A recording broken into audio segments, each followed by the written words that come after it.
Testing, you hear me? Okay.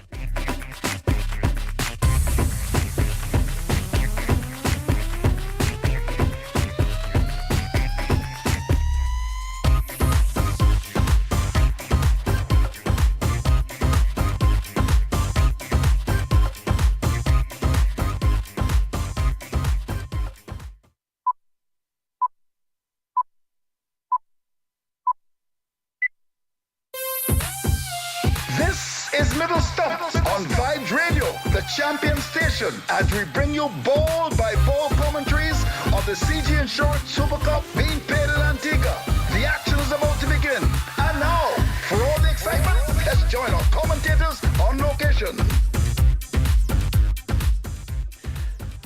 Good afternoon and welcome to the Coolidge Cricket Grounds. It's match number 13 in the CG Insurance Super 50 competition organized by Cricket West Indies. Today is a top of the table clash, and these two teams, prominent cricketing nations right here in the Caribbean, have already booked themselves a place in the semi-final of the 2021 CG Insurance competition.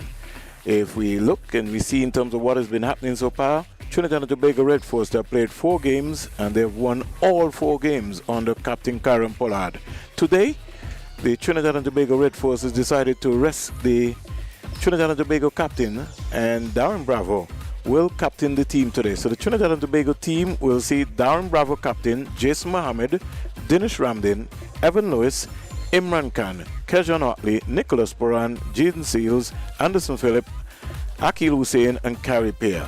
While the Guyana Jaguars, they have played 3 games so far. They have won, and their captain will return to the lineup today after missing a game through a hamstring injury. So the Guyana Jaguars, who have already booked themselves a place in the semi-final, here is the team today for you. And so you get a chance to understand what's happening. Leon Jensen, captain. Shandapal Hamraj, Shimran Hetmeyer, Christopher Barnwell, Anthony Bramble, Kevin Sinclair, Gudish Mooti, Romar Shepherd, Niall Smith, Tevin Imlash and Keon Joseph. Left out today is Asad Fuddin, Ashaka Prasad, Ramal Lewis, found a little bit strange here because he didn't look bad at all, and Kamal Savari. So the stage is set. Trinidad and Tobago, they have won the toss and they're deciding that they're going to be able to make sure that they're going to field. So they feel very confident within themselves that they can be able to go 5-0. Remember, I told you, this is a top of the table clash. And none out of these two teams would want to be able to be in a position where they would say that they would have suffered a loss going into the competition. If we look at the cycle and we look at the game plan by Trinidad and Tobago, who has come here to this tournament with all of the outstanding names, the Sonny Lorraine, Lendell Simmons and company, they have come here on a mission to try and make sure that they can win this championship.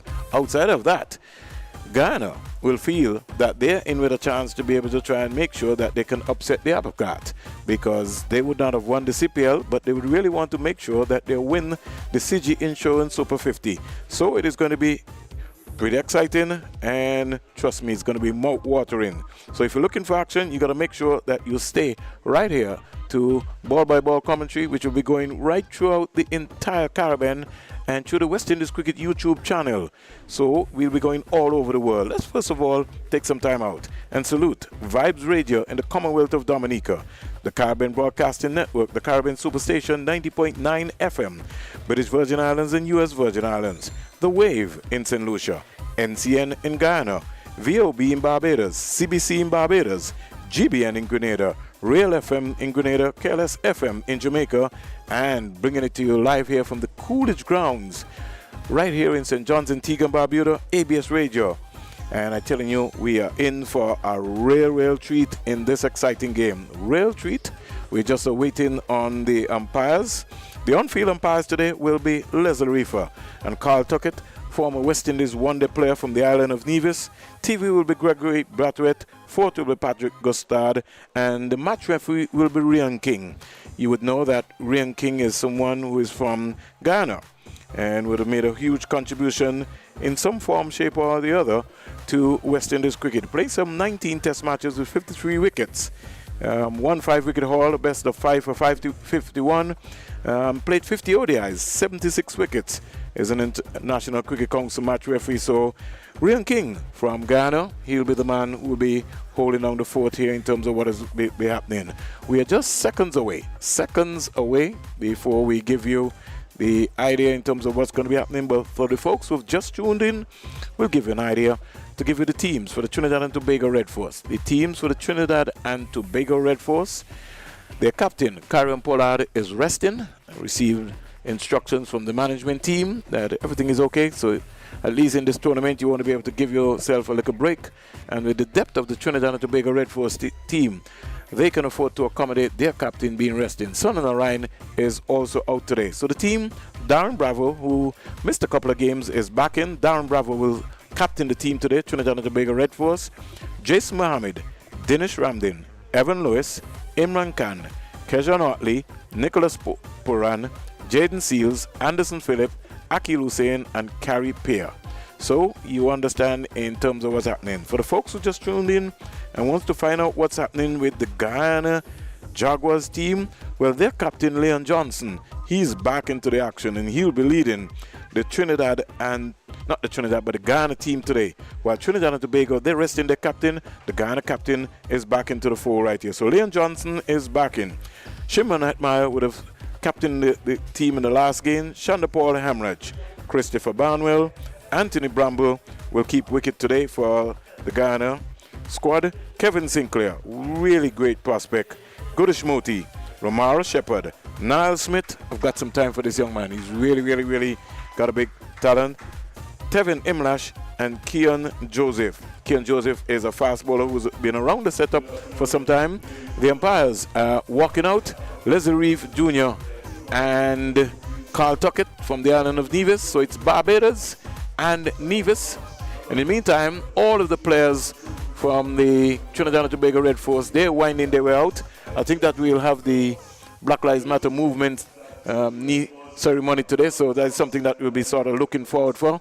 But we are just about a couple of seconds to be able to give you live ball-by-ball coverage of match number 13. Match number 13, it's been exciting. The Leeward Islands Hurricanes, they're out of the competition. Trinidad and Tobago Red Force and the Guyana Jaguars, they have booked themselves a place already early in the 6-team competition in the semi-final, and we now wait to see what is going to be happening between three other teams. The Leeward Islands Hurricanes, they're out of it.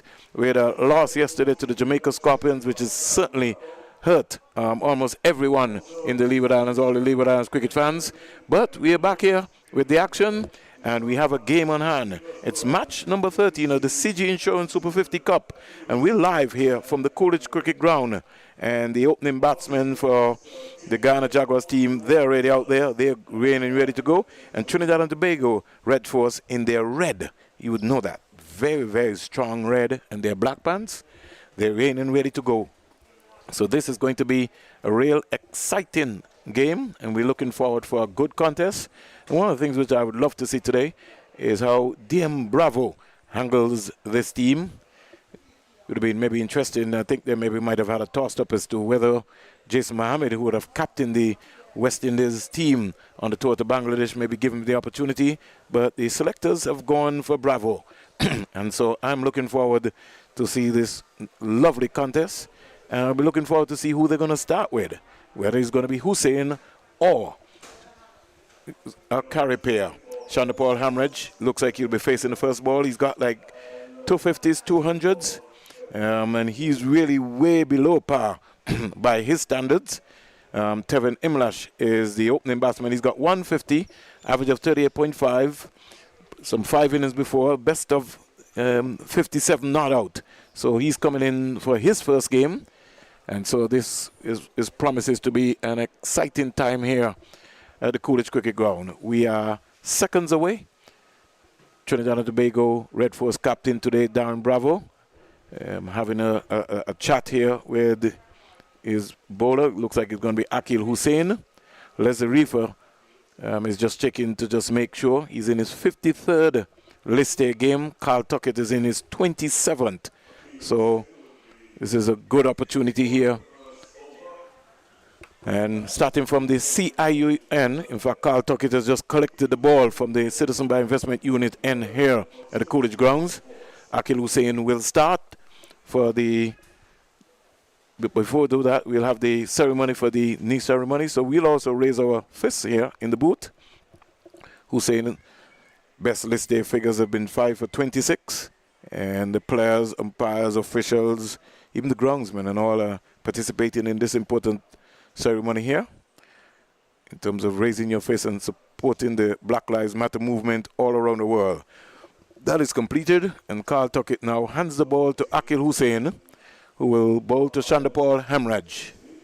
So we right on target. Final discussions between Ramdin and Akil Hussein. And like I said, Hussein's figures some 35 matches. Played for the Leeward Islands Hurricanes a couple of seasons. He's got 46 wickets. 5 for 26. His list day career. Made his debut for the West Indies. Won the team against Bangladesh. Didn't look bad at all. So he could be in contention also for the Sri Lanka tour. So we often run in here as Carl Tuckett has his hands up. And we're just waiting. Chandapal Hemraj will face the first delivery in match number 13. Hussein is in now to bowl to Chandapal Hemraj. He stands up straight to a flat, faster delivery. Can't score. Quiet start. And the most important thing as an opening batsman is that you want to get bat and ball. The other would be to get a single because you want to get off the mark. So your first 10 runs will be very, very, very important. Trinidad and Tobago, Red Force won the toss and decided that they're going to field. That's a situation which they have decided to abide by. Here comes Hussein now to bowl to Chandapal Hemraj. He's just stroking it down to long on, and the Guyana Jaguars are off. So Chandapal Hemraj, he's right off the mark straight away of the second delivery. And we just await now. Look at changing the field with the umpires. Just checking to just make sure the stump was broken there by that return. Emlash, who's a right-hander, he now comes in to strike. But Leslie Reefer Jr. has decided that he's going to stay right here in the contention. So in a little couple of seconds, I'll be joined by Shamala Connell. And just want to be able to take some time out to the mayor of Antigua and Barbuda, the ambassador, Shipwreck, Stanfield Shipwreck Joseph. Belated birthday greetings, my brother. When we learned about the news yesterday, it was all over. But we have to let everyone know. Belated birthday. He's turned 60, and that's a major milestone. So Emlash is going to face his first delivery of this game.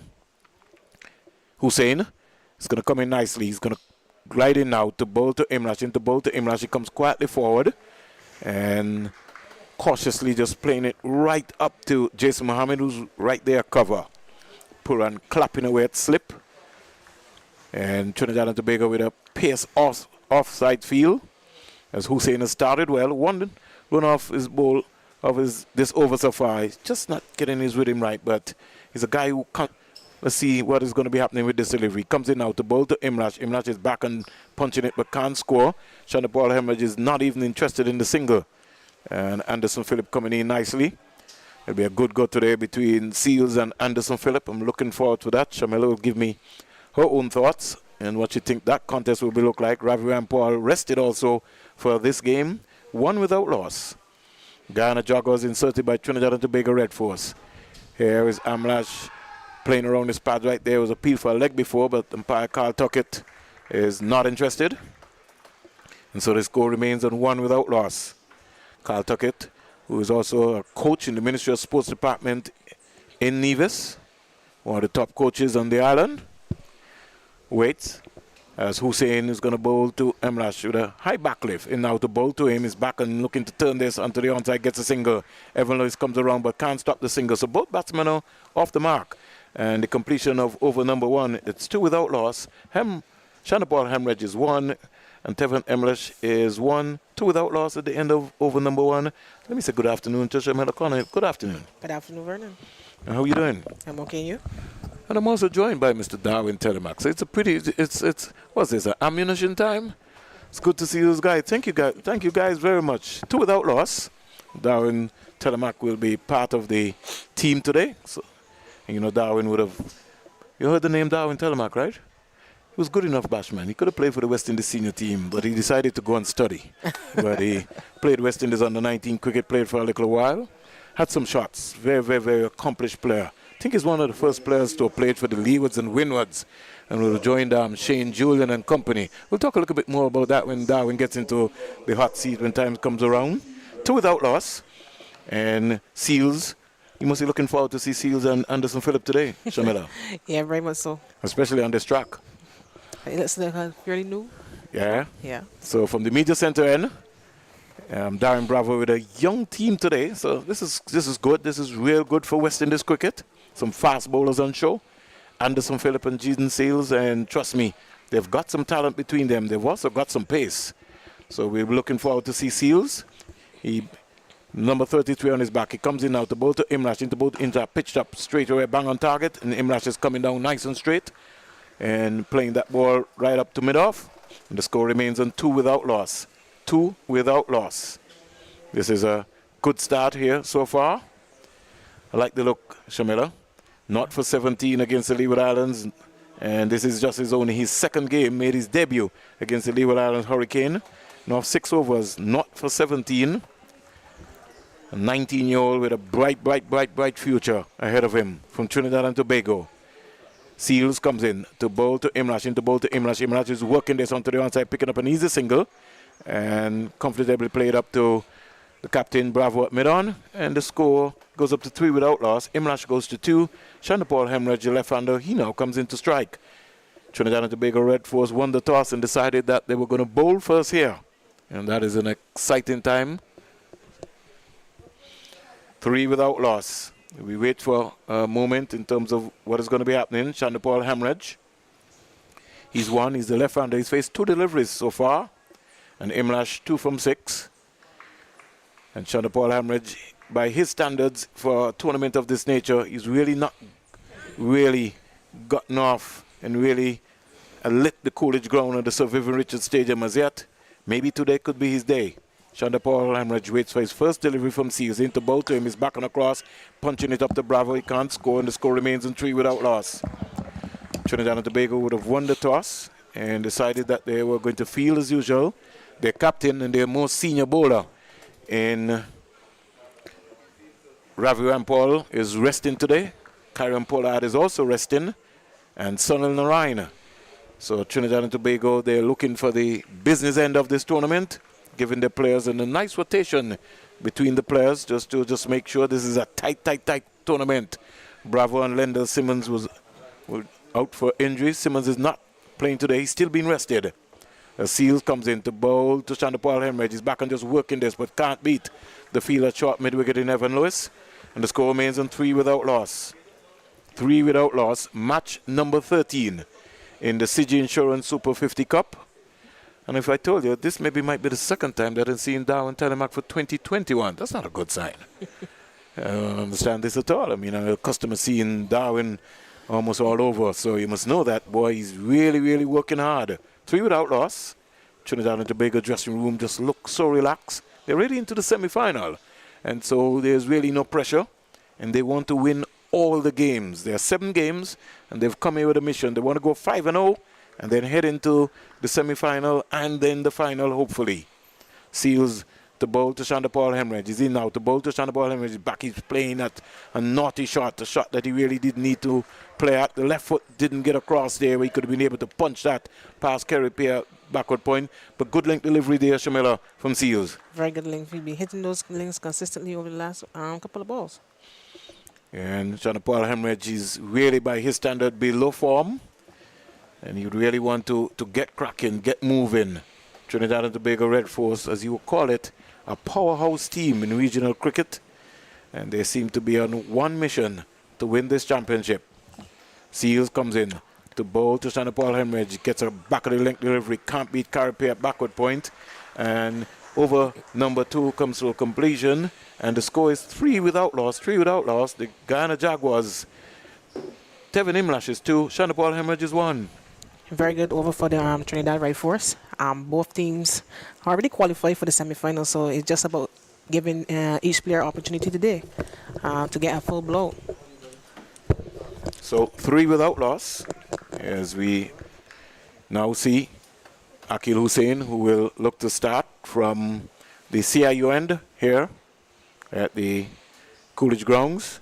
Just having a discussion with his captain, just making sure that everything is sorted out. A little quiet start, only 2 overs bowled, so it's early days yet. And no need for real fireworks, as we would say. But we wait for a moment as Akil Hussain is going to move into bowl to the right-hander, Emlash. In now to bowl to him, he's working this onto the onside and picking up an easy single. So Hussain's line just going down a little bit more middle and leg rather than line outside the off stump, forcing Emlash to maybe drive. Emlash, 155 runs. Chanderpaul Hemorrhage, 903 runs.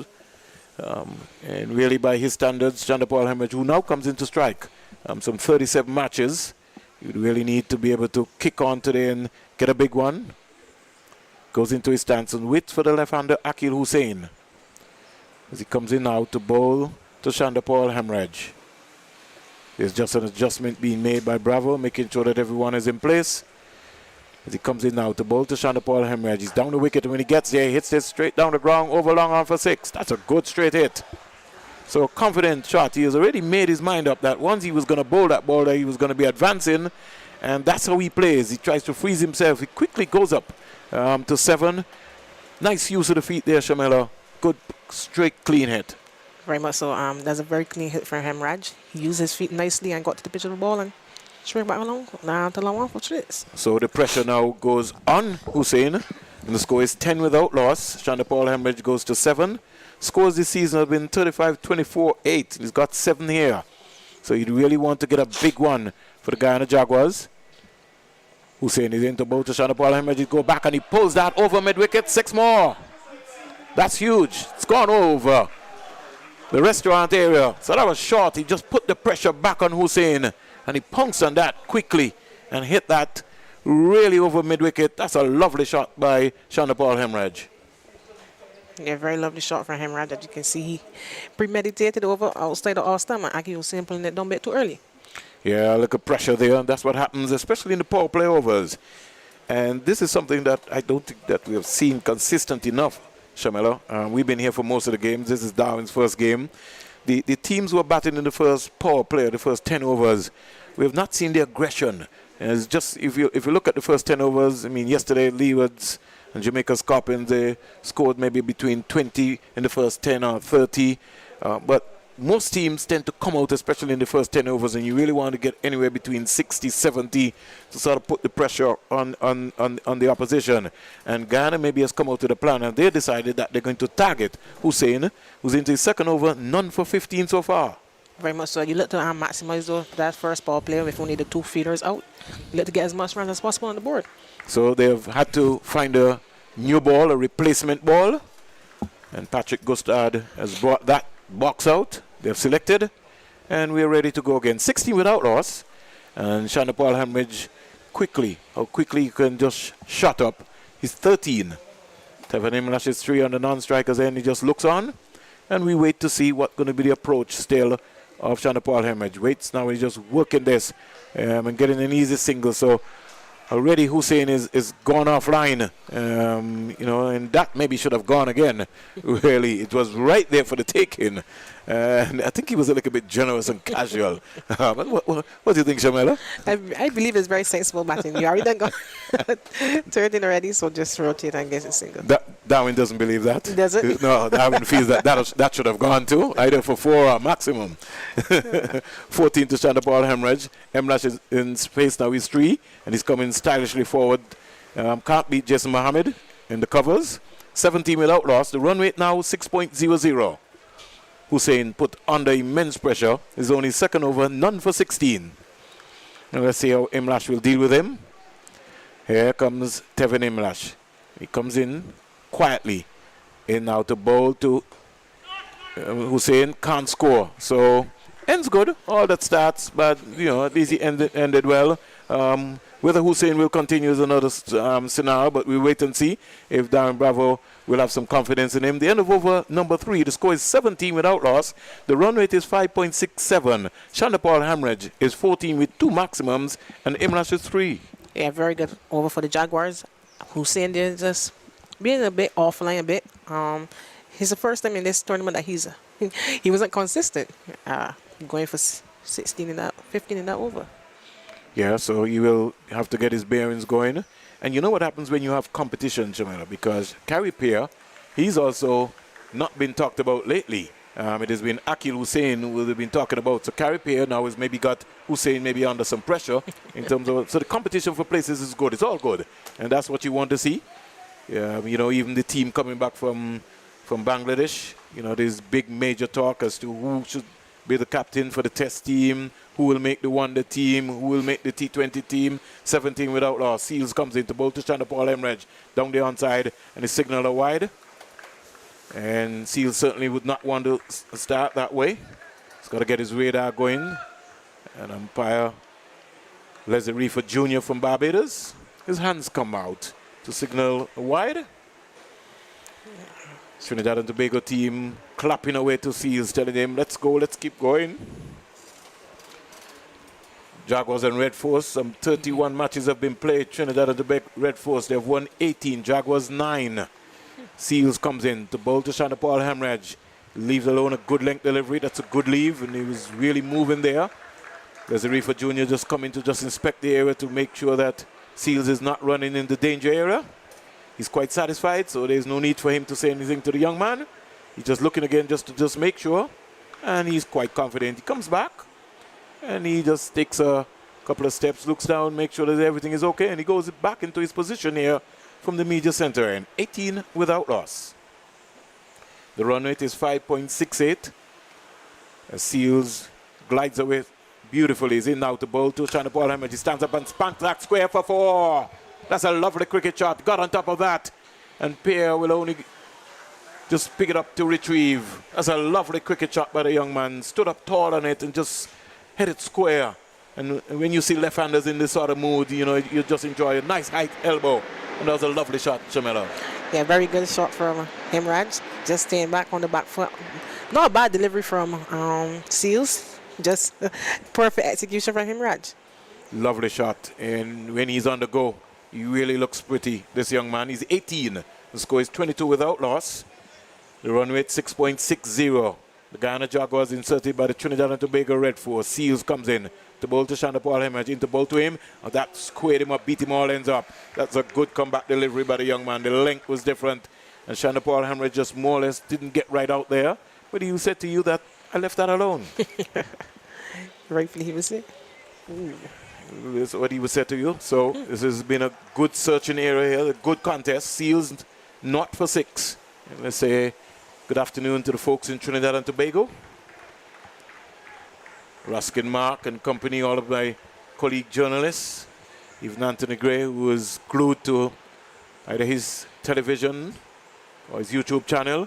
Here, Chanda Paul Hemorrhage driving inside out over cover. Won't have the legs. They'll pick up a couple of runs as Carrie Pierre just trots across for it, picks it up quite easily. So they get 2. Chanda Paul Hemorrhage losing his shape. They're looking for power there. And maybe he's that right-footed, you know, just come out to the pitch of that delivery there. He could have been maybe stroking it, but he was going for the execution again. And when he's in that mood, he always tends to want to go big all the time. Score goes up to 24. 24 without loss. Chanda Paul Hemorrhage is 20. And in this tournament, he scored 35, 24, 8. And by his standards, really, he's not got a half century. He'd be disappointed with his form so far. Could this be his day? Seals is into bowl to Chanda Paul Hemorrhage. In now to bowl to Chanda Paul Hemorrhage. Is back and cracking that, but this time he can't beat Jason Mohammed, who was at cover, who was a little deep, who started from just outside the 30-yard circle. So cut that one out. In fact, it's not Jason Mohammed, it's Akil Hussein. So that's pretty interesting. So they've got 2 left-handers, one at gully and one at backward point.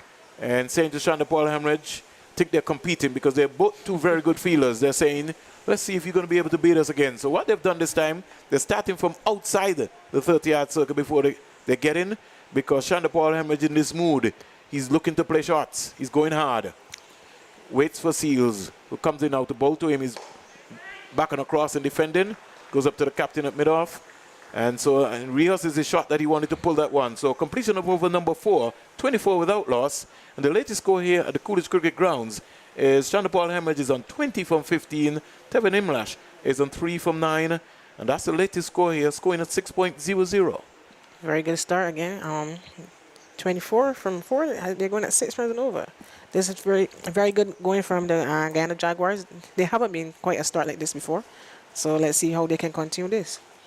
24 without loss. Seals from his 2 overs so far, none for 8. And they've decided, Jamila, to continue with Akil Hussein.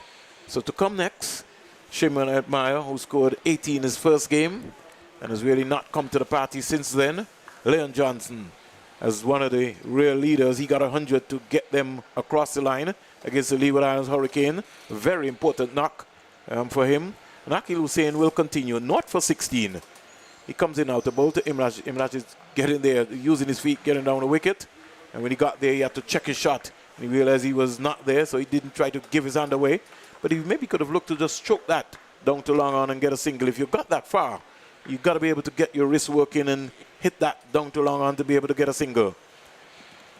Hussein is maybe just saying, just a little, you know, Puran saying to Hussein, just pull him a little wider. Back and fishing at one, there's appeal for caught behind, but it was a late by, I think, Akil Hussein. It was maybe just more alarmed that he got that one right into the area right there. And Amlash looking to play a little fancy shot. That's a get-out shot. He could have been caught there by first slipper by the wicketkeeper. And they both are wicketkeepers, Puran and Ramdin. So, Hussein from the CIUN takes his time, breathes, and then comes in. Come quietly forward. So he's thinking, he's bowling in his shades today. And because he's been put under pressure by Chandapal Hamraj in the over before, he's now more comfortable bowling to the right-hander. Very much so. 24 without loss. He's concentrating. And he's making sure that he really wants 3 dot balls so far in this over. And he won all 6. He wants to bowl the first maiden. In now to bowl to Chandapal Hamraj. Not Chandapal Hamraj, Imlak can't score. And he's maybe talking to himself here, Imlak. He's like, how am I going to get a single? Chandapal Hamraj just saying to him, just take it easy. Just respect the good balls, but at the same time, dot and run.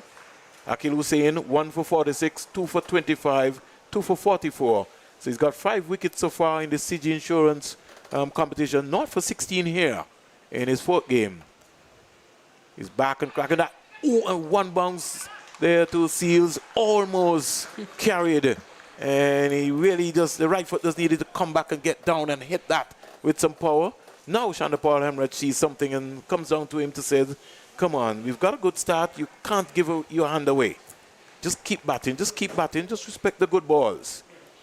5 dot deliveries so far in this over. This is over number 5. And Hussein has bounced back nicely to the right-hander. Takes his time now, comes in now to bowl to Hamraj. He comes and he's sweeping. There's a P for a leg before. Doesn't get that one. Carl Tuckett walks away. So a maiden over by Akil Hussein, the first of the game. 5 overs bowled, 24 without loss. Very good comeback from Hussein. As you can see, his lane is a lot different and better to the right-hander. Chandapal Hamraj had him a bit uncomfortable in his previous over. So Hussein bowling the first maiden of the innings to date. That's always a good start. Chandapal Hamraj just getting himself organized. And so we wait to see, is it going to be Jaden Seal still? Yes, he's still going to be continuing. It's just we passed his hat to Imran Khan, and because of the new procedures due to the COVID protocol, originally before the umpires would be taking your hat and pinning it on. Those things have changed now. And so you have to find a feeler, whether it is Darwin or Denmore or somebody on the field to give you a hat, or you don't come out with any hat at all, so that you can be able to run in, you're free and you can bowl. 24 without loss, 5 overs bowled so far. Seals is into his 3rd over, none for 8. He's going to bowl to Chandapal Hamraj. Comes in now to bowl to Chandapal Hamraj, driving beautifully. Pass mid off, down to the boundary for 4, in the air. But it was through the gap and down to the boundary for 4. Chandapal Hamraj goes up to 24 and the score goes up to 28 without loss. Very good shot from Hamraj. It was a bit in the air, but as you say, find the gap. You want to find the gaps. That is very important at this point in time. On-field umpires today, Leslie Reeford Jr. in his 53rd List A game, and Carl Tuckett from the island of Nevis, Federation of St. Kitts and Nevis, 27th List A game, former West Indies player, cricket coach in the Ministry of Sports. And these 2 umpires have a bright future looking ahead. Rian King, former Test player from Guyana, he's a match referee today, and Patrick Gustard. And Gregory Brathwaite are the other 2 official umpires. 2 boundaries and 2 sixes so far for Shonda Paul Hemorrhage. He's 24 and he waits for Seals. Seals comes up now to bowl to him down the onside, missed that and really should have put that one away. When anybody bowls you on your legs, you're waiting for that. You want to clip that one away. Ketchon Hartley coming in there from the short fine leg area. And I think what just happened to Shonda Paul Hemorrhage is that he was away. His head was moving already over rather than being balanced. Had he been balanced before, it would have been just a tickle. We look back at the television replay there. You know he would have maybe missed out on that. 28 without loss. Seals is working up some pace here. Shonda Paul Hemorrhage is 24 for 17 deliveries. The Seals glides away and into bowl to Shonda Paul Hemorrhage. He's back and he's hitting that. That's gone over mid-wicket. 6 more. Can't bowl short on this track. If you bowl him, he's going to execute. And he was quickly into position, pounced on that, and hit that over mid-wicket for his 3rd maximum, CG Insurance maximum. Could today be his day? Let's wait and see what is going to be happening. Sat up. And it really was not an effort ball. Bravo comes up and says, are we going to have to get a replacement ball again? Well, it's a good thing that Kookaburra is a partner with Cricket West Indies. Had they been not, it would have been a huge cost. So let's see if they have found that ball. I think they will find it. And the good thing about it is that it didn't go into the pool area section. Otherwise, certainly, Mr. Gustard would have had to be running out with the bag or the box of balls. 34 without loss. Shonda Paul Hemorrhage is 30 from 18. And a discussion taking place between Bravo and Seals. So I think everything is okay. They found the ball, so that's a good sign. There's a referee is just checking to just make sure it's not damaged.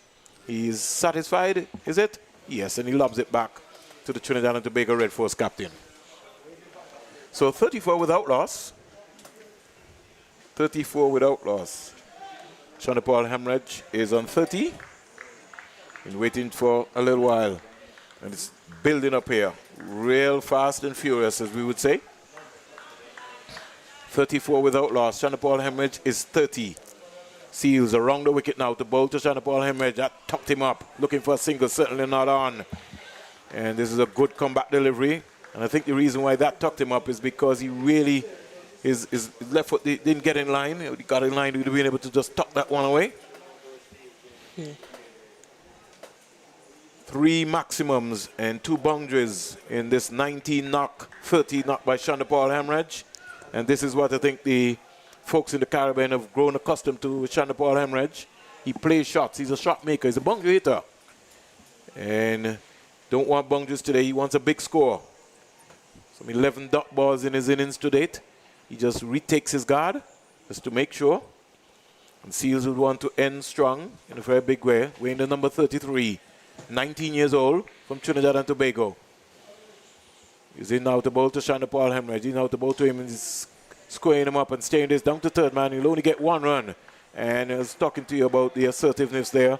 It was him just jogging for 1 rather than running intensity just in case that Anderson Phillip would maybe have misfielded the ball. But he's just quite contented to get a single. He goes up to 31. He now brings Devin Imlash, who's almost like a spectator here. 35 without loss. We're into over number 6. And Seals none for 19 is into his 3rd over. He's talking to himself, You remember what the coach is saying. You got to hit the lengths early. It's a left and right batsman, so you got to keep concentrating. Bowl that 4th stump line. That's what his muscle memory will be remembering in his mind. He comes in now to bowl to Imlash, and that's a good line. He did bowl that 4th stump line. So the end of over number 6, 35 without loss. Shonda Paul Hemorrhage is 31 from 20. Tevin Imlash, he's like a spectator, 3 from 16. Caesars completed his 3rd over, none for 19. Shonda Paul Hemorrhage has dispersed his helmet. He's called for his hat. And Trinidad and Tobago, will they be continue with Hussein? Yes, they have to, because Hussein bowled a maiden over, last over, Shamela. Yeah, I'm liking this intake from Hemorrhage. You know, I haven't seen this in this whole tournament from him. So he looked like a total different player today. Let's see if he can continue and at least bring up his first half century in this tournament.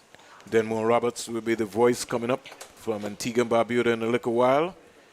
After this over, 35 without loss, 35 without loss. And Shonda Paul Hemorrhage, let's see how he will deal with Hussein in this little spell here. I'm looking forward to see what is going to be happening here. What is his approach going to be? But I know that anything short, he's going to be looking to pounce on it very early. Let's see if Hussein is up for the challenge. Made his debut for the West Indies one-day team on the Bangladesh one-day series tour. Played a couple of seasons for the Leeward Islands Hurricanes in the one-day. Back and punching that, can't score. So this time he's decided now that he's going to bowl more middle and leg and trying to cramp Shandapal Hemorrhage. Shandapal Hemorrhage is going to have to get smart and creative in his own little thoughts. So we wait for a little while. Not for 16 into his fourth over.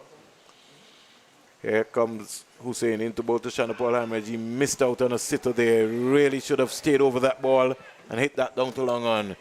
And he's rehearsing himself. And, you know, because he's a boundary hitter guy, he wasn't looking to time the ball there. He's always thinking about the maximum. So, you know that is obvious. Akil Hussein going to move in nicely to bowl to Shandapal Hemorrhage. It's going to be a good contest. Comes in now to bowl to Shandapal Hemorrhage. He's back and weaken it, but he can't beat the shot. Oh, gets a single. And really should have done a lot better, Anderson Phillip, with that delivery, but it's all good. And he sneaks a single. No, yes, he sneaks a single. So he goes up to 32. Tomorrow, right here, Barbados Pride versus Jamaica Scorpions. That is going to be a thriller in the Miller. That is going to be a big game. Big game. Barbados, they've strengthened their squad. So it's going to be fireworks tomorrow. Jamaica, they maybe feel they can stop them. So let's wait and see.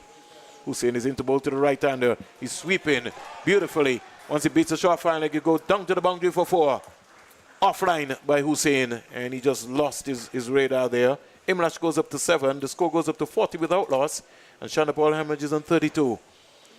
Bravo comes up and says, come on, Hussein, you got to be bang on target. Can't try anything if you're offline. Maybe he thought he was still bowling to Shandapal Hemorrhage.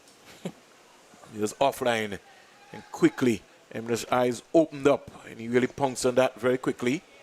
Hussein not for 21. 5 runs off this over so far. Still 2 legal deliveries left in the over. As we wait for a little while, as Hussein comes into bowl to the right-hander, Imlash. In now the bowl to him, flatter faster. Can't score, bang on target. The run rate is 5.85. Shandapal Hemorrhage is 32, Imlash is 7. Trinidad and Tobago won the toss and decided that they were going to field. They're without their captain today. They're big stars, they're big guns. Sonny Lorraine, Ravi Rampal, Lyndon Simmons is resting with a hamstring injury. He gets a delivery which he just hits down the ground. Hussein should have done a lot better and cut that off. So the completion of over number 7. The latest score here at the Coolidge Cricket Ground in the CG Insurance match number 13. Guyana Jaguars are 41 without loss. Shandapal Hemorrhage is 32, Imlash is 7. More comments from Mr. Miller, and then it will be Denmore Roberts. Yeah, another good over for the Jaguars. Hussein being a bit off target today. I don't know what's up with him today. He hasn't looked himself. So let's see if this captain will continue with him, and hopefully he will put up his hand and continue to bowl like how he was bowling earlier in this tournament. So 41 without loss suggests a very good start by the Guyana Jaguars today. Coming up against the TNT Red Force, and you tend to think that with the batting lineup of the Trinidad and Tobago Red Force and their chasing record, the Guyana Jaguars would want to post a really good score. Anderson Phillip, 13 matches, 22 wickets with an average of 23.73, comes into the attack. He's in and bowls. His first delivery is played, just steered away down to third man for a single by Tevin Imlach. On the back foot was just guiding that ball, just angling the bat and getting it past the diving fielder at Gully, and they come through for a run. 42 without loss. Hemorrhage, who has had some very mighty blows so far, he's been very, very harsh on anything short today. He's been pulling and really pulling well, and has really made good contact with the ball, hitting it over the mid-wicket region and over cow corn, as you would call it. Very lofty blows. He faces now as Phillip, just with a little trip in his run, goes past the umpire, is in, and this delivery is a beautiful delivery, one that touched down outside the line, be off to cut back sharply at the batsman in Hemorrhage. He waved the bat at it and maybe just giving him the benefit of the doubt, pulling it out of the way at that last moment. And the ball going through. No, when we look at it, he definitely played that one, Shamila. Yes, he did. He definitely pushed at that one. And good delivery that by Anderson Phillip. And Phillip would probably be saying to his captain that, you know, give me a slip. You see Puran now moving from that extra cover region into that first slip region. Possibly we'll see if he goes to genuine first slip or as we've seen in this tournament, he's about slip and a half, probably second slip. Anderson Phillip runs in now, goes past the umpires in and bowls. And this delivery is whipped away over mid-wicket 6 runs. He just stood on that back foot and just flicked the wrist. And the wrist, it looked as if it was going to carry to the man who on that deep mid-wicket boundary, Evan Lewis. The ball sailed over the top of his head. 6 runs to Chandapal Hemraj. Good shot. Very well timed from Hemraj. He didn't even use that much pace. No. He just used the pace off of the ball. The pace of the delivery. And Phillip has been bowling pretty quickly. He's generating good pace and carry. And on that occasion, the batsman just getting the ball. The ball was in line of the body, and he just whipped it over that square leg region, over the top of Evan Lewis, and picked up a maximum 6 runs. The score has gone on to 48. 48 without loss. Evan Lewis just finding it a little bit difficult to retrieve the ball. Got it out of some rose bushes. So there, let's hope that he didn't injure himself with one of those thorns. Hemraj rushes on to 38. Imlak is on 9, 48 without loss. We're in over number 8, being bowled by Phillip for Trinidad and Tobago. So 1.6 so far, none for 7 in 3 deliveries. And Hemraj looks to be in a no-nonsense mood today. The slip has disappeared back into the extra cover region as here is Phillip in to bowl to Hemraj, and Hemraj is steering this one down to a wide third man. The fielder posted there does the fielding, gets the ball back into the wicket keeper, who is Dennis Ramdin today, and there's no run. So Jaden Seals just doing the fielding down there on that boundary line, and they come through for another run. So brings the right-handed Imlak, and you heard Brennan saying earlier that Imlak is almost like a tourist. He's just looking on. He's a 9 of 20 deliveries as he watches as his partner Hemraj is in full flight. Here is he facing up to Phillip now. Phillip is in to the right-handed Imlak, and a nicely timed shot. He's just in, getting in line and whipping this one, getting it past the backward of square fielder, and he's going to come back for the third run and gets it easily in the end because it got past Hussein, who was standing at that backward square position, and the ball running close to the boundary. He had to chase all the way back, and the batsmen were able to come back for 3. Brings up the 50 partnership between these two in 7.5 overs. Good going so far by the Guyana Jaguars, similar. Yeah, very good going. As you can see, the partnership is very good. 52 from 7.5 overs. They would need to continue, though, as the Guyana Jaguars would hope to post a really good score. This is a top-of-the-table clash between these two teams. Here we watch as Phillip is in, and this delivery is on the back foot, and again, Hemraj is just steering this one. This time, hits it to Puran, who is at extra cover, and they come through for a single. Puran was deep on that 30-yard circle, so he couldn't prevent the possibility of a run. Brings up the end of over number 8. At the end of it, the run rate is at 6.63. Hemraj on 40, Imlak on 12. Guyana Jaguars, they are 53 without loss and moving well. Moving well indeed. Hemraj looks like he's in no nonsense today. Certainly, and he's had some low scores so far in this tournament, so he would want to get a very good score to go with his batting today, as he's there on 40 and would want to first of all get to that half century and then look to carry on for the Guyana Jaguars. 40 is Hemraj, 12 is Imlak, and so far we've had 3 4s and 4 6s in this innings. So really good going by the Guyana Jaguars. Carrie Pierre is going to come in inside the first, and the partnership of 50 came off 48 deliveries in 37 minutes. They had 3 4s and 4 sixes. That's the partnership of 50 between Chandapal Hemraj and Tevin Imlak.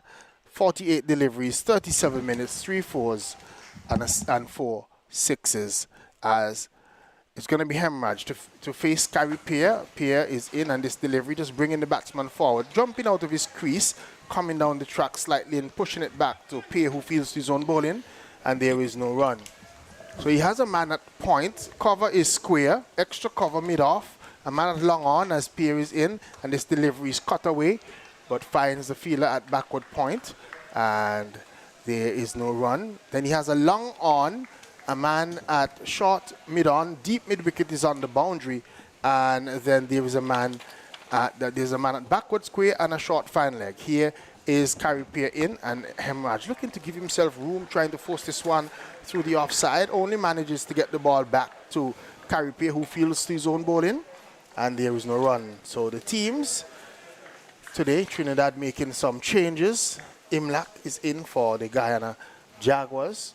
Here we watch as this delivery has Chandapal Hemraj playing defensively. A delivery on the line of the stumps. Chandapal Hemraj was on his back foot looking to just probably get this one away, hit it straight back down the pitch for the bowler to field to his own bowling, and there is no run. So, Carey Pierre, quiet over so far. He's in and he's edging. Ooh, he's beaten outside the line of the offside by a good one. Was pushing the bat at that one. Ball passed very close to the edge of the bat of Chandapal Hemraj. Ramdin went up with an exploratory appeal.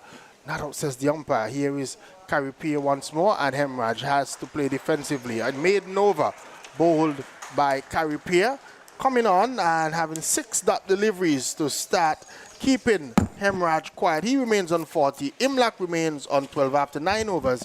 The total is 53 without loss. Very good start from Pierre. As you can see, his length is a lot different to Hussein. He was bowling more on off stump, while Hussein was targeting mid and leg. So Carey Pierre coming in and finding his line and length immediately and being able to keep the batsman quiet, and especially when a spinner comes on inside of the replacing another one inside of the power play. Sometimes you can get it wrong, but on this occasion, Carey Pierre coming on and finding his lines immediately.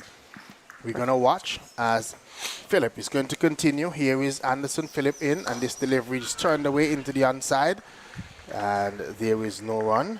The Akil Hussein is posted at mid-wicket and can't score. So, for the right-handed Imlak, there is a man at gully. Third man is very wide. There is cover point, or back or point. We would say point, cover, extra cover, mid-off, mid-on. Man at mid-wicket. A man down at deep, fine leg. Here is Anderson Phillip. Runs in now, goes past the umpires in and bowls outside the line of the off stump. The batsman raises the bat, allowing it to go through to wicket keeper Dennis Ramdin, and there is no run. So Phillip, 12 coming off of his first over. 2 dot balls so far in this over. And we've seen 8 deliveries that are not scored off of for the Guyana Jaguars team. After Trinidad and Tobago trying to pull things back. They've gotten the run rate down now to 5.68, the Trinidadians. Imlak, who is on 12 faces, as there is still a gully in place for that edge shot. Here is this delivery angled into the batsman. They're going to get a leg by, as that one is taking him high up on the thigh and going down to the short square leg region. The batsmen were able to come through. Umpire, there is no signal from the umpire, so it's a run.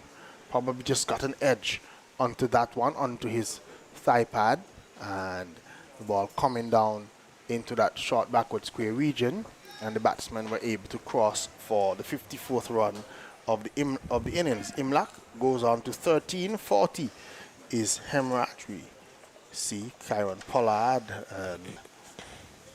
and Ramdin. Not Ramdin. That's Narayan who is relaxing in the dugout today for Trinidad and Tobago, not asked to play in this game. Trinidad having already qualified. Here is this delivery, and he's playing it, scrape the wicket, gets it past between the fielders at cover and extra cover. He runs pretty close to the boundary, will be pulled up and flicked back to Hussein, and Hussein has a strong left-handed throw to Ramdin behind the stumps, and the batsmen were able to come through for 2 runs. So 2 more to the total. 42 is Hemraj, 13 is Imlak, and Hemraj inching towards that half century. He would want to get that first and then probably look to go on for the Guyana Jaguars as we watch.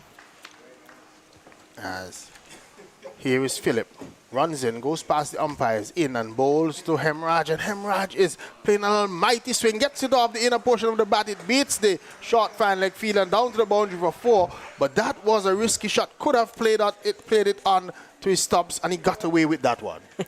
He has a luck in his pocket. I was trying to say earlier, I believe that the bowler should bowl a lot straighter to Hemraj. He's playing very square of the wicket at this moment. Certainly, and he's looking for anything to free his arms. On that occasion, that one was a little bit closer to him, and he was still trying to play that big shot, the ball coming off the inner portion of the bat and beating that man at short fine leg, who was pretty wide, and we're going down to the boundary for 4. So a fortuitous boundary for Hemraj. He's on the 46, 60 without loss. Here we watch as Philip, who's bowling with good pace. Here is he in and driven beautifully through the offside, but he has cover out on that cover boundary. Just driving that one pleasantly through the offside was Hemraj, coming forward and getting good bat onto that one, but finding the fielder at that deep cover boundary, and they're only able to get a single. 61 without loss at the end of over number 10. Imlak is on 13, Hemraj on 47. Another good over for the Jaguars. They're keeping things ticking here. They have the right force bowlers under pressure. Let's see what the 2 batters will look to do in this next period here. So the run rate has gone back up to 6.10 after 10 over. 61 without loss is the total as we watch. As here is, it's going to be, looks as if it's going to be Carrie Pierre who is going to continue with the proceedings as the second power play sign is given by umpire Tuckett, who is at the northern end today. He's at the end where with the cars going behind of him coming from the airport. The airport is at our back on the southern end of the Coolidge Cricket Ground here, a ground which will soon be hosting international cricket when Sri Lanka gets here for that series. Here is this delivery from Pierre as the batsman Hemraj on the back foot, and he's just playing this one quietly back up the pitch for the bowler to field his own bowling, and there's no run. So Imlak on 13 off 24, Hemraj 47 off 36. Here is he facing in. Hemraj gets a single out to the long on region from Carrie Pierre. That one was just angled on the stumps, and he's on the back foot and just punched that one out to the long on fielder and come through for a single. So Jaden Seals out there on that long on boundary. The Trinidad and Tobago team just trying to make a couple of changes in terms of their field placement. Darwin Telemark has come alongside me. You'll hear him momentarily because the right-handed Imlak looks around. There is a man at short third man point. Cover is on the boundary. Here is this delivery. He's getting a delivery that keeps low and on the back foot and playing it up the track. He would want to be pushing out a lot more to that one. As that ball was keeping low, he would want to be on the front foot rather than playing back to those types of deliveries. Just to hold up in play as a little bit of a debris blows across the field. The Trinidad and Tobago fielder was thinking of giving chase, but the debris gets the better of him. Here is the delivery. This is an appeal for leg before. This one is turned away on the onside. They get a single. No signal given by Tuckett. So Tuckett figuring that one came off the bat as the replay shows that it was played off the bat by Imlak. Brings the left-handed Chandapal Hemraj to face the left-handed carry play. He's left arm over the wicket to Hemraj, and Hemraj takes that right foot with a stride forward, just pushes it out into the offside field, and there is no run. One of the things that we've seen a lot with the defensive shots in this tournament is that the batsmen seem to be pushing, even when they're playing defensively. Instead of the ball staying, the balls are carrying to fielders. Here is Hemraj looking to swing this one away. It comes off the thigh pad, goes past the fielder running down to the fine leg region. It looks to be Imran Khan, who gives chase, and the batsmen were able to come through for 2 leg byes. 2 leg byes to end over number 11. 65 without loss is the total, with Hemraj on 48 and Imlak on 14. Yes, and Hemraj missing out there on a rather short delivery from Pear. I think he went at it too hard. Should have. He's been striking the ball very well.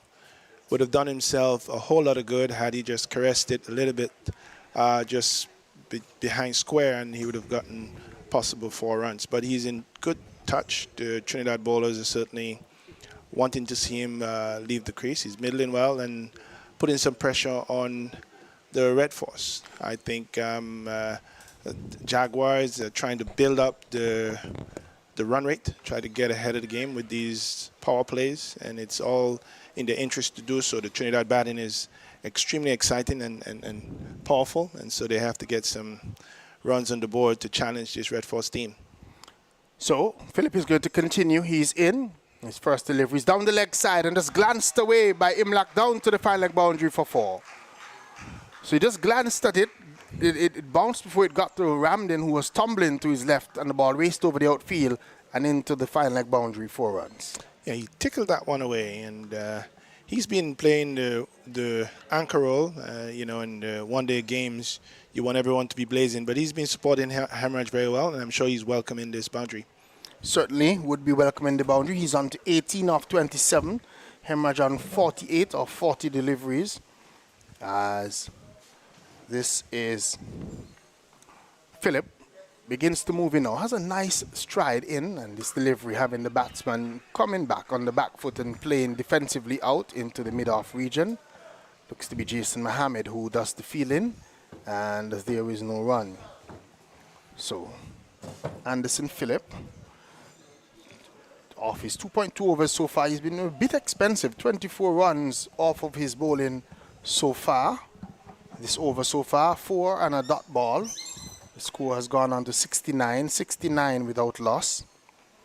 As TNT Red Force looks to try and get a breakthrough.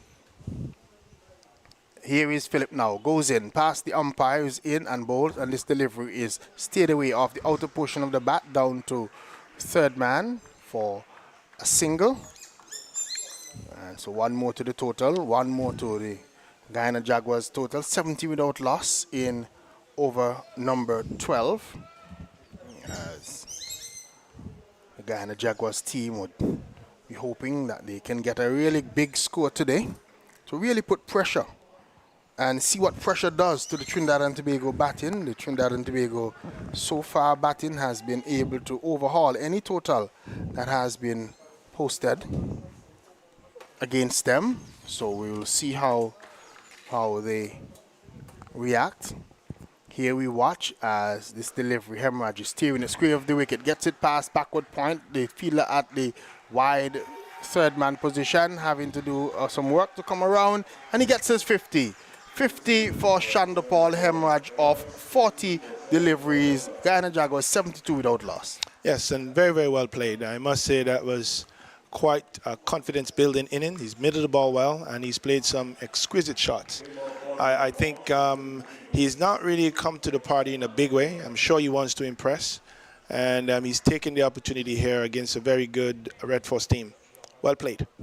Well played indeed. He's facing as here is Philip. Comes in now, goes past the umpire, in and bowls, and he's driving in the air out to cover. There is protection on the boundary. Looks to be Akil Hussain, who has that left-handed throw back to the wicket keeper, and the batsmen were able to cross for Hemraj's 51st run. So he's on to 51. 19 is Imlak, 73 without loss. Run rate at 6.17, and that's a healthy run rate at this stage of the innings, and you would want the run rate to stay on or about to run a ball up until later on when you can have a late order charge. As we watch, as Philip, who's had 28 off of his 2.5 overs so far, is in, and this delivery is cut away by Imlach backward of 0.4 runs. That's a good looking shot. It was short and wide outside the line of the off stump and on the back foot and just cutting it past the diving fielder at backward point, and the ball raced into the boundary, and that's 4 runs. Yes, and certainly Imlach is looking like a very tidy opening batsman, Denmore. He's played very, very circumspectly. He's kept himself in check. He's not gone for too many heavy shots. He's supported his other opening partner who has gone great guns and has gotten 50 in 41 balls, 53 minutes, 3 4s and 4 6s. I think that shot is testimony of what I'm looking at as a very promising, tidy young opening batsman in Imlach. Very, very nice shot. And he's played compactly. He's chosen his shots, picked the balls well, the deliveries that he needs to hit well, and I think is shaping up to put some more pressure on Trinidad. Certainly putting some pressure on the Trinidad and Tobago fielders. Here we watch as it's going to be Pierre to continue to the left-handed Hemraj, and he's jumping down the track and looking to smash this one over the mid-wicket region. He took off his helmet during the change of over, and the first delivery from Carrie Pierre, he jumped down the track looking to play aggressively, and Imlach has come down and just had a word with him. What would Imlach be saying to Hemraj at this time? He's trying to hit the ball too hard. He's trying to, he can hit it, but not with as much brute force as he's trying. Here we see facing, and he's back and cutting, finds the fielder at that square cover position, and there's no run. Yes, Denmore, as an opening batsman, you want to be able to caress the ball away and not be looking as these wild swings. Pierre is in, and this time he's driving up on the onside, finds the fielder posted at that onside position. Nicholas Puran can't score, so Pierre continues to bowl. Just 2 runs off of his bowling so far in 2.3 overs.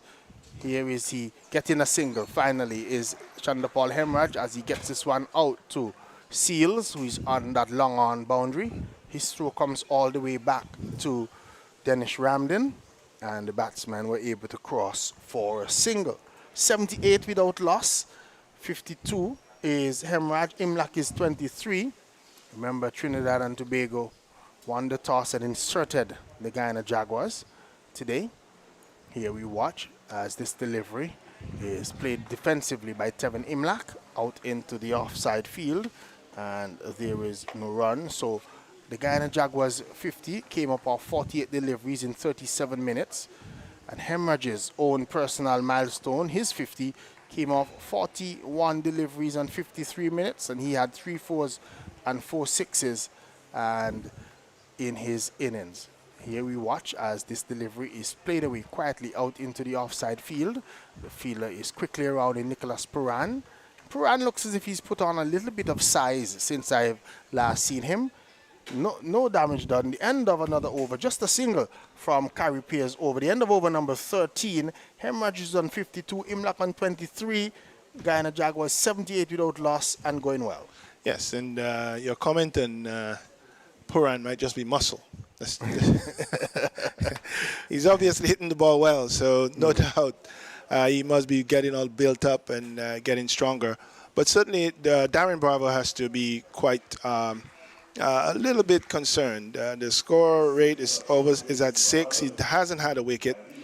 If you keep building at this rate, you're going to be able to pressure the bowlers in the next few overs, especially with wickets in hand, and with Hetmeyer and some of the other Lyndon Johnson, and these guys can really pressure you.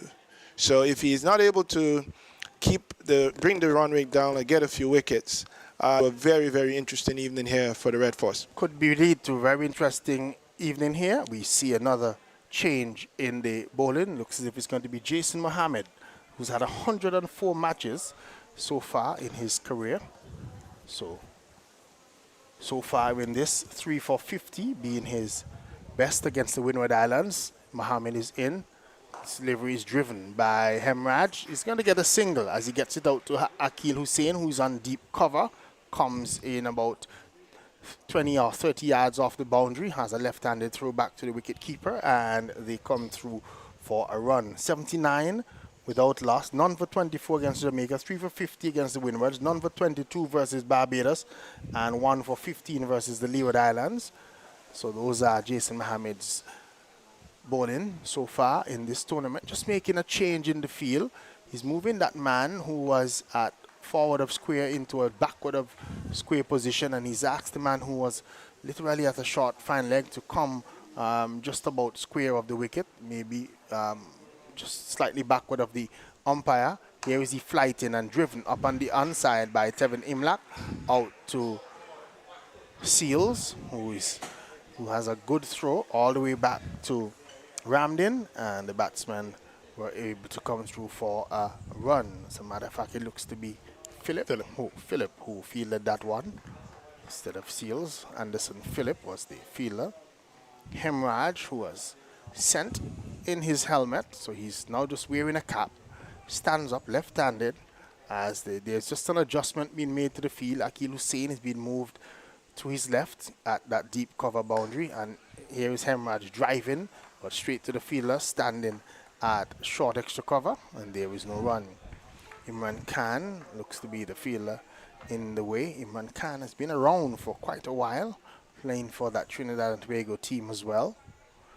He'll be certainly looking forward to bowling in this match. Here is Jason Mohammed in, and this delivery, the batsman is driving, ball left the bat in the air, square of the wicket. There was a diving effort from Puran, couldn't get anywhere close to it, as the ball went all the way down to Akil Hussein on the boundary, and the batsmen were able to come through for a run. So that one left the bat in the air, and Puran just with a spectacular action, but the ball was well wide of him and going down to deep cover for a single. Imlak faces as he's forward almost before the ball was delivered. You could see that he was just looking to come on the front foot with the big stride out and just play this one quietly into the offside field and can't score. Mohammed is back to his mark very quickly, ready to go again. Begins to move in now. He's in and bowls with a flighted delivery, and the batsman is turning this one backward of square. Can't score. Puran is there, does the feeling. The end of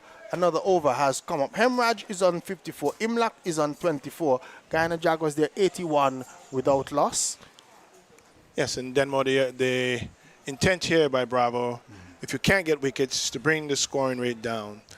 We've seen it dip now to just under 6. It's a little over 5 runs and over. And that was a good over for the Red Force team.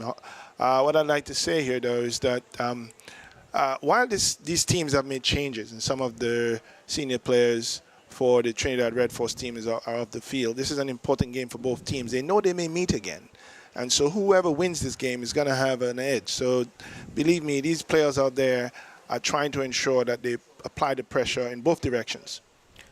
Let's see how Hemraj handles this over from Caripia. His first delivery is played away into the offside field, can't score. The onside field, correction, can't score into that straightish mid-wicket position. Or we'll see a short mid-on. Here is Pierre in, and again, he's finding that fielder at short mid-on. Looks to be Nicholas Puran, who is posted there. Still no run. The score remains on 81 without loss. Garfield Burford stands by to come alongside Darwin Telemark. This delivery is edging it down past the keeper, running down to the fine leg region. Khan is giving chase, but he's going to give it up. The ball hits the boundary now, and that's 4 runs. Just tickling it past the wicket keeper and getting it down to the fine leg region, 4 runs. Well, it was pitched outside leg. He knew there was no one there and just caressed it around. Like I said earlier, if you get it on the bat and push it in the gaps, you're going to get runs. And there have been a few that he's missed, and it would do him well if he started playing that sort of getting the gaps and getting the strike turning as well. Faces Carrie Pierre, he's in, and Pierre bowls him a delivery, and there's a chance for there was almost a mix-up. They're going to get the run in the end, as Puran didn't feel, but Hemraj charged down the wicket. Imlak didn't respond. Had Puran picked that ball up, it could have spelled trouble for the Guyana Jaguars. That was Hemraj's call. And Imlach had no business not running. He called him. It was placed to the right of Poran, and it was always a single there. Certainly was always a single, and Imlach just should have responded. He was caught ball watching, was guilty on that occasion, ball watching rather than listening to his partner. Here is he facing now as this delivery is angled into him as Carey Pierre bowls around the wicket to the right-handed Tevin Imlach, and the batsman can't score. So the total there, it would have been a really disastrous mix-up, because you tend to think Hemraj would have gone past the point of no return. Here we watch as this is Pierre, left arm around the wicket, short of a length, and cutting is the batsman in Imlach, gets a single out to Akil Hussain, who's at deep cover, moves around to his left, and the batsman cross for just 1 run. 87 without loss at the end of over number 15. Hemraj is 59. Imlach is 25. After more thoughts from you, Darwin Telemac, we'll hear the voice of Garfield Burford.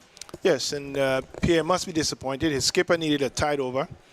He didn't get one. There was 9 runs in that over, which brought the run rate back up a little bit. It's now 5.8. And 87 without loss. It's a flat batting track, so whatever the score that the Jaguar puts on, the Red Force may just be able to chase it down. But certainly the Jaguars have to give themselves a chance here by getting the singles, turning the strike around, and not feeling that this is a good enough position to be in. The pressure has to be kept up on the Red Force team, and it's going to be left. Imlach has been in there in a while. He too needs to start pushing and pressing a little bit. And if they both get their guns going, Trinidad could be under some pressure here this afternoon. Good afternoon to you, Darwin. As a new over started by Jason Mohammed, bowling from the southern end. And a single into the onside as that ball just going into the mid-wicket position. Fielded there is 1 run. The score 88 now without loss. 88 without loss. Power play 2. This is the 16th over being bowled. On strike now the left-handed Shandapol Hemraj. Of course, the right-handed Tevin Imlach is at the non-striker's end. So it's going to be Shandapol Hemraj. He's looked quite ominous. He's on 59. He's facing up now to Jason Mohammed. Up to the wicket and bowls. And this one off the back foot, punching it down to long off. Coming off the boundary is Anderson Phillip to field. There is 1 run. So that's turning around the strike, obviously, the batsmen at this point. They've laid a good foundation, Darwin, and I think they want to build on it by rotating the strike. Absolutely, and that has to be part of their repertoire here. It's not all boundaries. They can put some pressure on if they keep getting singles. They're scoring at 5.80 runs per over at this point, and we're just in the 16th over. A very good platform being laid here, possibly for a blitzkrieg performance a bit later. It's going to be the right-handed Tevin Imlach. He's on 28, facing up to Jason to Mohammed, and his sweeps down to fine leg. They get 1. They're looking for the second, but they'll have to be content with 1. So a sweep shot there, and both these batsmen quite proficient with the sweep shots. They play them quite well. Yes, particularly Imlach. He likes that shot. I am not so sure that he's been doing it particularly well, but he likes to play the sweep shot and has been successful so far. He has a proclivity for the sweep. Here comes Jason Mohammed. He's up to the wicket now. The ball to the left-handed Shandapol Hemraj, and this one is stroked upishly down to long on. Coming off the boundary there is Carey Pierre. Fields. There is 1 run. Got the feeling there that the fielder in a short, almost a short mid-on, straightish mid-wicket position at one point felt he had a chance at that one, but it was away from him. So 1 more to the total. 91 without loss. 91 without loss. 2 balls left in the 16th over. So far, Jason Mohammed, this is his second over. He bowls, and this one is in the air, but this one off the pad. That's trickling into the onside. There is no run. The score remains 91 without loss. Imlach, who is taking strike, he's on 27. So far, Jason Mohammed, none for 7. This is 1 ball left in his second over. This is top of the table clash here at the Coolidge Cricket Grounds and the CG Insurance Super 50. Jason Mohammed up to the wicket. This one is flighted in the air, and that will go all the way for 6. Just a few meters from our commentary position here. Almost the ball bouncing almost to I was getting ready to catch it. almost to our commentary position. But that one was a high and mighty, really very flowing, elegant shot. Just lifting it, getting to the pitch of it and lifting it was Tevin Imlach. Over long on, he rushes on to 33. And the score now of 97 without loss at the end of 16. Hemorrhage is on 61. Yes, and certainly that was a nice shot. If Hemorrhage is watching and he saw that shot, it was effortless. He timed it well, he lifted, placed it well, and got the maximum. And we've seen a few nice shots from Hemorrhage, but he's lately been trying to hit the ball a little too hard. If they, the other thing too is if you keep getting singles, you put more pressure on the bowler. He has to think what he's about to do, and he's going to, being under pressure, he'll bowl a few loose ones. And Imlach capitalized on that and played a very, very good shot for 6. It was exquisite. Here comes the new over, started by Kari Pierce, up to the wicket bowls, and this one is stroked back with a point. Jason Mohammed fields and had a bit of a shy of the stumps at the non-striker's end. Kari Pierce didn't collect cleanly. The batsmen stay in their respective creases. The score remains 97 without loss. 97 without losses. This is the 17th over now being bowled.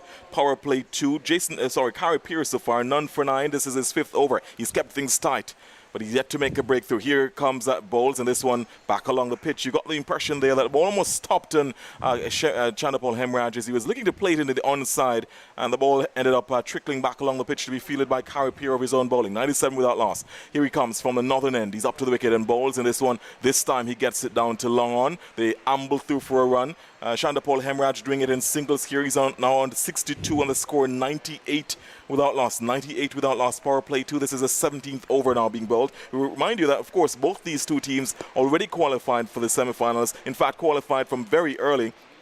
Trinidad and Tobago, 4 from 4 so far. Guyana, 3 from 3 so far, 16 and 12 points respectively. There's a top of the table clash today, so whatever the outcome, it does matter, only for academic interest. But the match tomorrow is a tale of 2 days. I'll tell you about that, as this delivery from Kari Pierre is just turned into the offside by Tevin Imlach. There is no run. The ball fielded in the covers. The match tomorrow between the Jamaica Scorpions and the Barbados Pride, they have all to play for. In fact, the winner will get a place in the semi-finals. One more spot up for grabs. 2 teams looking for it. Here comes a new delivery from Kari Pierre, pushed into the offside. The sweeper on the cover boundary comes off. Fields. There is 1 run for the batsman. Tevin Imlach moves up by 1. He's now on 34. The score 99 without loss. 1 more ball left in over number 17. So a tale of 2 cities.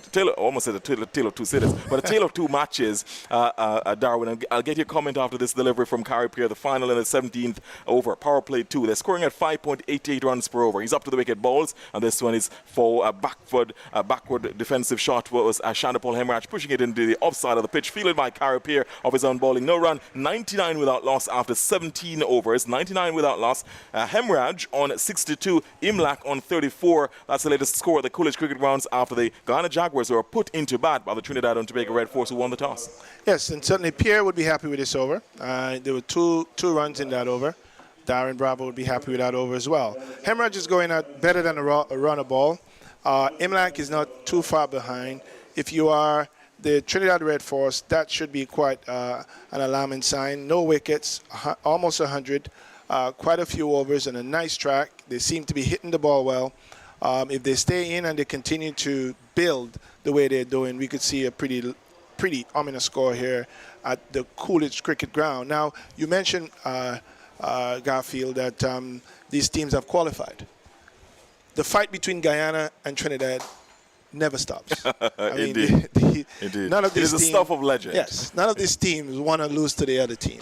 So whether this is, as you may say, an academic effort or not, there is a fight going out in the middle, because psychologically, if you're Guyana or Guyana beats you, if you meet later on down, they're coming at you thinking, we got you and we can take you out. So no one wants to lose this game today. Absolutely, you're absolutely right. And of course, as you mentioned earlier when you were with Denmore, the psychological advantage, the psychological edge of having won this contest in the preliminary round would of course be a significant push going forward into the semifinals, wherever these 2 teams meet in the semifinals or the finals, whichever. We'll tell you about that. But talking about the point standings, we'll go to, we'll tell you about the statistics on this match so far. But I'll tell you about the point standing as is. So Trinidad and Tobago 4 from 4, so 16 points, perfect. Guyana 3 from 3. This is their 4th match. 12 points, perfect. Windward Islands Volcanoes, they've already qualified as well. 8 points from 4 matches, so they've won 2 of their 4 matches. Barbados Pride 4 matches, 1 win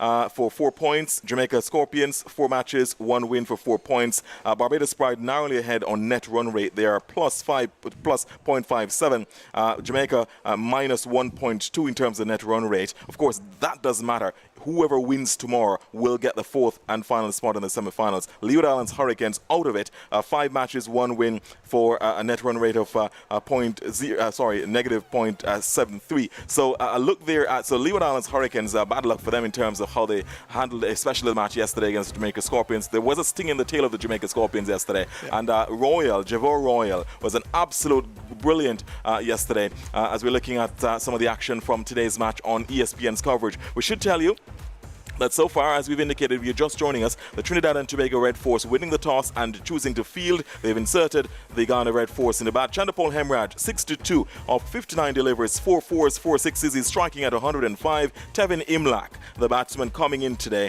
34 of 43. 3 fours, 1 6. He's striking at 79, and they've laid a very, very good platform at this point. The score after 17 overs, 99 without loss, and they've just finished a drink break. We're going to take a quick break, and when we come back, we'll have much more coverage. This is Middle Stump on Vibes Radio, the champion station.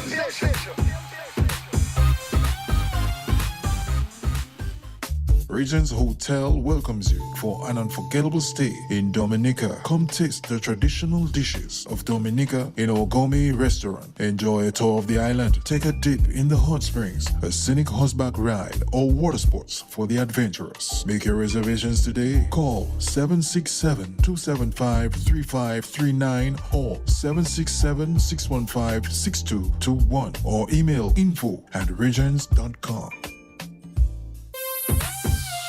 This is Middle Stump on Vibes Radio, the champion station.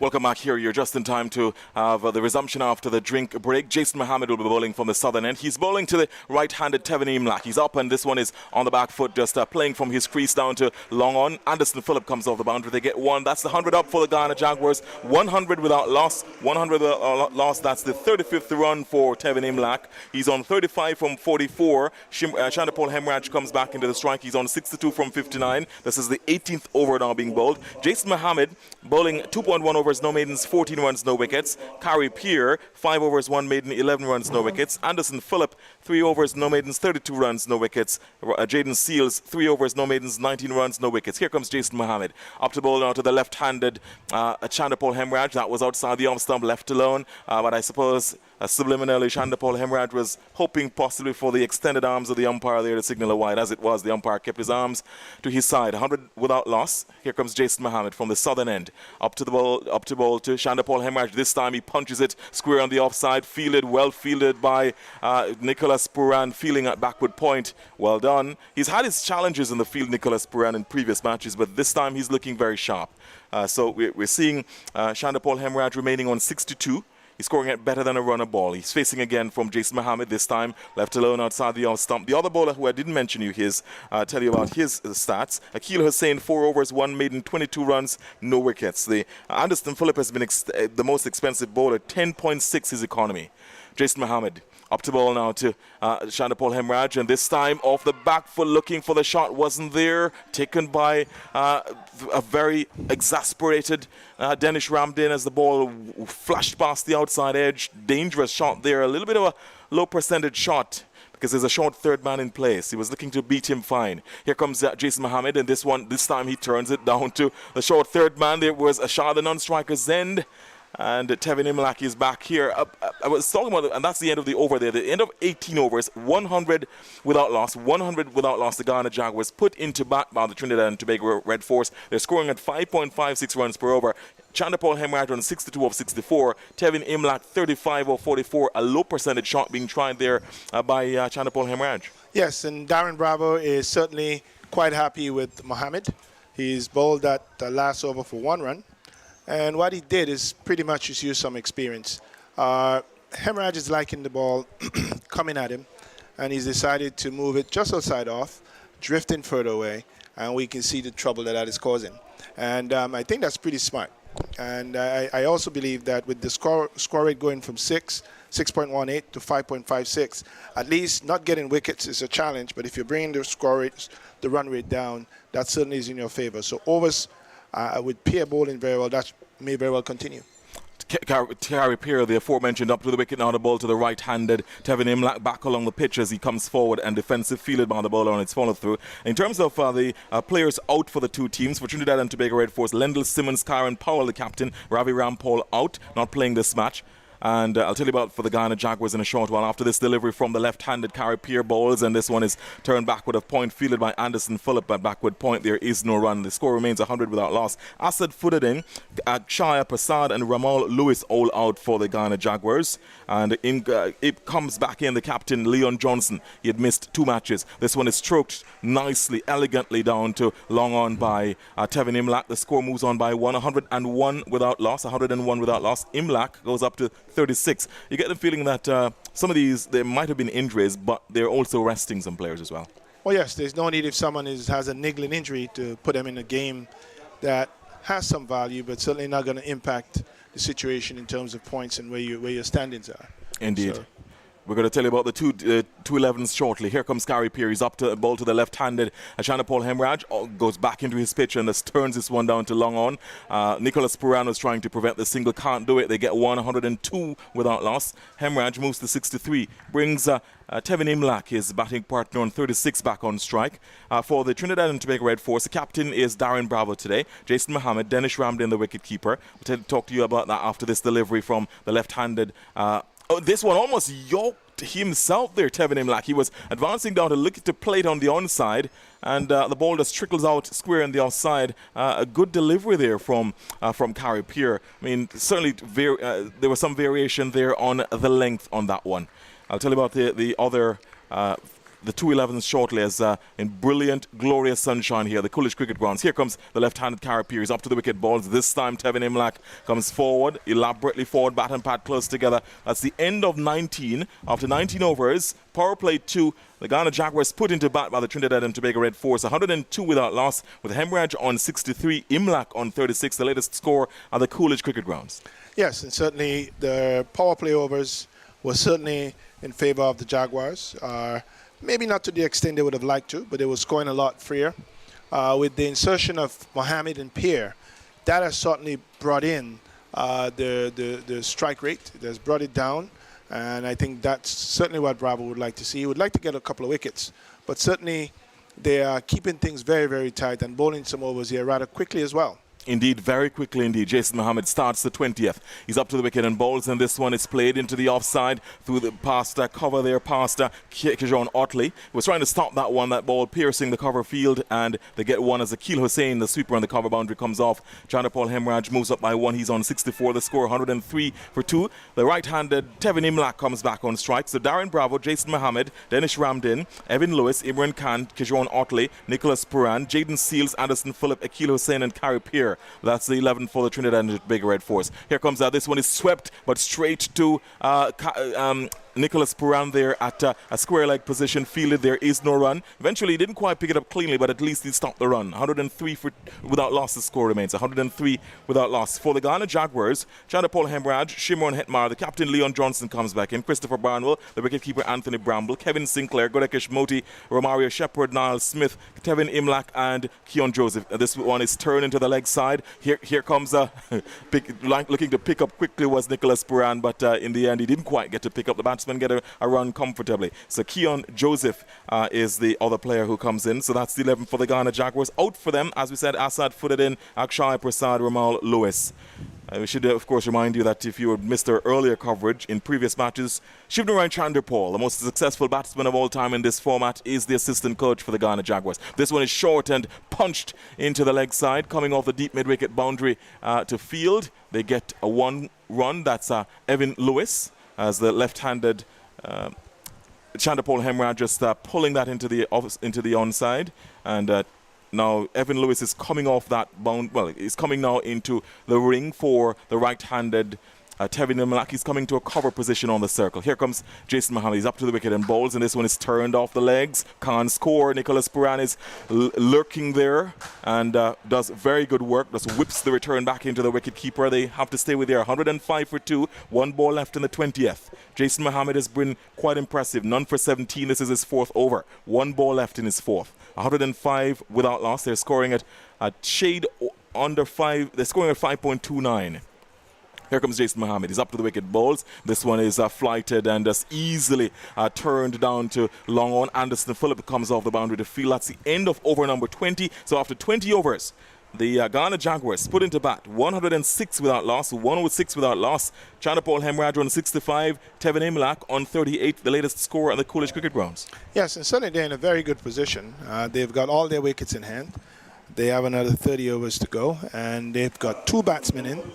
Hemraj on 65, Imlak on 38. They're set. They've seen the ball very well. They're not being bothered by the Trinidad bowling. And it's really going to be whether they give it away or whether they get a little bit overconfident and play too many rash shots. But certainly there's nothing looking quite difficult in terms of how they're batting outside. And if they continue like that, they could certainly bring out the mighty hitting Hetmeyer and Leon Johnson and the others down the line. They could really, really put some pressure on here. So we could easily see a score 280, 300 plus in this first innings here.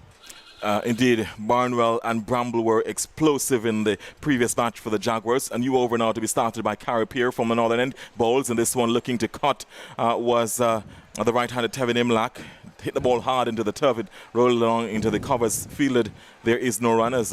Nicholas Puran, wearing number 29 on his back, just flicks the ball back to Carey Peer, who starts to move in again. This is a 21st over, 106 without loss. He bowls, and this one is turned into the offside. Backward of point, fielded by Anderson Phillip. There can't score. I think we just saw a look there at ESPN's coverage, Darwin, of the Manhattan for the Ghana Jaguars. It seems to have moved very quickly from a Manhattan to a shantytown, because you got the impression that since the introduction of the spinners, as you mentioned, Peer and Mohammed, they've certainly kept things very tight. Here comes Peer. He bowls, and this one again played into the offside. Can't score. Backward point. Anderson Phillip lurks and fields. He was looking to pierce the offside field, possibly out to the sweeper on the cover boundary, but he can't. He's gotten identical delivery, identical outcome for the last 2 deliveries. Here comes Carey Peer. He's none for 13. This is his 7th over. He's up to the wicket, bowls, and looking for this. He's bowled him. So Tevin Imlak bowled for 38. The pressure was starting to tell. A good delivery, good variation there by Carey Peer. The breakthrough has been made in the 21st over. Power play 2. The Ghana Jaguars lose their first wicket. Tevin Imlak going bowled by Carey Peer for 38. He faced 57 deliveries. A good delivery as we see in the replay, Darwin. Yes, and what I've been looking at is Imlak tends not to play too far forward. He tends to stay within his crease, and that would have been a delivery that he could hit straight back to the bowler or straight down the ground very easily. But the pressure built. They were not going as fast as they wanted to. And looking at what was happening earlier, I suspect he figured that he had to try something and played a very, very rash shot and got bowled. On the other hand, I must say that Peer has delivered for his captain. He kept a tight line. He was consistent. He kept nudging away at the same line and length, and certainly it paid off. So if you're watching this cricket then or listening, and you're a young player, just understand that consistency has its benefits, and it benefited for Peer here big time. And Darwin knows a lot about consistency as a player in his own right. We should tell you about the bowling figures. So the breakthrough made, Carey Peer, 6.4 overs, 1 maiden, 13 runs, 1 wicket. His economy of 2.03. Extraordinary economy right there from Carey Peer, and you could tell that the pressure was starting to build and looking to score. We explained what happened in the previous 3 deliveries. He was looking to score Tevin Imlak. It couldn't pierce the offside field. It went for a shot this time in the onside, and he had his off stump rocked back. So he was castled by Peer. As we look back at the replay there, he was looking for that a heave over the leg side. The delivery wasn't there. It was certainly not the delivery for that shot, and he was bowled. Here comes Carey Peer to bowl to the new batsman, who is Shimron Hetmar, who plays his back along the offside of the pitch, fielded by Carey Peer off his own bowling. 1 ball left in the 21st over. So this is the 7th over for Carey Peer, 1 for 13 so far. He's been impressive. what will Shimon Hetmar do? He's brimming with talent. He's brimful with talent. He has a good wagon wheel. He can play right around the field, right around the square. He has excellent shots in his repertoire, but he sometimes can be rash. Here comes a delivery here, and this one almost bowled him. He comes on the inside edge, seems to have hit the wicket keeper. It runs down to a fine leg. They get one. And let's see what it's actually a bye signal. So it didn't come off anything, but so bye signal. They run one by. So that's the end of the 7th over for Kari Peer. Look at that. The ball that's bouncing over the stumps. Wasn't taken cleanly by Danish Ramdane, ran behind for a bye. So the end of over number 21, 107 for 1. A bit of a scare there for Shimron Hetmar, who's yet to get off the mark. Shana Paul Hemraj is on 65. Yes, and I think the ball kind of disappointed the keeper Ramdane. He thought he was going to hit the bails, and he left it alone, and it just went inches over the bails and ran away for bye. He should have collected that, but he was already celebrating almost the bowling down of Hetmeyer. Bad shot by Hetmeyer. He just came in. No need to be playing these rash shots. Settle in, get in, and if he gets in, it's going to be unnatural. All the runs will come. But like I said, the scoring rate is dipping. A little bit of pressure out there on the Jaguars right now. Indeed, so it's going to be Shimron Hetmar to take strike in this, the 22nd over. Jason Mohammed from the southern end. He's up to the wicket, bowls, and this one is short and pulled. That's 4 runs, just one bounce, just inches inside the ropes. That was a short, and going onto the back foot in a flash was Shimron Hetmar, pulling it to wide long on, 4 runs. That's his bread and butter. Well, certainly you can see his intention. He's coming there and he's going to play shots. And Mohammed is not one of the front-line bowlers for the Red Force. And Hetmeyer knows that. He's a world-class player. And certainly he's going to target Mohammed and go after him. Here comes Jason Mohammed. What will be his response? He's up to the wicket. This one is flighted, punched through cover, through extra cover, beating Puran. It will run close to the boundary. It will be cut off by the sweeper on the cover boundary. They get 2 runs, who is Akil Hussain. And that one beating actually Kejon Otley there in an extra cover position. Couldn't stop that one. It was hit with a lot of power by Shimron Hetmar off the back foot. And actually came forward and cracked it through extra cover, getting 2 runs. The score rushes on to 113. Hetmar rushes on to 604. He's facing up to Jason Mohammed again. He's up to the wicket and bowls, and this one off the back foot, punching it through cover. And this time Akil Hussain comes off the boundary to field 1 run to Shimron Hetmar. He moves on to 7 on the score, 114 for 1. 114 for 1. This is the 22nd over. 21.3 overs bowled. Power play 2. Hetmar looks like he's in a no-nonsense mood today. He looks like he's going to be pugnacious today, and he has the shots in his repertoire.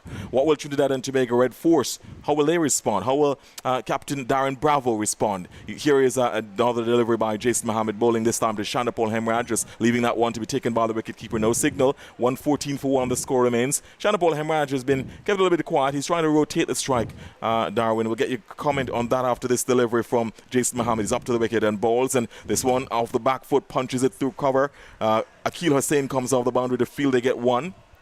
His score moves on to 66, and the score on 115 for 1, 115 for 1, 1 ball left in over number 22. The run rate now dipping to 5.27. It had been over, it was pretty much around 6 at one point, so it has come down steadily with the introduction of the spinners. Here comes Jason Mohammed. He's up to the wicket, bowls, and left alone to be taken by the wicket keeper there, Shimron Hetmar, not to be tempted outside the off stump. That's the end of over number 22. At the end of it, Raj, 66 of 69 deliveries, and Shimron Hetmar, he's just come to the crease, replacing the batsman who was dismissed earlier, Bo Imlak, and by the way, Shimron Hetmar calling for a replacement bat. He's on 7 of 6, 115 for 1. After comments from Darwin Telemack, it'll be time for my colleague Vernon Springer. Yes, and thank you, Garfield. I think Hetmar is in fact asking for a change of bats. We see that taking place right now, but he's not had a busy season so far in terms of runs. And with the Sri Lankan tour buzzing around and the selectors looking at who they're going to pick, he needs to get out there and play an innings that can continue to demonstrate that he, in fact, should be one of the certainties in the teams that are coming up. And with all of the challenges that are now for some of these players after what transpired in Bangladesh, he needs to come out there and put a good innings together, Springer. Good afternoon to you, Darwin. Pierre is in now to bowl to Shana Paul Hemraj, who's giving his hand away. It's gone, just close, just gone over. And for a moment, His heart would have been in his heart, Darwin, trying to clear long on with the breeze blowing across slightly. He wasn't trying. He did. Risky shot, Darwin. Would you play that at this time? If you're in and you feel you can do it, you do it. And he did it, and he did it well. So 121, he goes up to 72 off 70 deliveries. Pairs in out the bowl to Shannon Paul Hamridge. He's just turning this out to, looks like Jaden Seals.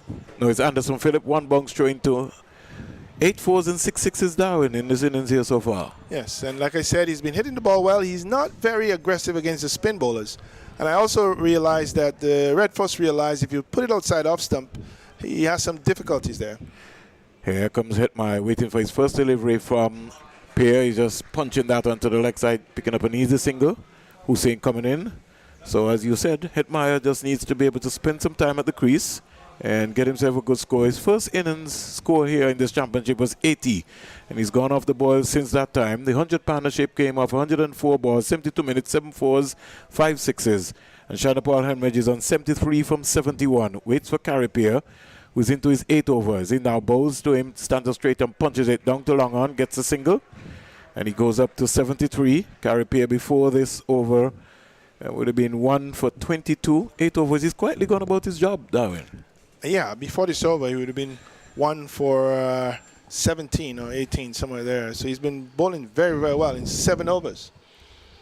Imran Khan maybe thinking about maybe coming into bowl. Here comes Hetmeyer just back and just turning this and picking up another easy single in terms of what's happening. 74 of 72, 125 for 1, 125 for 1. Darwin, are you a Liverpool fan? No. Okay. I just check in because Everton leading Liverpool maybe 75 minutes. So they have lots of Liverpool fans around here. Yeah, well, I am not one of them. You're a Man U? I am not a soccer fan. You're not a soccer fan. Yeah. Okay, so you get away today, Darwin. 125 for 1. Shannon Paul Hemridge is on 74. I got to find out then more supports. Coming up in a little while. Standing up and looking to punch that, but can't score. My good friend Billy Doctrove in Dominica. Well, Sir Viv is a Liverpool fan and Sir Curtly. Oh, really? Yeah. Well, there's a whole Colin James, too. Okay. So well, the list is long. yes, Billy Doctrove is Vincey Boyne. Man U fan. I think there are lots of Man U fans in the Caribbean. I don't know why. Coming from you, Darwin? I've often wondered about that. But nonetheless, the Jaguars seems to be going along pretty well.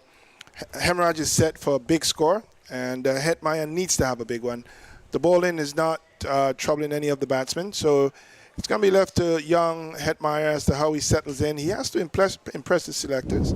It's no longer a given that you're going to get called because there's a lot of an eruption of certain things happening in West Indies cricket right now. So who gets picked, I think, is the guy who's in form and batting well on the day. And so with the last 3 scores not doing too well, he has to do himself a world of good here today and come out and bat for his team. Well, thank you very much, Darwin. Seals was bowled 3 overs, not for 19, 125 for 1, 125 for 1. 12 dot balls so far, 3 overs, no maidens, 19 runs, no wickets, 125 for 1. And Bravo ringing the changes here. Just via way of the cricket in the Australian Open, Japan's Naomi Osaka, she defeated American Jennifer Brady, 25 years old, in the Australian women's final to win her 4th Grand Slam crown. She has now won 2 Australian Open titles in 2019 and 2 US Open in 2018-2020. Sneaked down to the onside there, very comfortable there. Score goes up to 126 for 1. And straight away, the pressure just eases off a little bit there as Hetmeyer just turned that. And as Darwin said, it's important for Hetmeyer to be able to try and get a score. He's 10 from 9. Shannon Paul Hemridge, he'll be looking to build on the 74. He's got a good start, so that's important. Played some 6 ODI matches for the West Indies. Never scored a half century. High score 32. And so he would know that if he wants to be in the contention, he has to be able to up his game here. 74 from 73, 126 for 1. Just saw Kyron Pollard about a couple of overs ago. Just came around the boundary and maybe just sent a message just to kind of remind Bravo that, hey, these guys have to continue to lift their game. We're far from the halfway stage. If they continue at 4, it'll be 2:33. We break for a while. The Seals around the wicket to bowl to Shannon Paul Hamraj. He's fishing at a wide delivery. And as Darwin was saying before, Shamela, if you bowl Shonda Paul Hemorrhage a little wide, his right foot doesn't come out to the pitch of the ball. It's just more or less his hands. He's got bat speed, so he just goes at the ball very hard. Very much so. As I say, you need to bowl a bit straighter to him. Well, if you're bowling straight, you got to really hit the deck. So it's got to be an effort ball. I would really like Seals to bowl him more or less a fourth stump line, really, and with a length getting him to try and come forward, because if you give him width, he's going to crack your square and he's going to be able to pull you. Seals comes in out the ball to him. You see what I was talking about? Because his right foot doesn't come around. A little wider. He just stands up and, his bat speed and he just goes to the line. Right foot doesn't come out as if he really wants to caress the ball. You look back at the television replay because he's looking to hit the ball square all the time. Shonda Paul Hemorrhage, 74 from 75. He's batted beautifully so far, no doubt about that. And when he's played the perfect cricket shot, he's looked like a typical left-hander. Guyana over the years will produce some real outstanding left-handers. One name pops up, the late Roy Fredericks. Another would be Alvin Calatran. We break for a while. Seas comes in out the bowl to Shonda Paul Hemorrhage is back and steering this, but can't beat Carrie Pear, the one in the backward point area. They just need a break because what we have found, Shamila, in this tournament, I know this is Darwin's first game looking here. Teams have got good starts. They've looked good, and then all of a sudden they've just fell away, either in the middle overs. The overs between 11 to 40 has been critical. The last 46 balls have seen 29 runs with 1 wicket, so you understand the pressure. Once Trinidad could continue to build that pressure, they've also picked up. Lasher was bold, who just got frustrated. Around the wicket comes Seals in out the ball to Shonda Paul Hemorrhage. He's staring this, but he can't beat Carrie Pear. And the score remains at 126 for 1. Then they just feel like they can put a break on the scoring. And that's one of the things which I find that the Caribbean batsmen are not able to adjust. It's like once they start, they keep going. So if you look at an Evan Lewis, if he's in the mood, he just keeps going. And then if you have a break where you put a break on him, then he's almost gone into a shell. Same thing is happening here with Shonda Paul Hemorrhage. Very much so. As you say, in the middle period from the 11th to the 40th over, the strike don't get rotated as much.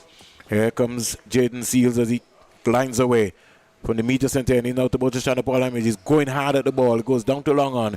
Will it have the legs go around? No, it doesn't. Beautiful feeling there. We're unsighted here by the side screen, so we weren't able to pick up the fielders there in that position. Score goes up to 128 for 1. Shonda Paul Hemorrhage goes to 76. Seals waving to the pavilion that he maybe just needs a water break at the completion of over number 24. And so the run rate is 5.33. Now, if the Guyana Jaguars continue and they take this up to 6, they can get 287. If they take it up to 8, they can get 341. And I'm sure that will be the objective of the Guyana Jaguars. Yeah, very much so. Guyana will be looking to put another win under the belt. Both teams will be very competitive in this game. They want to keep the momentum going into the semifinals. Also, that Christopher Barnwell who scored his list day maiden century. He's in the hut and he'll be looking to come. Leon Johnson, who's also scored 100. Kyron Pollard is coming on as the emergency fielder. So he doesn't like what is going on. And just what you heard what Darwin was talking about. As long as you got two matchups between, as we would say, Trinidad and Guyana, it's always going to be a ding-dong battle. And Shonda Paul, you would understand now, Kyron Pollard maybe don't like what is going on. And he comes onto the field here as an emergency fielder. So this is going to be an interesting period. 128 for 1.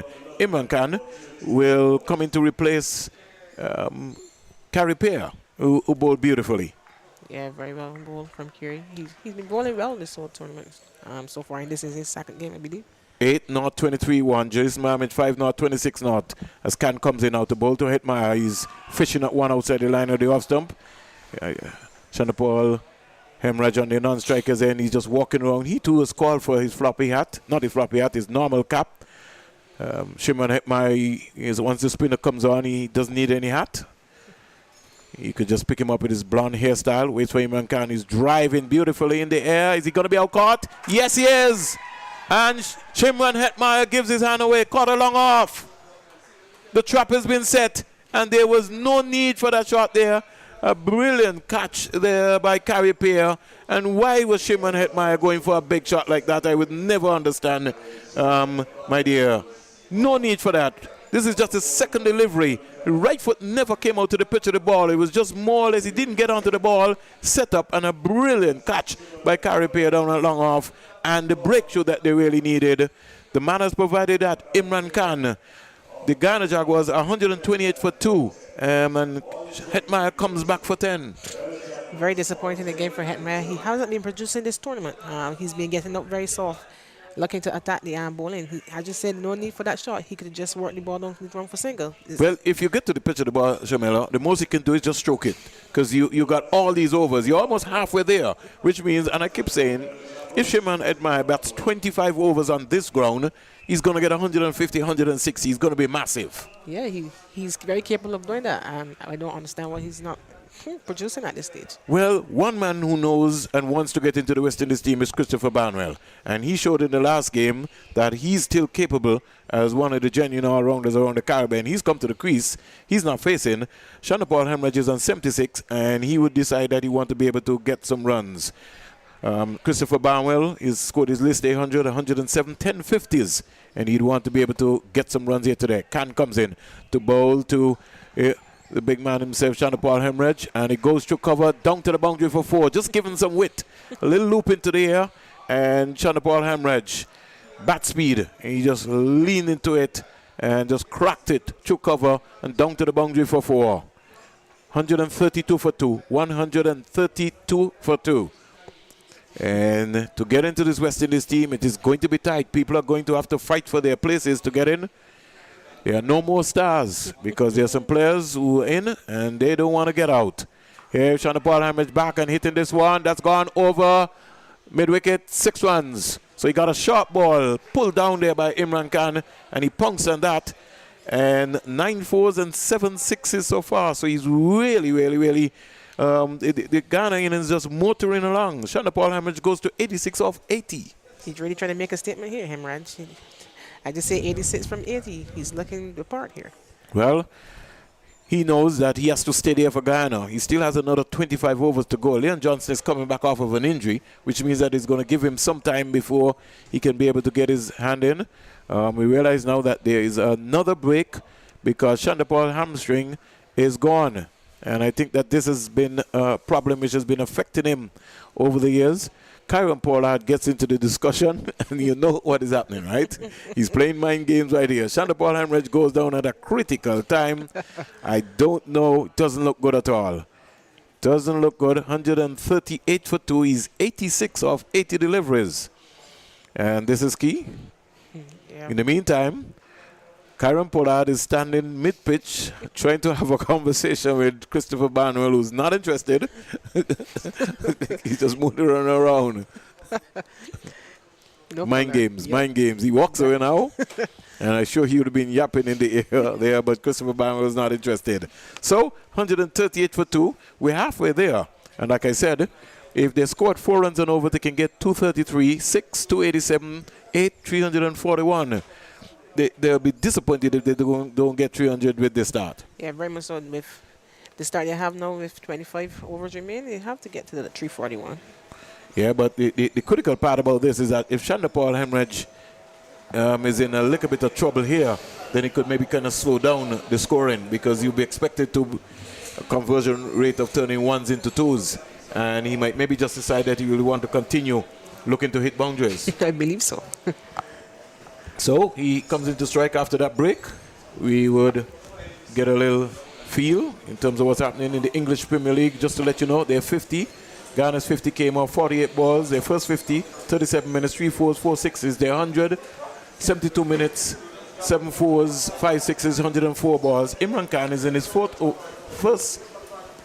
over so far, 1 for 10, picking up the wicket of Shimon Hetmeyer. He's in now to bowl to Shana Paul Hemorrhage, who stands up straight onto the back foot and plays another dot ball. And the score remains on 138 for 2. 138 for 2. Shana Paul Hemorrhage is 86 from 81. They're scoring a 5.56 runs per over. Comes in now to bowl to Shana Paul Hemorrhage. He comes quietly forward. And so the end of over number 25. We're halfway there. At this projected rate, they could get up to 276 at 5.52 runs per over. They're 138 for 2. 25 overs have been bowled. Barnwell is not. Shana Paul Hemorrhage is 86.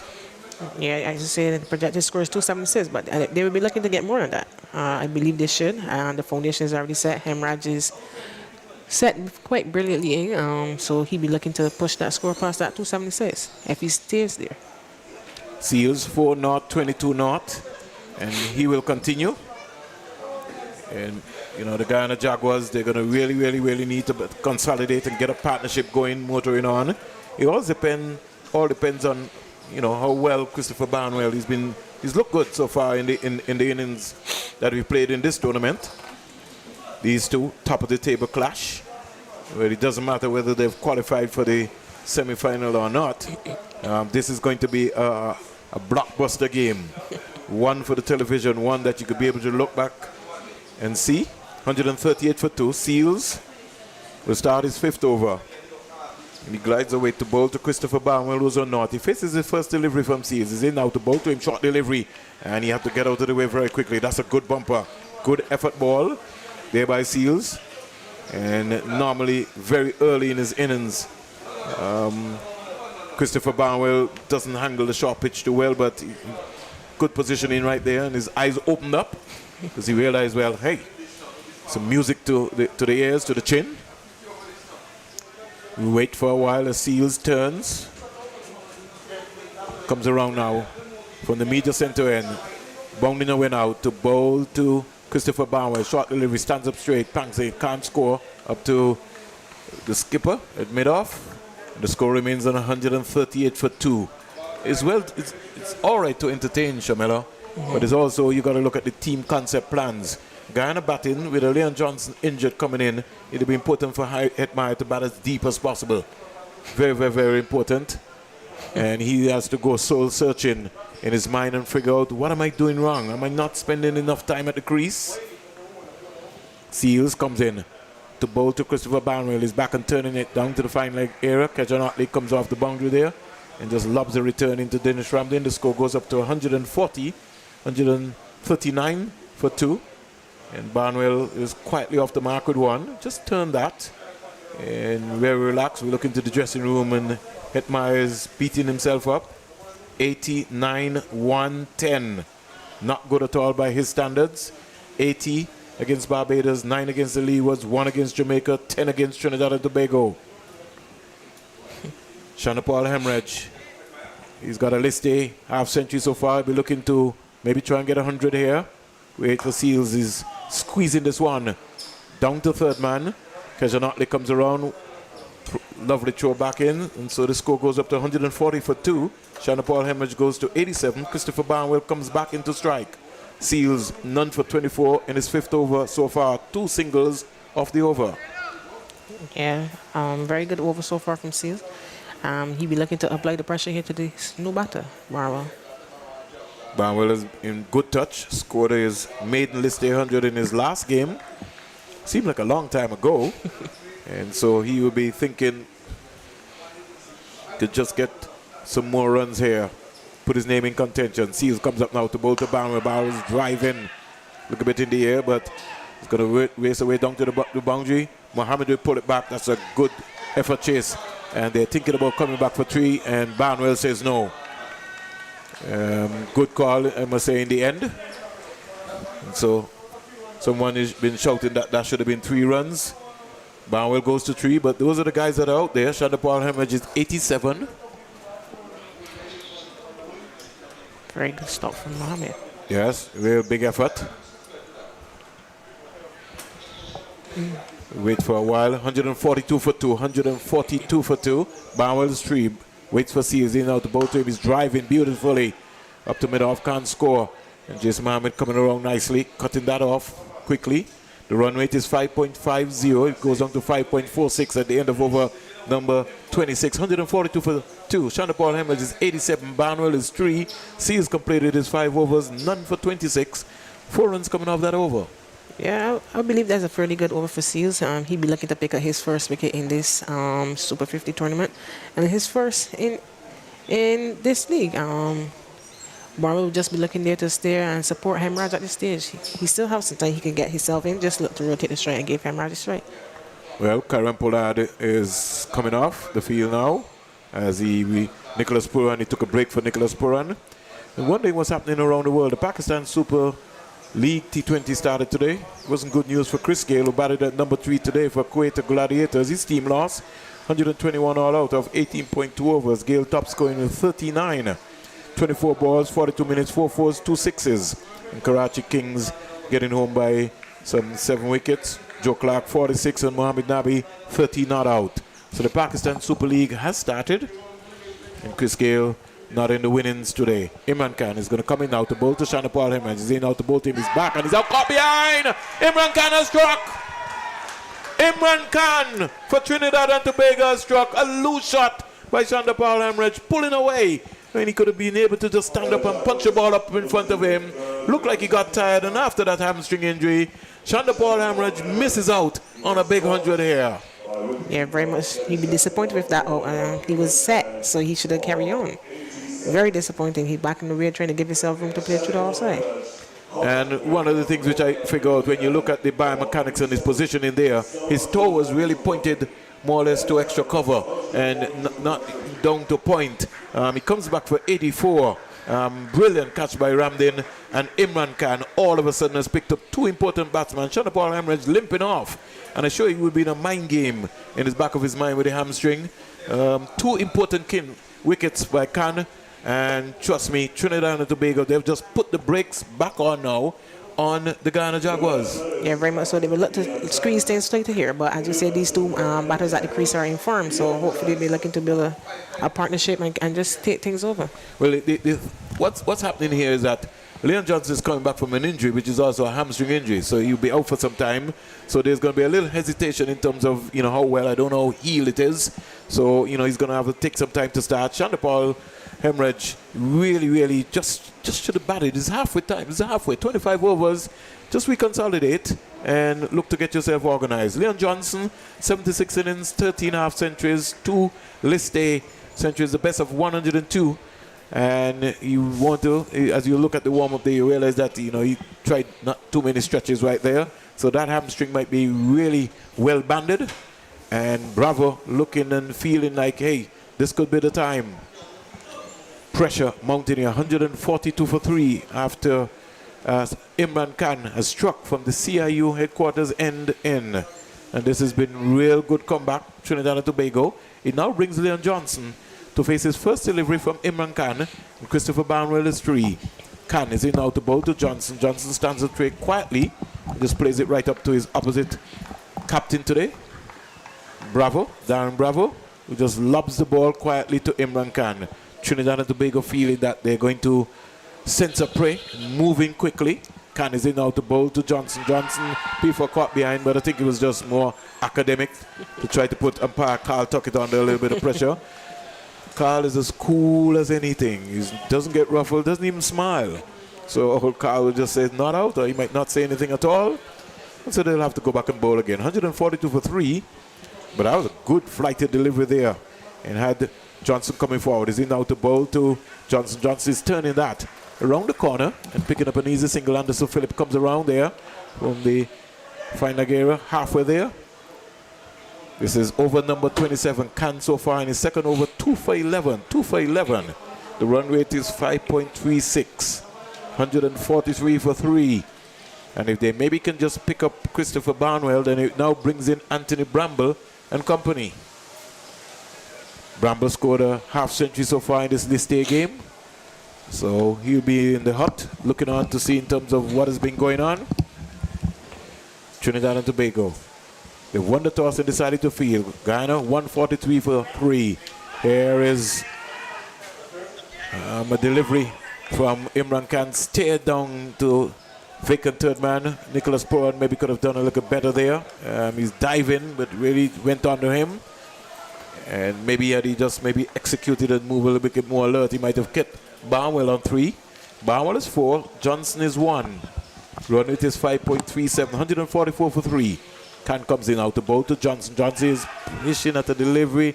No need for him to be able to try and be advised to play the ball up the V a little longer. 27 overs bowled. The latest score here at the Coolidge Cricket Grounds in match number 13 between the 2 top teams. The Guyana Jaguars are 144 for 3. The run rate is 5.33. Barnwell, Christopher Barnwell is 4. Leon Johnson, Guyana's captain, is 1. And Trinidad and Tobago Red Force, they're sneaking their way quietly back into the game. Very much so. Another successful over for the Red Force. Khan picking up his second wicket. He's been answering some questions. He's been giving the batters some a hard time. He picked up that very important wicket of the set batsman Hemraj. Hemraj 50 would have come off some 41 balls, 53 minutes, 3 fours and 4 sixes. That sounded like a long time ago, and he was looking to get 100, but failed out in this end. We break for a little while here now as there's been some bowling change. Just a little cloud just moving around, moving over here at the Coolidge ground to maybe kind of just ease down the heat a little bit in terms of what's happening. It's been real hot here at the Coolidge ground, especially in St. John's, Antigua, Barbuda, and ashore, the wider part of the Eastern Caribbean. 144 for 3. Seals will bowl to Barnwell. Comes up now, bowls to Barnwell. Back of the length delivery, and Barnwell picks up the line. No need for him. I think when Barnwell comes in first, one of the areas that you really want to be trying to see if you can be able to bowl Barnwell is between wicket and wicket, especially with the new ball. Getting him to play the ball very early. 144 for 3. Umpire Leslie Reefer just looking to make sure that Seals didn't encroach on the danger area, but he didn't. And he was quite satisfied. Umpires today, Leslie Reefer Jr. and Carl Tuckett. Seals is now with him to bowl to Barnwell. He's pulling that. There's nobody in the mid-wicket area. Down to the boundary for 4. Short ball. But Barnwell is in good touch. And he pounced on that quite easily. That sat up. It was almost like a tennis delivery. And Barnwell put that way quite easily. Goes to 8 and the score goes up to 148 for 3. Very good shot from Barnwell. I see that ball sat up for quite some time. He was on top of it quite early. No effort there at all from Seals, and if you're going to bowl a short ball to Barnwell, you have to bowl a perfect short ball. You can't bowl one in the middle of the pitch, but he's learning. Seals comes in now to bowl to Barnwell. Back and punching that, can't beat. And a little hesitation there. Carry Pear inside the 30-yard circle now.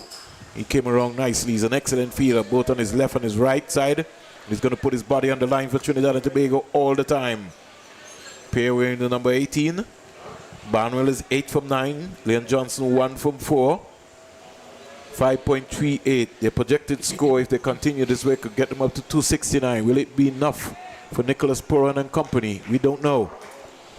Seals the ball to Christopher Barnwell. Is it now to bowl to Christopher Barnwell? And he's looking to tuck that one. He gets a single. Caught Anderson Phillips snapping. And maybe for a moment, the Trinidad and Tobago fielders a hole in their head that if maybe that had hit at the non-striker's end, it might have been close, but Barnwell was diving for his country's worth. He got in the end. So good afternoon to Ramis Sarwan. Sent me a text yesterday. Thanks again, SARS. Former West Indies player. Did some coaching during CPL. He's trying to get himself into the coaching area. 149 for 3. This is over number 28. Give me your thoughts on Bravo's captaincy so far, Shamala. It hasn't been that quite bad. He's working his bowlers. He's giving each bowler the opportunity. And I guess that's what he's been sent to do. 149 for 3. Leon Johnson now comes into strike, and like I said, he's been out with a hamstring injury. He's maybe not back to himself yet. Look at him warm. He looks very, very strapped at this over. Denmore Roberts will be coming into the hot seat to sit with you, Shamila. Here comes Seals around the wicket. The ball to Leon Johnson. Johnson picks up the line. Good take by Ramden. Got one more legal delivery in this over. 5 runs off the over so far. He's been none for 31, Jaden Seals. 149 for 3. 149 for 3 into over number 28. To over number 28. Seals getting themselves organized. He's going to come around the wicket. 149 for 3. Seals around the wicket to bowl to Leon Johnson, who's on 1. Stop as Johnson wasn't quite ready, and so he decided to take a little break. Wait for a little further assistance here. Got one more legal delivery. He comes away to bowl to Leon Johnson. Now to bowl to Johnson. Johnson is driving but can't beat Jason Mohammed at cover. And so the score remains at 149 for 3 at the completion of over number 28. More comments from you, Shamila, and then will be the voice of Denmore Roberts. Very tight period here for the Guyana Jaguars. This is going to be a crucial period for the Trinidad Red Force. As you can see, As you can see, the pitch isn't producing that much space now, so variation is going to be very important.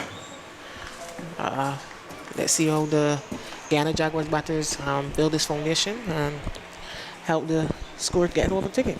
So they would definitely want to get a big score, the Guyana Jaguars. The feeling, though, from the Trinidad and Tobago Red Force has been very good in the outfield.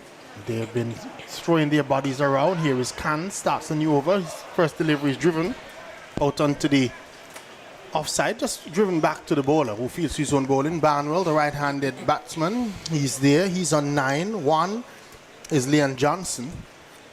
And Khan getting a wicket with his second delivery to Shimon Hetmeyer. Hetmeyer holding out to the fielder at the long off position. So just another total as this another score as this one is worked into the onside, brings up the 150 for the Guyana Jaguars. 150 for 3. And we're in over number 29. Being bowled by Imran Khan. The left-handed Leon Johnson comes into strike. He's on 1. That's a flighted delivery. He's just dropping it into the offside field. Wanted a single, sent back quickly as Bravo was quickly in, and there was no run. So the sunshine is back with us. The sun had gone on a cloud for just a minute. Here is it. Short of a length delivery. This one is worked away down to the final leg region. They get 1, should be 2, and gets it easily as Anderson Phillip. To do a lot of work from backward of square, coming around to the final leg region, and they come back for 2. So the 150 for the Guyana Jaguars came up in 171 deliveries, 180 minutes, and they've struck 10 fours and 7 sixes so far in the innings. So the 150, 171 balls, 180 minutes, 10 fours and 7 sixes. Here is this delivery worked away out into the onside field again. Can't beat the fielder standing at that straightish mid-on position. He's very short. Here is Khan in. A short of a length delivery and backing away looking to cut his Leon Johnson, but only gets it to as far as Mohammed, who is standing at point, and there is no run. Brings up the end of another over. At the end of over number 29, Johnson is on 3, Barnwell on 10. The Guyana Jaguars 152 for 3 and looking to rebuild. 2 new batsmen at the crease, and it's going to be important that they rebuild, Shamila. Yeah, very important that these two batters build. They had some good scores in the last game, so I know they have the ability to build a partnership here. But Khan is bowling very well. He's answering questions and he's keeping things tight for his bowler. And for his captain, sorry. And a very good over. Just 3 runs coming from his last over. 2 for 15 so far from his 3 overs. And he's come in and he's gotten wickets. And he's also kept the runs down. So he's put the pressure back on the Guyana Jaguars team. And looks as if it's going to be Phillip who is going to come back in to the attack. He's going to be bowling to Christopher Barnwell, the right-handed middle-order batsman for the Guyana Jaguars. Phillip with just a little chip in his run, and then he's in, and it's a short of a delivery looking to pull. This one was Barnwell, missing the delivery as it went into the gloves of wicketkeeper Ramlin. There was a loud squeal from Puran, who is down here at the mid-on position, continuing to just try and put some pressure on the umpire, but you could see Barnwell again. He had struck one of Seals into that mid-wicket position, and he's looking to do the same of Phillip. Phillip just has a little bit more pace, I think, than in Jaden Seals. We watch as here is this delivery. Barnwell is back and across and playing this one out into the extra cover region. Fielder is posted there, looks to be Jason Mohammed, and there is no run. So there's a third man, there's a man at point, then there is cover on the boundary, extra cover, mid-off and mid-on. They're up inside this 30-yard circle. The mid-wicket is straight, and there's a man down at deep backward square, and a man on the long leg boundary, very wide. So if anything is tickled past, Ramden has the chance to get to the boundary. Here is Anderson Phillip in, and this delivery is having the batsman jumping as he played this one. The ball kept slightly low, but from the length of the delivery, jumping back was Barnwell. That one kept low. He got bat onto it though, and the ball is played back to the bowler, and there is no run. So you're listening to coverage here from the Coolidge Cricket Grounds, and if you're hearing sounds in the background, it's a Saturday and it's a busy day for the PC Bird International Airport. Even in COVID times, a number of flights still coming in. Here we watch as this is Anderson in, and Barnwell again not moving his feet, just standing on the back foot and playing this one with the bat out into the offside field. Finds Jason Mohammed in the way, and there is no run. So bright sunshine, lovely day for cricket. We saw Pollard on the field for a short while as Nicholas Puran had gone off, maybe just for, they would say, a relief break, one of those bathroom breaks or something of the sort. So he's back on. Johnson is there, he's on 3, coming back after a hamstring injury, we're told. Here is he on driving, but straight to the fielder standing in that shortish mid-wicket position. That Peter is Seals, who is up inside the 30-yard circle, and again there is no run. So a quiet time for the Guyana Jaguars. The rebuilding stage, they would have lost wickets at 106 and then 128. So they're now 152 for 3 in the rebuilding phase of the innings. Here is this delivery. The batsman is looking for a single as he was just guiding this one into the backward point region. Fielder coming around with the left hand, looks to be Carey Peer, was quickly around and can't score. Brings up the end of over number 30. After 30 overs, Guyana Jaguars, they are 152 for 3, Johnson on 3 and Barnwell on 10. A very good over from Phillips. As you can see, he was a bit expensive in his couple of overs before. The Guyana Jaguar batters will have to keep their eyes on the ball here. You can see that the pitch is playing a bit low now. 30 overs and a maiden to bring up the 30th over from Phillips. He would be happy about that because in his first 3 overs he had gone for 32 runs, and being able to come back at this stage and bowl a maiden over. And it's important because there are 2 new batsmen at the crease, and that was good captaincy on the part of Bravo, recognizing that there are 2 new batsmen and bringing back Philip at that distance. Here is a beautiful catch at slip. That one turned across Leon Johnson. The edge found. The hand of Nicholas Puram went down to his right and he snatched that one beautifully. That's the end of Leon Johnson. Catch taken at slip. The Guyana Jaguars losing their 4th wicket. They are now 152 for 4. A brilliant catch taken by Nicholas Puram. Very brilliant catch indeed. Well ball from Khan again. He's been asking those questions consistently and he's been getting rewards for it. So that one was just like the wrong one. That one that turned the other way, away from the left-handed Johnson. And Johnson's edge was found, went low to the right of Nicholas Puran, and probably with a little bit of his wicket-keeping skills still close to the wicket, he got down low and got his hand underneath that one and took a very good catch. I think, as a matter of fact, took a remarkable catch, a beautiful catch taken to dismiss Leon Johnson, caught off the bowling of Khan, and Khan has 3 for 15 so far, and he's only in his 4th over, and he has come in and made all the difference to this Guyana Jaguars score. Yeah, very much so. He's making a very, very, very big difference. Something just want that little breakthrough and build the confidence of the team. So it has brought out Anthony Bramble, the wicketkeeper batsman for Guyana, who's been around for a while, and he's probably, some people would be saying, Owen. He's had 42 innings, 786 runs, an average of 20.68. His best being 69. And I'm sure that the Guyana Jaguars would feel that after playing so many innings, Anthony Bramble is due to get a bigger score than 69. So we will see how he handles Imran Khan, who's in a good spell.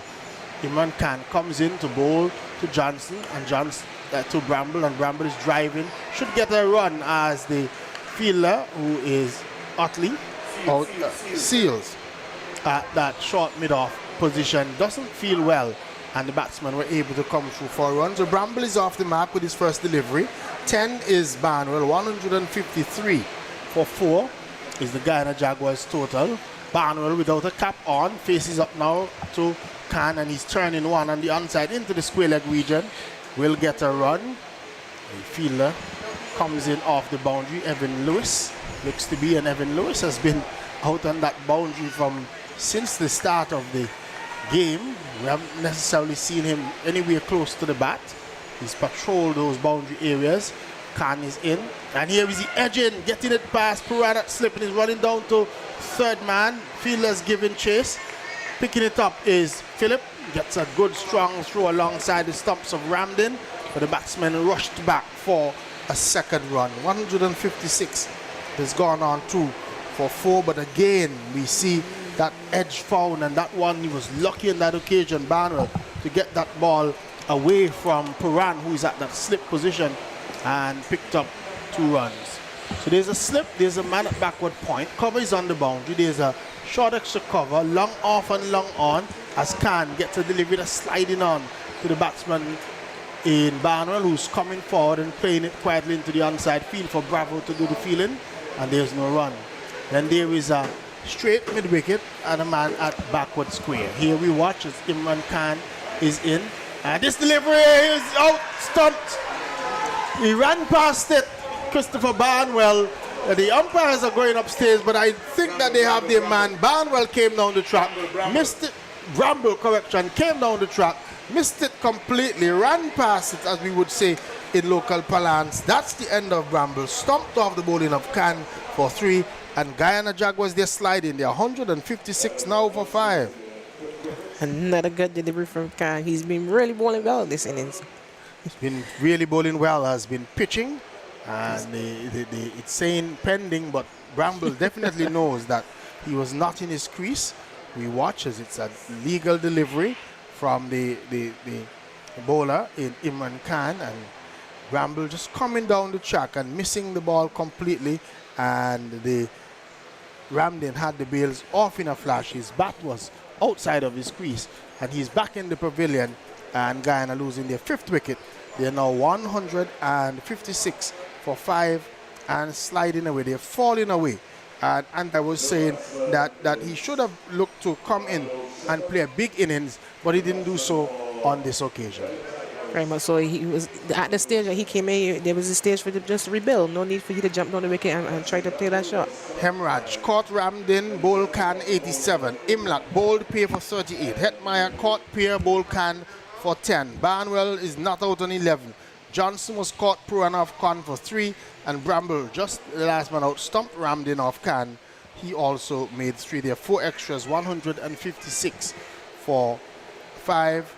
156 for 5, the Guyana Jaguars team, and they're playing against the Trinidad and Tobago Red Force. So 5 wickets down for the Guyana Jaguars, and the new batsman is Shepherd. Mario Shepherd faces, as this delivery is, as a matter of fact, it's Barnwell who is on strike, and this delivery is driven back along the pitch for the bowler to field to his own bowling, and there is no run. So Philip is the bowler. Barnwell is on 11. Shepherd yet to face the delivery. 156 for 5. So Philip, 4.1 overs, 1 maiden, 32 runs. No wicket. He had the maiden over in his last over, and that was poor cricket on the part of Bramble as well. Bramble just running past a delivery that turned from Imran Khan and got himself stumped. Here is Philip into Barnwell, and he's getting the single as just a bit of hesitation from Mario Shepherd as the ball was going in between of Jason Mohammed and looks to be Carrie Peer, who is out in that position there, and the batsmen were able to come through for a run, and Barnwell just indicating to the batsman in Shepherd that Carrie Peer is left-handed, and that ball was going to his right. So there was always a run on that occasion. 157, the total has gone on to 157 for 5. Mario Shepherd has pedigree, he can bat. Here is he facing up now as Anderson Phillip is in and bowls to him, and he's driving in the air, dropped by the fielder Jason Mohammed at that short extra cover position. It was in the air, he got his hand to it, didn't stick. The ball falls into the field and the batsmen were able to come through for a run. But does that go down as a chance for Romario Shepherd? Yes, he got the hands to it. Jason Mohammed, you would expect under these circumstances, you'd want a better effort than that. So catch going down, 34 runs so far. Here is Philip in, and he's edging and caught behind. And that's the end of Christopher Barnwell. Got a delivery just outside the line of the off stump, pushed the bat at edge found, low to his right, rammed in, tumbled and took the catch. That's the end of, that's the end of Shepherd, as that one just run to the low end of Ramden, low catch taken. That's the end of is it Barnwell? Yeah. The scoreboard was saying Shepherd, but it's actually Barnwell. Christopher Barnwell, who was caught off the bowling of Philip.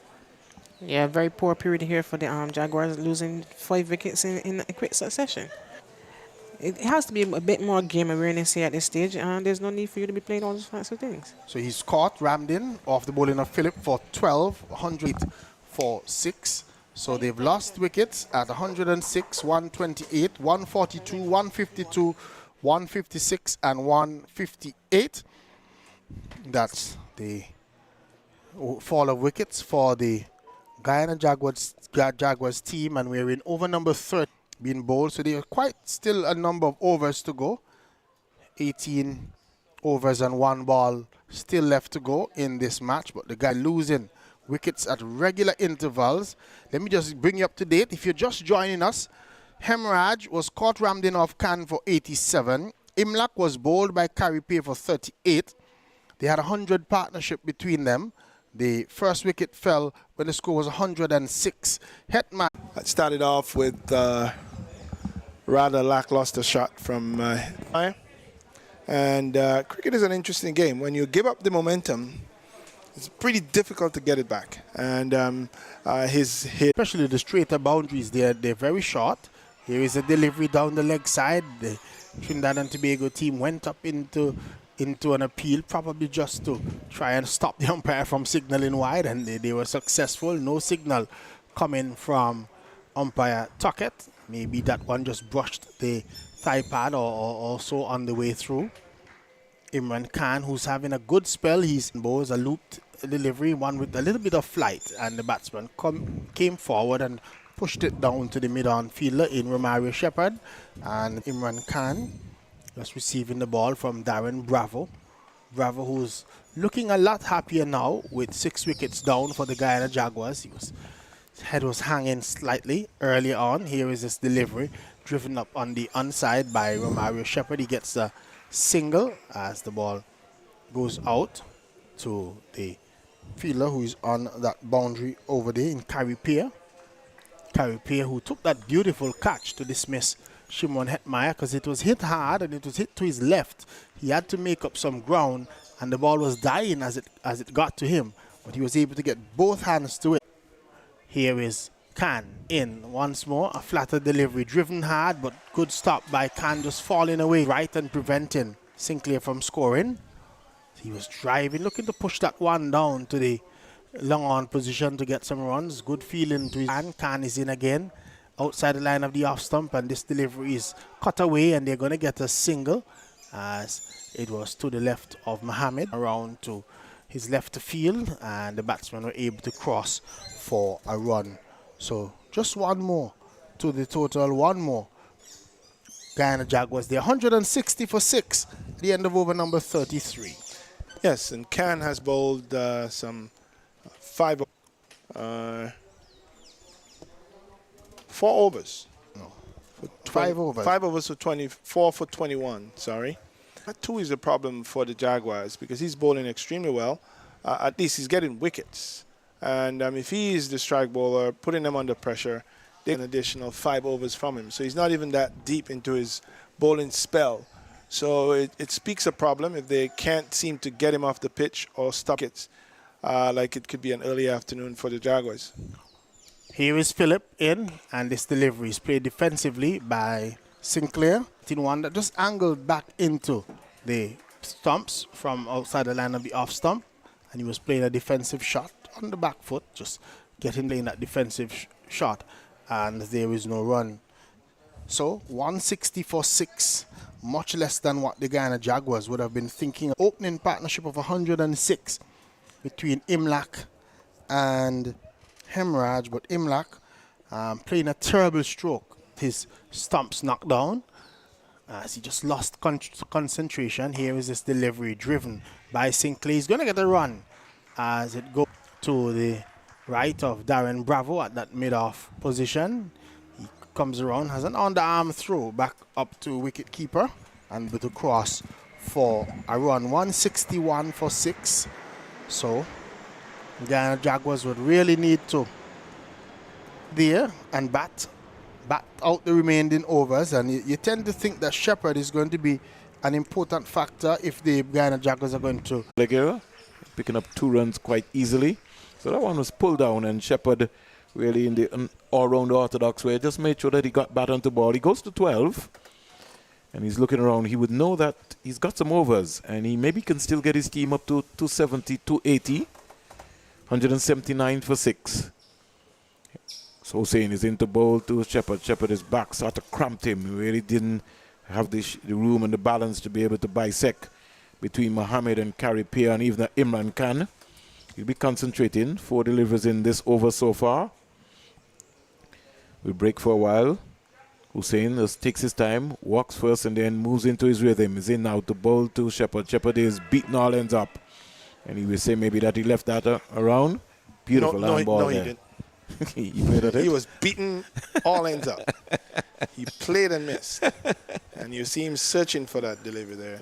But Springer, you really think they can get up to 280? Just never, you never know. Shepherd is a big guy. He might take a chance or two. Hussein is in his 5th over, none for 24. As Hussein glides away quietly. He's in now to bowl to Shepherd. Shepherd is back and looking to stay up, but he can't beat Imran Khan at short third man. Completion of over number 38. The latest score here at the Coolidge Cricket Ground in the CG Insurance match number 13 between the 2 big teams, the 2 semi-final teams, and this is the big one, as they would say. 179 for 6. Shepherd is 12. Sinclair is 10. Hussein has completed his 5 overs with 1 maiden to go with that. None for 24 as Carl Tuckett comes into position, and Imran Khan will bowl another over. And Springer, if you ask Hussein what he felt about that over, he would say, well bowled. Okay. He's had a rough time in the first 4 overs that he bowled, and from Hemorrhage in particular, he should be happy. Khan is in now to bowl to Sinclair. He could have done a lot better with that, Darwin. I don't know what you think. He's supposed to be able, with that gap given there by Bravo, to be able to hit that down to long on. And he's disgusted with himself that he didn't do that. A little decent cricketer. He's 21 years old. He comes quietly forward. He's organized. They still have the final power play, Darwin. So that's why I was telling you that day. Maybe he can get up to 260, 265. And anything is possible there. Well, Shepherd will be the key player for that. And hopefully they can keep him out there long enough to put some pressure on the Red Force. 4 for 28, Imran Khan. He's in now to bowl to Sinclair. Getting a little fancy. Can't score. He's got to find a way to get a single, Darwin. Yeah, I mean, there are 4 dot balls already in this over. And there have been too many throughout this innings. Too many throughout the tournament. Too many throughout the tournament. Here comes Imran Khan as he comes in now to bowl to Sinclair. Sinclair comes quietly forward again. I think, Darwin, you maybe need to come and teach them how to sweep. You'll be sweeping Imran Khan there. You'd want to know what would be happening. They're the ones out there. They should know how to execute. But there's a bit of pressure on the Jaguar batting right now. He's back in the defending again. He can't score. So Imran Khan has been allowed to look like he's going to come and bowl a maiden here. Well, 5 dot balls. Yes, and especially right now in over number 39. I think you bat Imran Khan off. All right, I hear you.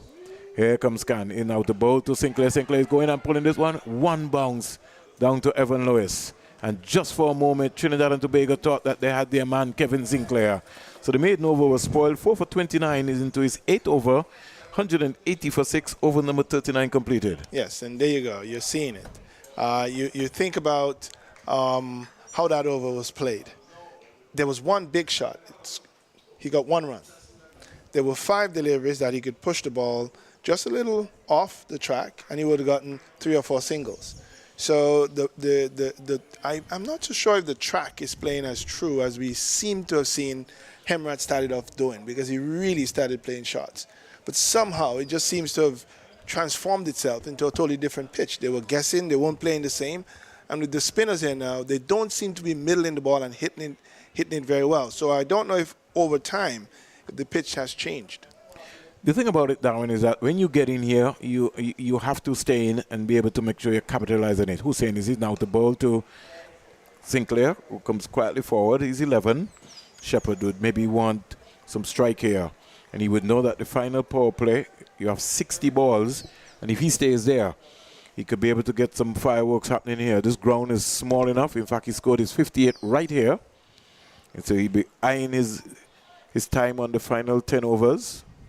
In the meantime, Trinidad will be thinking about trying to see if they could be able to just pick up one of these just before the final power play. Darren Bravo making some changes, bringing Nicholas Puran up to slip so he can be able to put some pressure up. And they sense that we maybe need to pick up something here. Between 11 to 40, Darwin, they scored 149 runs and they've lost 6 wickets. So you'll understand in terms of what's happening in the middle overs. We're going to see how many they're going to score in the final 10 overs. Yes, and they didn't do well with the middle overs. And they have fewer wickets to contend with for the last 10 at least. So really in a spot of butter here, the Jaguars. Pierre comes in now to bowl to Sinclair. Sinclair back and pulling this one. Oh, that's good football skills here by Bravo. And he will tell you that he's a good footballer. So he came across it with his right foot, stopped that. The only thing is that Trinidad and Tobago won't be able to play at home for the World Cup qualifiers. They'll have to go elsewhere. But I don't know if Bravo could make that team. 180 for 6. Pierre comes in now to bowl to Sinclair. Sinclair is driving in the air. Brilliantly caught. Pressure. That's an excellent catch by Carrie Pierre. They set him up.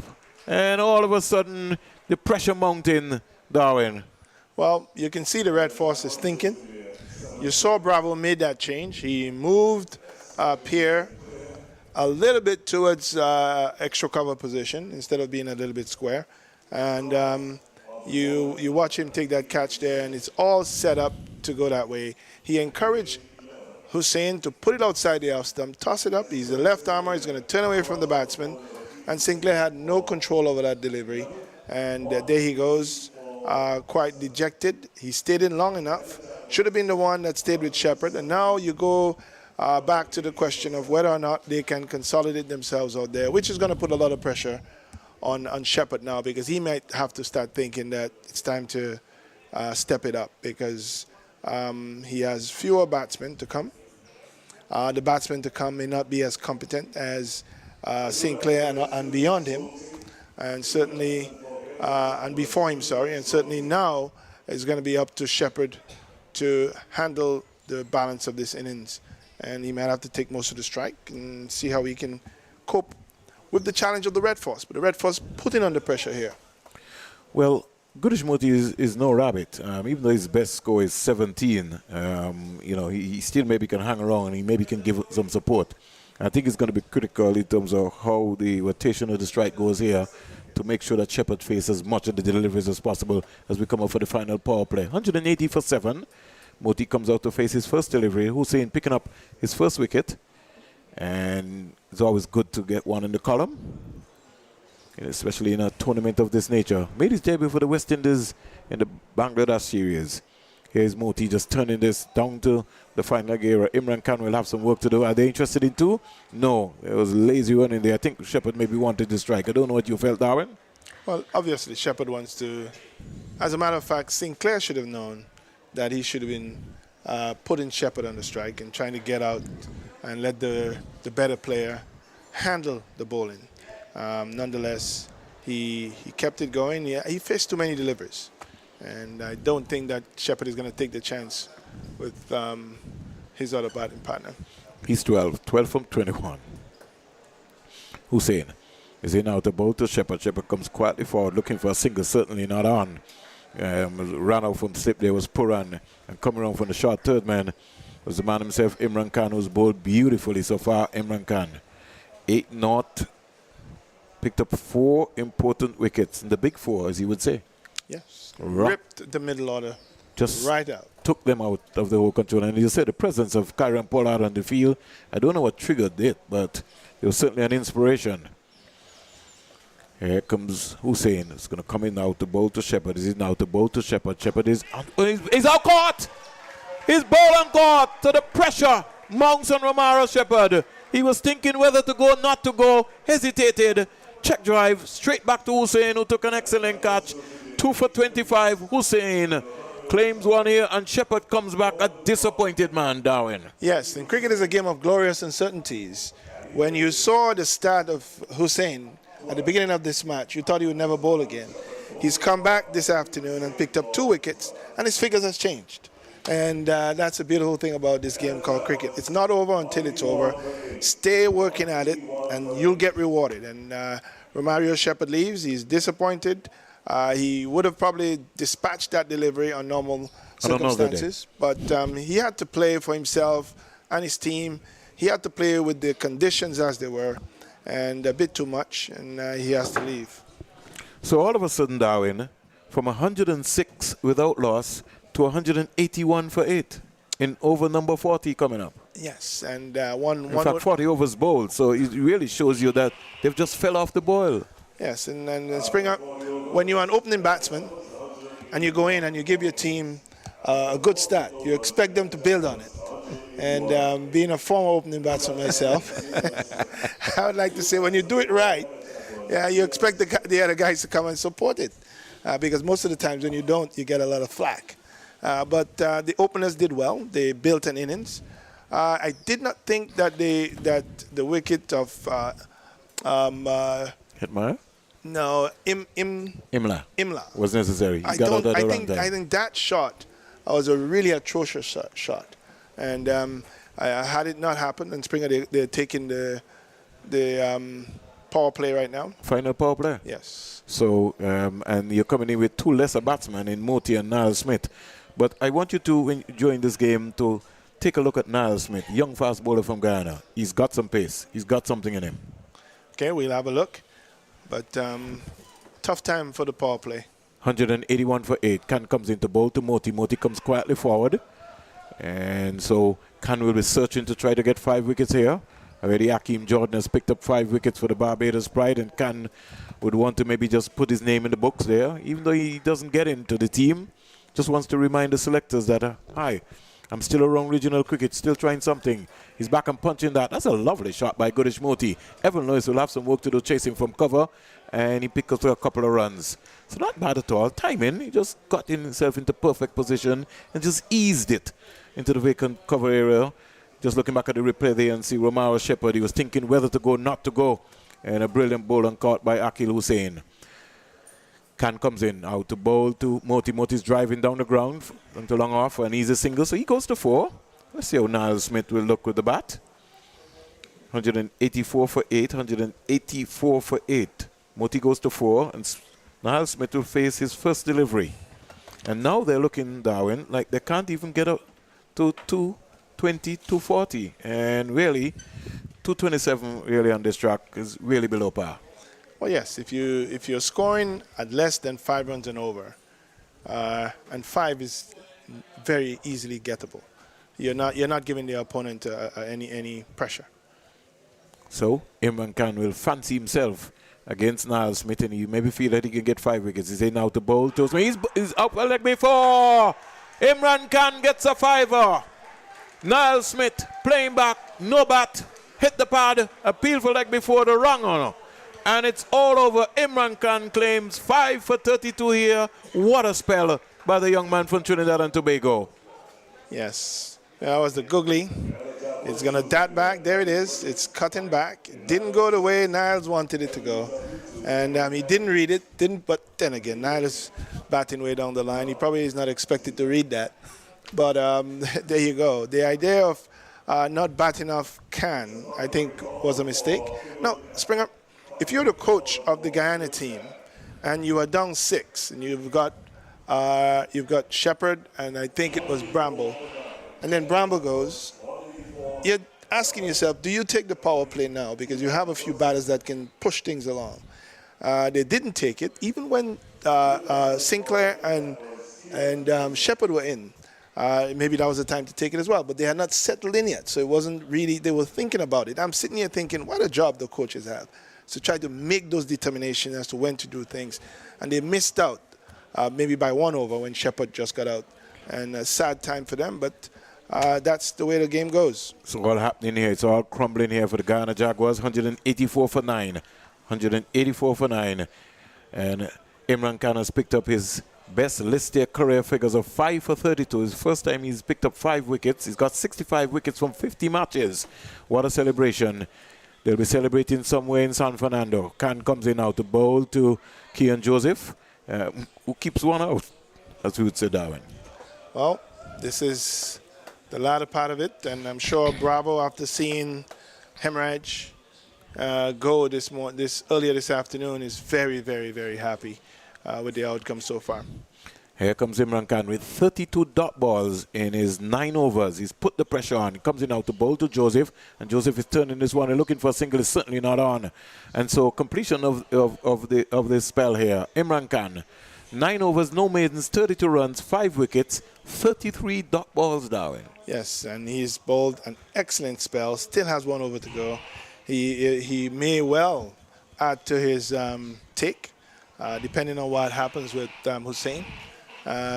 5 wickets, 32 runs out of 9 overs is an absolute excellent spell. He's praying to God. Yes, and he must be very, very happy. But he's been around regional cricket for some time, Darwin, and some people felt that he should have maybe got a look in at a point in time, but he just never broke down the real major door. Well, I mean, if you watch him bowl here, he's not bowling anything terrifying. I mean, he's pitched the ball. It's pretty regular bowling.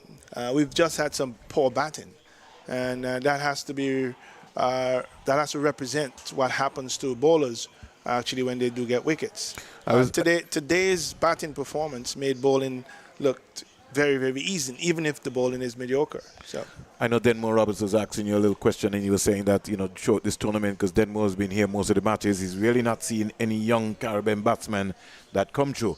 Outside of Casey Carty, maybe scoring 100, it's just almost the regular players who now and again would have maybe scored some runs. And that is a worrying sign for us, because you want to see young batsmen beginning to come through. So you would also feel that someone like a Shimon Hetmeyer, who's got all the talent, really needs to take his time out on this ground here, take his time and really bat. But we're back now, and we see Seals. It is 8 over into bowl to Moti. He's having a flash at this, down to third man. Kezan Otley comes around, and Seals, from the time he sees a fast ball, he decided he's not hanging around out there. Well, Moti decided to take the strike earlier when there was a single. So you think that Kean Joseph is? You think that Kean Joseph is a better batsman? What do you think? No. Well, if you're thinking about what just happened, Moti refused the single. Moti takes a single on the first delivery and leaves. That's what I'm asking. All right, so it leaves Josephs to face 5 balls from Seals. I don't know. Maybe Joseph will maybe more feel comfortable to fast bowling. So we don't know. We'll wait and see. I think that too is inexperience, and he probably thought he could have gotten 2. Well, we'll wait and see what's happening. Kean Joseph is a fast bowler. Wait for Seals. Now bowls to him down the onside. He sneak a leg by, so he gets 1. So Moti comes back into strike. So let's see what happens, Darwin. Umpire Leslie Reefer will make the signal. So the score goes up to 186 for 9, 186 for 9. They're scoring at 4.50, and at this rate, if they bat out the 50 overs, they will only get 225, Darwin. Not enough on this track. Oh, certainly. They would have been needing to get up to 280, 300 to stretch the Red Force batting, and they haven't done so. They've given away a very, very good start on a flat track. 186 for 9. Moti's 5. Joseph is yet to get off the mark, and the wheels came tumbling off the Jaguars' cart. Seals is pitch up delivery, full toss, and again, as Darwin was talking about, no proper communication line there at all taking place. Well, he didn't take the single again. So you are trying to figure out what exactly. Well, if you need runs, you take all the runs you can get, because you're not looking at 2 frontline batsmen. You're at the end of the table here. You take all the runs you can get. All the runs, 186 for 9. And in this tournament, when runs is hard to come by and you're refusing, that has to be a good thing. So let's wait and see what's happening. Tees comes in to bowl to Moti. Moti's back and slapping that out to the fielder Hussein, who is always right out there sweeping. So really, he just gets the same run that he refused a while ago, Darwin.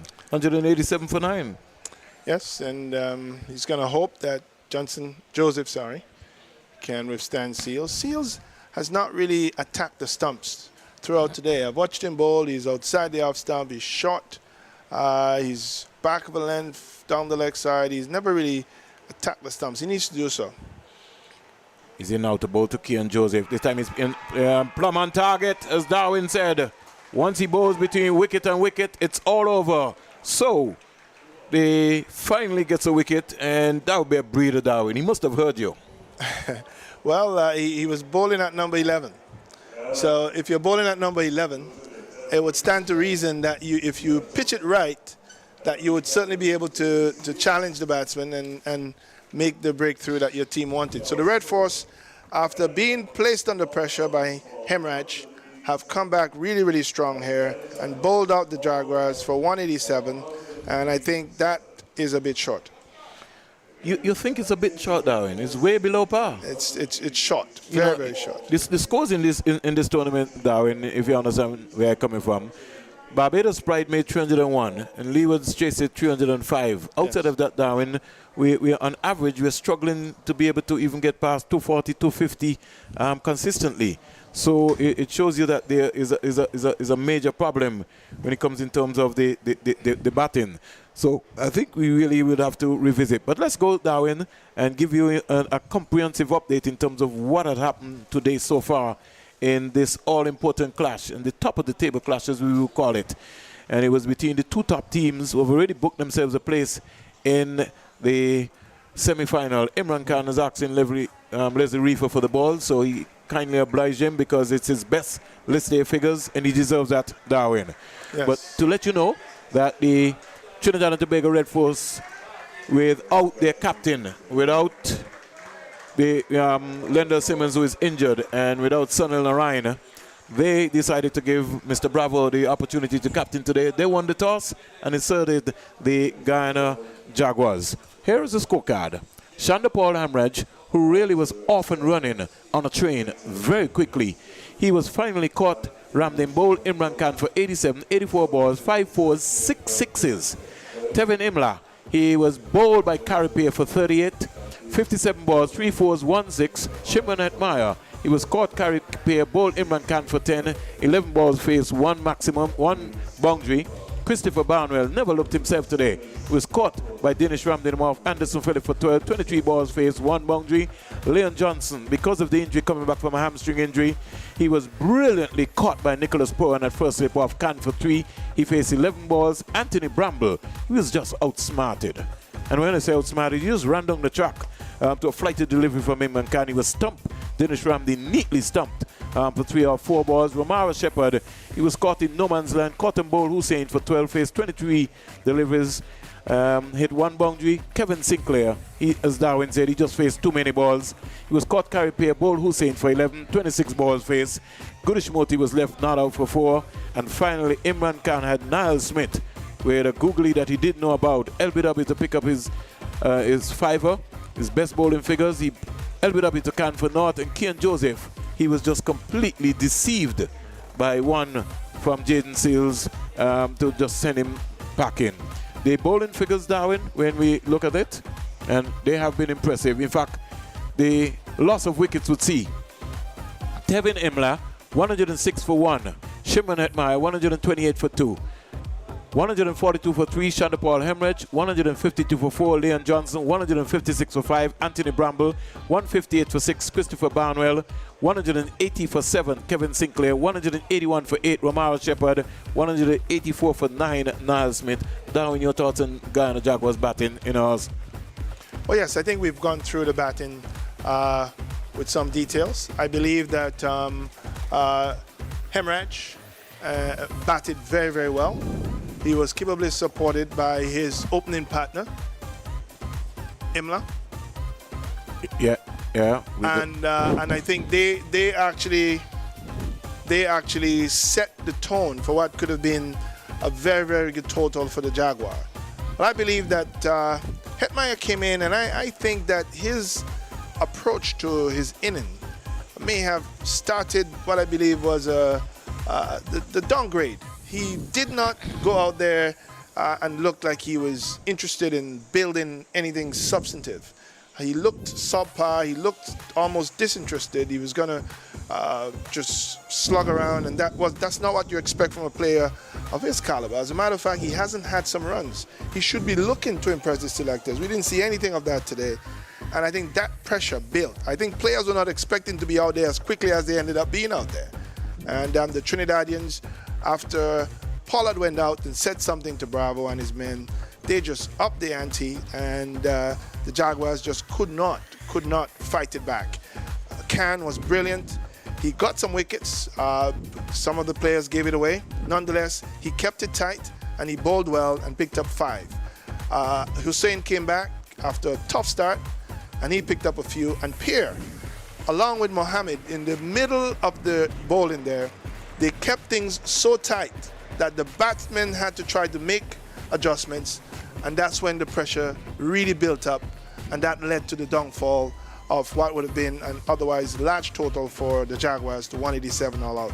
So when we come back, Trinidad and Tobago Red Force will need 188 from 300 deliveries of some 50 overs.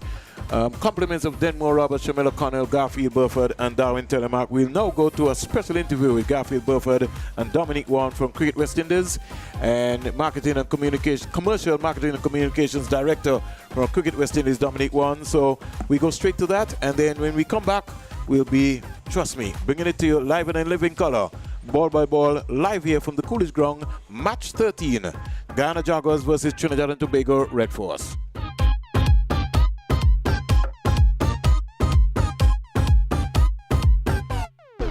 So we're now speaking with commercial marketing and communications director for Cricket West Indies, Dominic Warren, who has been gracious enough to talk to us right here as part of our Middle Stump coverage, which is being heard across the region and, of course, beyond on the CWI YouTube page around the world. Indeed, Dominic, thank you so much for talking with us. Good to speak with you, Garfield. Indeed. Let's look back at the Bangladesh tour, Dominic. It must have been particularly gratifying for yourself and other members of Cricket West Indies that the team won the series, swept the series, and had some good performances, given that they were pretty much, missing some of the regulars. I think everyone's very happy for just the sheer amount of effort that has gone in from so many people. It will be very difficult for any fans or listeners to understand just how much hard work goes into getting these on, particularly even the simple things, what are relatively simple, of getting the players there and getting them there safely and looking after them and to make sure that there is very little risk from the COVID perspective. These things are big logistical projects anyway in the best of times. So at the moment it's difficult, and I think the most rewarding piece is for all the hard work that went in from the management side, from when I talk from the coaching management side, for the players who have come in and made debuts. To see a series victory in very, very difficult overseas conditions has just been wonderful, and particularly to see players who have got different stories, different backgrounds. They fought hard to get into the West Indies team, and they've been able to revel in those victories. It's been wonderful to see, and it's good to welcome back to the Caribbean now ahead of the Sri Lanka tour and to play in the Super50 Cup as well. Excellent. And a perfect segue, Dominic, to talk about the Sri Lanka tour to start next month, March, the 5th of March. It's an all-format tour to be played right here in Antigua. Talk to us about the arrangements that went into that to make sure everybody is safe. And also, will it also be a situation where no spectators will be allowed? Well, to answer that question first, at this moment in time, we don't see spectators being allowed at any point. And I think that's the right course to take. we know everyone would love to see cricket, but we've got to manage this as well with, the COVID situation still being very risky around the world and here and across the island. So all the right steps have been taken with the support of the government of Antigua and Barbuda, and indeed with other governments to enable us to get players here. We've got a very, very expert medical team who are leading all the decisions and making sure that we've got, very good security, much like you're experiencing for the Super50 in terms of commentary, that we've got different teams are separated to avoid mixing, to reduce the risk as much as possible.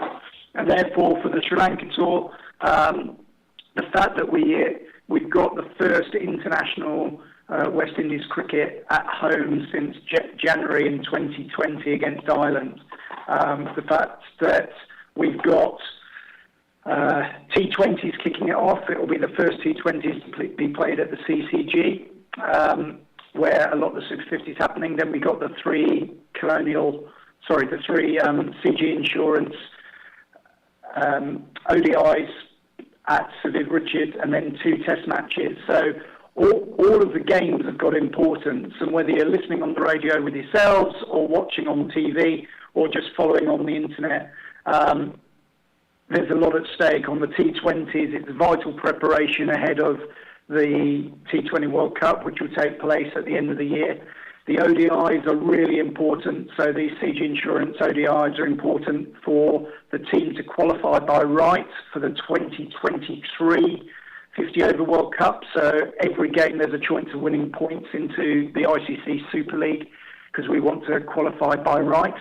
And then in the Test matches, you've still got the ICC World Test Championship. So those 2 victories against Bangladesh were important to get points for us in the ICC World Test Championship table, and there's a chance to get another 120 points. So whilst we can't qualify for the Test Championship final, we can get ourselves as high in the table as we possibly can. And I think certainly with the squads that are likely to play, we're going to have very, very competitive squads, and it should be exciting cricket all round. Very, very good indeed. Just a quick clarification, Dominic, on the Test Championship. So, of course, as you mentioned, the West Indies can't qualify for the final of that, but you want to see as much as possible how you can bolster the points for the West Indies. At the end, after the final, do the points continue to add up, or does the system start over? I don't know if the ICC have got any plans as to what happens at the end relative to the points table, but it's also a matter of pride and improvement as well. I mean, bear in mind the work that all of the team have put in place, the work that Jimmy Adams has put in place as Director of Cricket.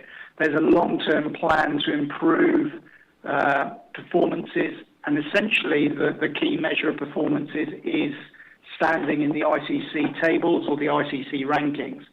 So at the moment, for example, we are now standing 6th in the World Test Championship table, and we've got a chance of winning.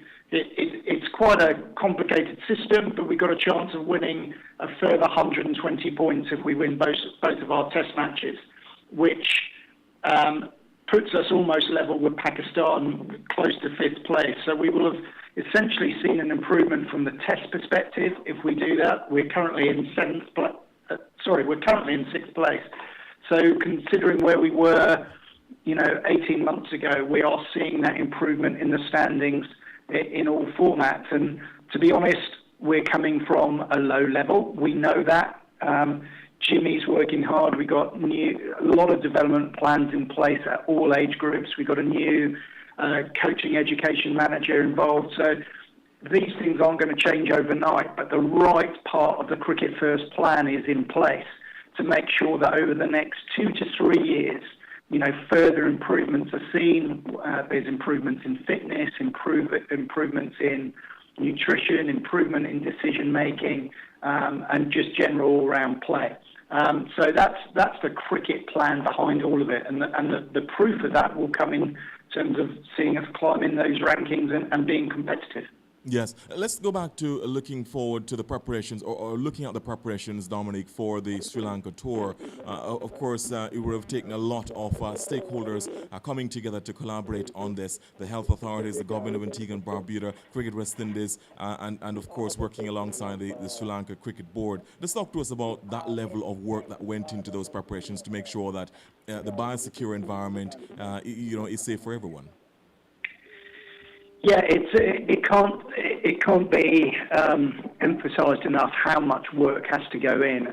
Normally, for an event like this, it would be the cricket and commercial event teams essentially running the events to make sure everything's in place at the stadium. But it's the medical teams that are taking the lead to make sure that whoever travels in is tested twice in advance. They're tested 3 times on arrival, that we have these bubbles that you'll keep hearing us to refer to make sure people don't mix, to absolutely avoid as best we can any risk of COVID. And then you're looking at things like transport. Normally you'd have 1 or 2 player buses. Things like buses you've got more buses because people can't be sitting next to each other all the time. There's so much detail behind it, it's really hard to state it. But it has been an incredible amount of work. Also, something like the Sri Lanka tour, normally you'd have this confirmed 6, 8, 9 months out. Final, as people have seen, final decisions were made only 2 or 3 weeks ago. And that's also linking into the cricket calendar, making sure that the Sri Lankan team can travel in, making sure, because there's things such as limited flights now. Also, they've got to fly into different airports than usual. So it's a huge amount to undertake, and it doesn't, it may not seem that important for fans and all the stakeholders around the region, but without that undertaking, you just wouldn't have the cricket. And so it's, great news. The other thing that is really important, the fact that at Cricket West Indies, we've been involved essentially in 4 biosecure environments now. England for the men back in the summer, which is obviously a historic undertaking. Then the women's team going to play in England, then going to New Zealand, and then going to Bangladesh. We've essentially had 4 different environments, plus supporting the CPL with their biosecure setup for the CPL back in August, September. So we've got a lot of expertise, probably as much expertise, if not more, than most people in the world now. So, that's something everyone should be very proud of. And now we're ready to go with the cricket. And hopefully it will mean that fans will see, the West Indies performing in home conditions. Yes, we'd love to have fans there, but there'll be plenty of ways to watch, listen, and follow anyway. Indeed. And on this subject, Dominic, let's talk to us about the significance of Coolidge Cricket Grounds now being used for international fixtures, i.e. the T20 internationals in that Sri Lanka tour. The significance of that and that venue, given that it's now a close collaboration between Cricket West Indies and the government of Antigua and Barbuda. Yeah, I'm not the real expert on this area, but just to give you some headlines, there's at first level, CCG is really becoming an important high-performance centre for us, and that's in our long-term plan anyway to develop that. So, we've just had a women's training camp there for 3 weeks, which has been vital for Courtney Walsh to develop his new head coach position and work with his team and the players to develop their plans for the future. We will have further work after the Super 50 Cup with the West Indies team here as well. And ultimately, we've played a lot of Super 50 Cup matches and women's international matches at CCG, 18 games, all over the last 2 to 3 years. But now it also gives us another option. I mean, the Sir Viv Richards Stadium for Antigua is still a world-class stadium, and for biggest matches in normal times, there's no doubt that Sir Viv Richards will be the primary location. But the arrangement we have with the government of Antigua and Barbuda, they've essentially helped Cricket West Indies acquire this from the receivers who took over the facility after the demise of Alan Stanford's organisation. It was dormant for a long time, and now it's being essentially rejuvenated, refreshed, and ready for the future. And it's great. It can be used as a base. There's much more to happen. We'll advise on that in a few weeks' time with some further information. But it's great news, and also it just gives us the opportunity to get another fantastic venue in the West Indies that we can use for international. So it's only positive. It's great news all round. Excellent. I suppose you kind of made a passing mention of it, Dominic, but you mentioned something about a high-performance centre to be established at Coolidge Cricket Grounds. Can you give me a little bit more detail on that? You've already let the cat out of the bag. Yeah, it's as I said, it's not. I can't really give you the detail here because it's not my area of expertise. But it's vital for any team in the world, in any sport, and for us considering cricket, to have a base whereby you can really do anything, whether that's sort of biodynamic activities, testing, fitness testing, training, speciality camps. And just have pitches whereby, and nets, of course, whereby teams are able to have regular and frequent access. One of the big issues that when you speak to Jimmy Adams that he will talk about is from a cricket development perspective, it's giving our players as much game time as possible at the first class and international level, and it's also making sure there's as much preparation time as possible. And that preparation is everything from mental approach, food, diet, fitness, training, practice, technique, everything. So the whole aim of this facility is that it becomes a central point for us to manage performance, but also becomes a template to look at other performance centres around the region in the future once we have this set up as a framework. So it wouldn't be the only base in time. It would be potentially one of two or three because of the geographic needs of the region. But ultimately, it's having that facility, just like England have Loughborough, just like Cricket Australia have their own high-performance centres, just like India do. Having a base where you can really centre everything is really, really important. And also, from a commercial perspective and also just an operational perspective, it gives you the chance to focus your funds on a centre and an area, and also gives you some commercial opportunities for fans, for partners to get involved and sponsors to get involved. And again, that is something that we will start to be looking at in the weeks and months ahead as we start to develop further.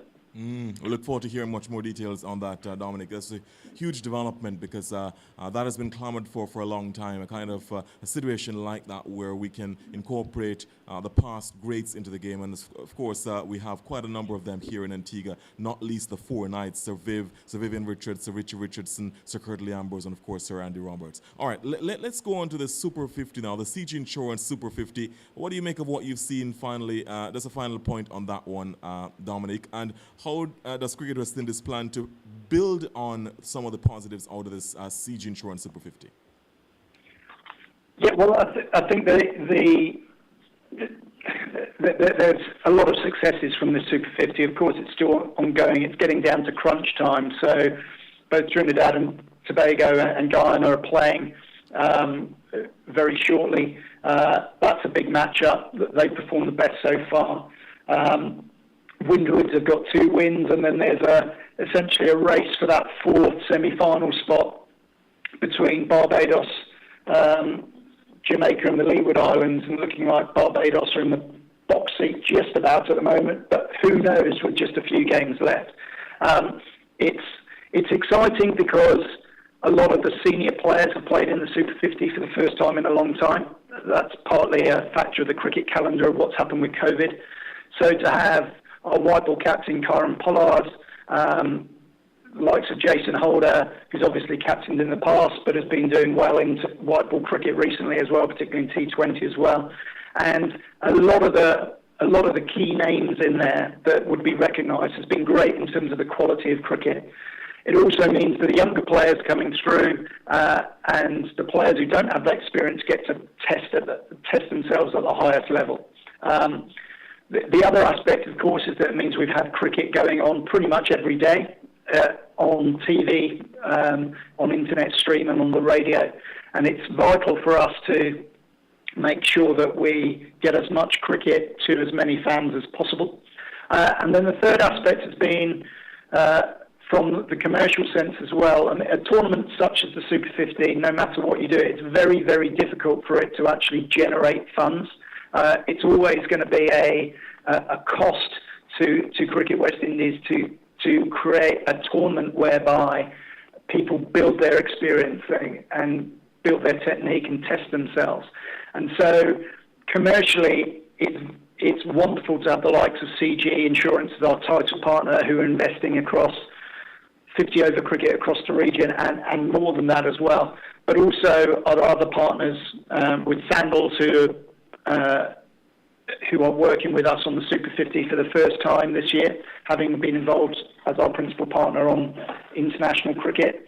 Obviously, Betway, our betting partner, and you'll see our other partners and a new partner that we'll be announcing very shortly. So it's great all round. It's great to have the cricket on. It's great that it's very competitive with some wonderful performances, and it stands us in good stead for a good and intense year of cricket. In a few weeks, we're going to be announcing the international schedule for the rest of the year, and you'll see just how much cricket we've got coming on, and not forgetting, of course, building up to the T20 World Cup at the end of the year as well. And that's notwithstanding that we've got a lot of women's cricket still to be scheduled as they seek to qualify for the World Cup. So there's a huge amount on. The success is, as a headline, that we've got cricket back in the Caribbean, cricket of the highest standard, and the chance for everyone to see it on cricket, on TV, on radio, and on the internet. Excellent. So exciting times ahead, Dominic. And you mentioned that there will be another commercial partner announced in a few weeks' time? That's right. I won't say anything more, but that's good news as well. So we'll have a big regional partner on board across all of our international and domestic cricket, and we hope that to be one of several more we announce in the coming months, alongside the media rights partnerships that we've been announcing and will continue to announce over the next 2 to 3 weeks.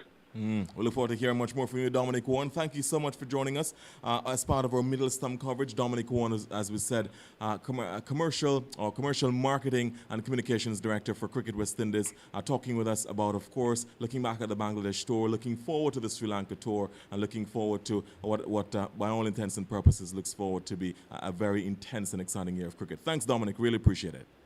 You're welcome. Thank you. All the best. Take care. This is Middle Stump on Vibe Radio, the champion station.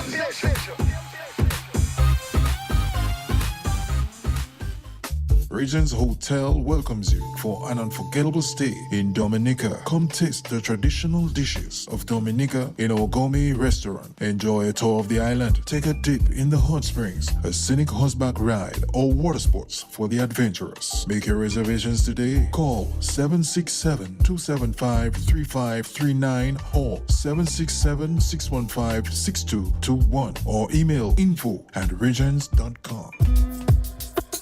At only 45 minutes from the capital, Regents Hotel welcomes you to Portsmouth with 20 suites to make for an unforgettable stay in Dominica. Whether you're with friends or family, everything is done to make you feel like you're at home. Come taste the traditional dishes of Dominica in our gourmet restaurant. Enjoy a tour of the island and take a dip in the hot springs. Take an idyllic horseback ride or water sports for the adventurous. Visit Dominica and stay at the Regents Hotel. Make your reservations today, 767-275-3539 or 767-615-6221 or email info@regents.com.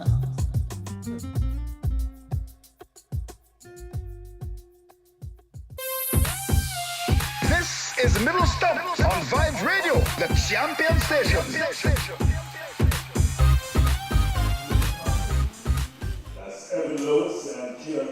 Good afternoon, and thank you so much for joining us right here at the Coolidge Cricket Grounds in beautiful Antigua. We're just a stone's throw from the VC Bird International Airport. A warm welcome back if you've been with us earlier. If you're just joining us, a warm welcome to glorious conditions here, almost picture perfect, because the Guyana Jaguars now will be looking to defend what has turned out to be a paltry score. They had been said to have perhaps amassed a mammoth total, what with the very good foundation laid by the two opening batsmen, but they fell away badly. They lost their mojo, they lost their rhythm, they lost their momentum, and in the end they were bowled out for 187. So 187. So the Trinidad and Tobago Red Force, after winning the toss and choosing to field, bowled out the Guyana Jaguars for 187 in 41.5 overs, and therefore they will need 188 for victory. 188 for victory. The Trinidad and Tobago Red Force will need. I'm Garfield Burford. With me is the great Darwin Telemac. Darwin, as we see Evan Lewis coming out to bat here, and of course with him is Kijon Otley. What do you make? By the way, Kijon Otley has 100 at the list A level and 750s. His best is 101, so he'll be certainly looking to guide the Trinidad and Tobago Red Force home today. Your thoughts on what has happened so far? Well, definitely disappointment. I'm sure the Jaguars know that they would have liked to have a much bigger total, but that's what they have. So they have to fight around defending that number. Cricket is a game of glorious uncertainties. It's very possible that they could pull it off, but it's going to require a very special effort. And it can't be the one where we saw so many inconsistencies and lack of concentration and effort in their batting. They're going to have to do a lot better on the field. But they're going up against a very formidable Red Force batting. So it's going to be an uphill task for the Jaguars from here on. It's going to be Kevin Sinclair to start. He bowls, and this delivery is punched down to the covers. Fielded at the short extra cover position. There is no run. Evan Lewis is on strike. Evan Lewis, of course, has been one of the explosive batsmen in a very formidable batting lineup for the Trinidad and Tobago Red Force. He certainly had, he's the top run getter in this CG Insurance 2021 Super 50. He plays this down in the onside, into the onside, a straightish mid-wicket position, fielded there by Shandapol Hemraj. There is no run. So the bowling being done by Kevin Sinclair. Starts his third delivery, bowls, and this one is punched into the covers. It pierces the cover field into the boundary, 4 runs. So the first aggressive shot, and that was excellently executed by Evan Lewis. 4 runs, just pitched up and getting to the pitch of it and flowing off drive through the covers for 4. Lovely shot, and looks like a man in form. Looked like a man determined to play his shots. He's hitting the ball in the middle of the bat from the start, and that was a wonderful execution there. And starting to look a little ominous here for the Jaguars. All right, so Evan Lewis with 233 runs from his 4 matches so far. He's forward defensive, just turning this into the offside. Fielded there by, it looks to be Christopher Barnwell in a short extra cover position. There is no run. He remains on 4. The score 4 without loss. They're chasing 188 for victory. So just over 3.5 they will need. And this one going for the sweep shot, and he's out like before. And there was Kevin Sinclair doing the explosive gymnastics. Excellent delivery there. Playing across it was Evan Lewis, looking to sweep down to fine leg, taking on the pad, out leg before. 1 wicket in the first over as we look back at the replay. Pitched in line and out right leg before. Yes, and certainly, like I said, the game has its own little ups and downs, little nuances. Cricket is not something that you can predict, and the pressure has switched.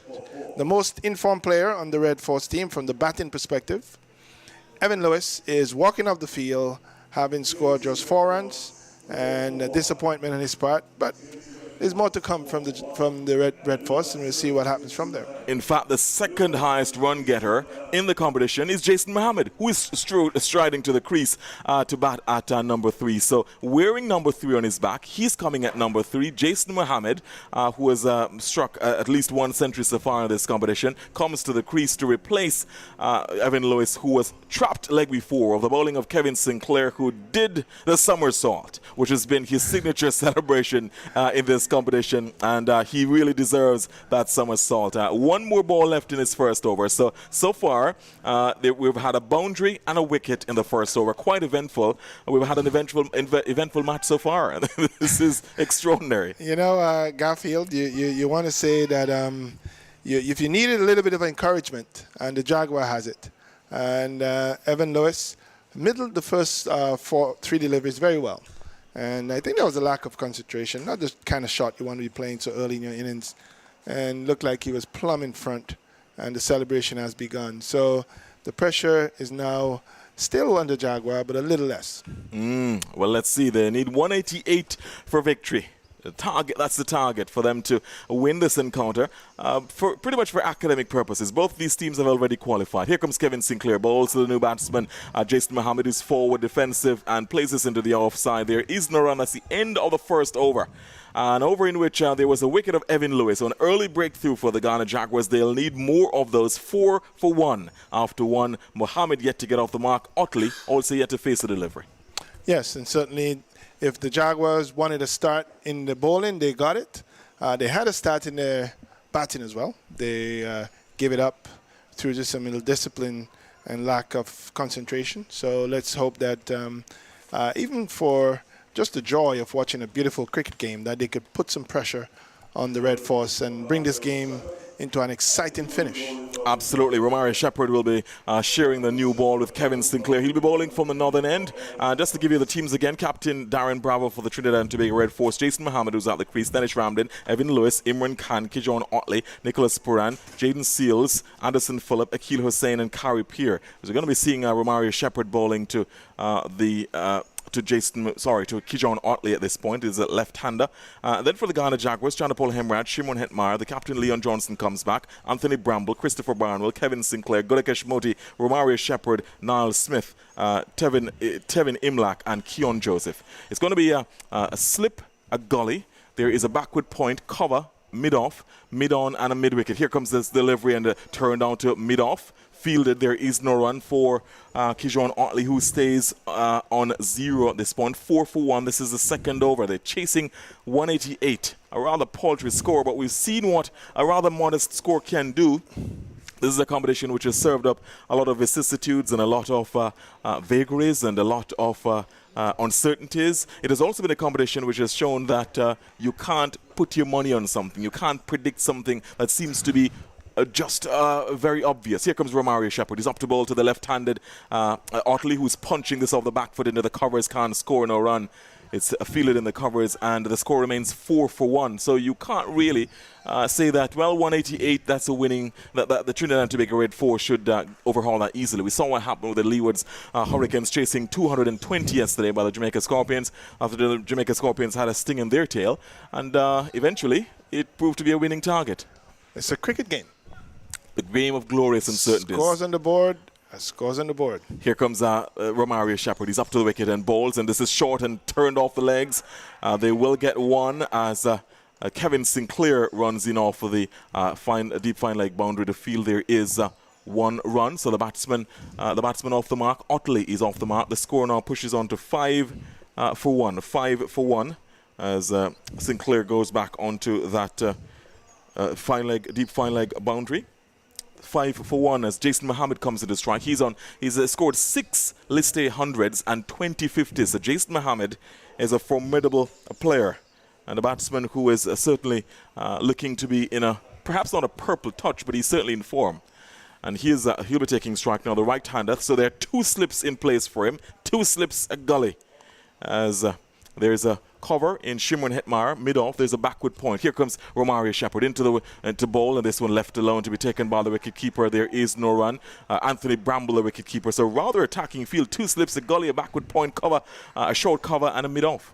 Well, he has no choice. You have to get wickets. If you start defending, then you're going to give the batsman a free rein.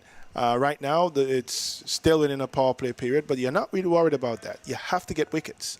And you can only get wickets if you have catchers close by and you give the bowlers an opportunity to test the batsman.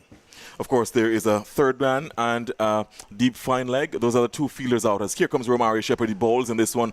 For defensive comes Jason Mohammed, turns it into the short extra cover region, fielded by Shimon Hetmar, who is very distinctive with his career style. Shimon Hetmar, blonde dye at the top of it. So anywhere on the field he is, you can make him out. Shimon Hetmar didn't quite distinguish himself with a bat today. Is that blonde? I don't know. Blonde, whatever you call it, tan, whatever you call it. I'm pretty sure that you have your own views on the color there. I'm not good with colors. I think you're also making another point, but we shan't go there.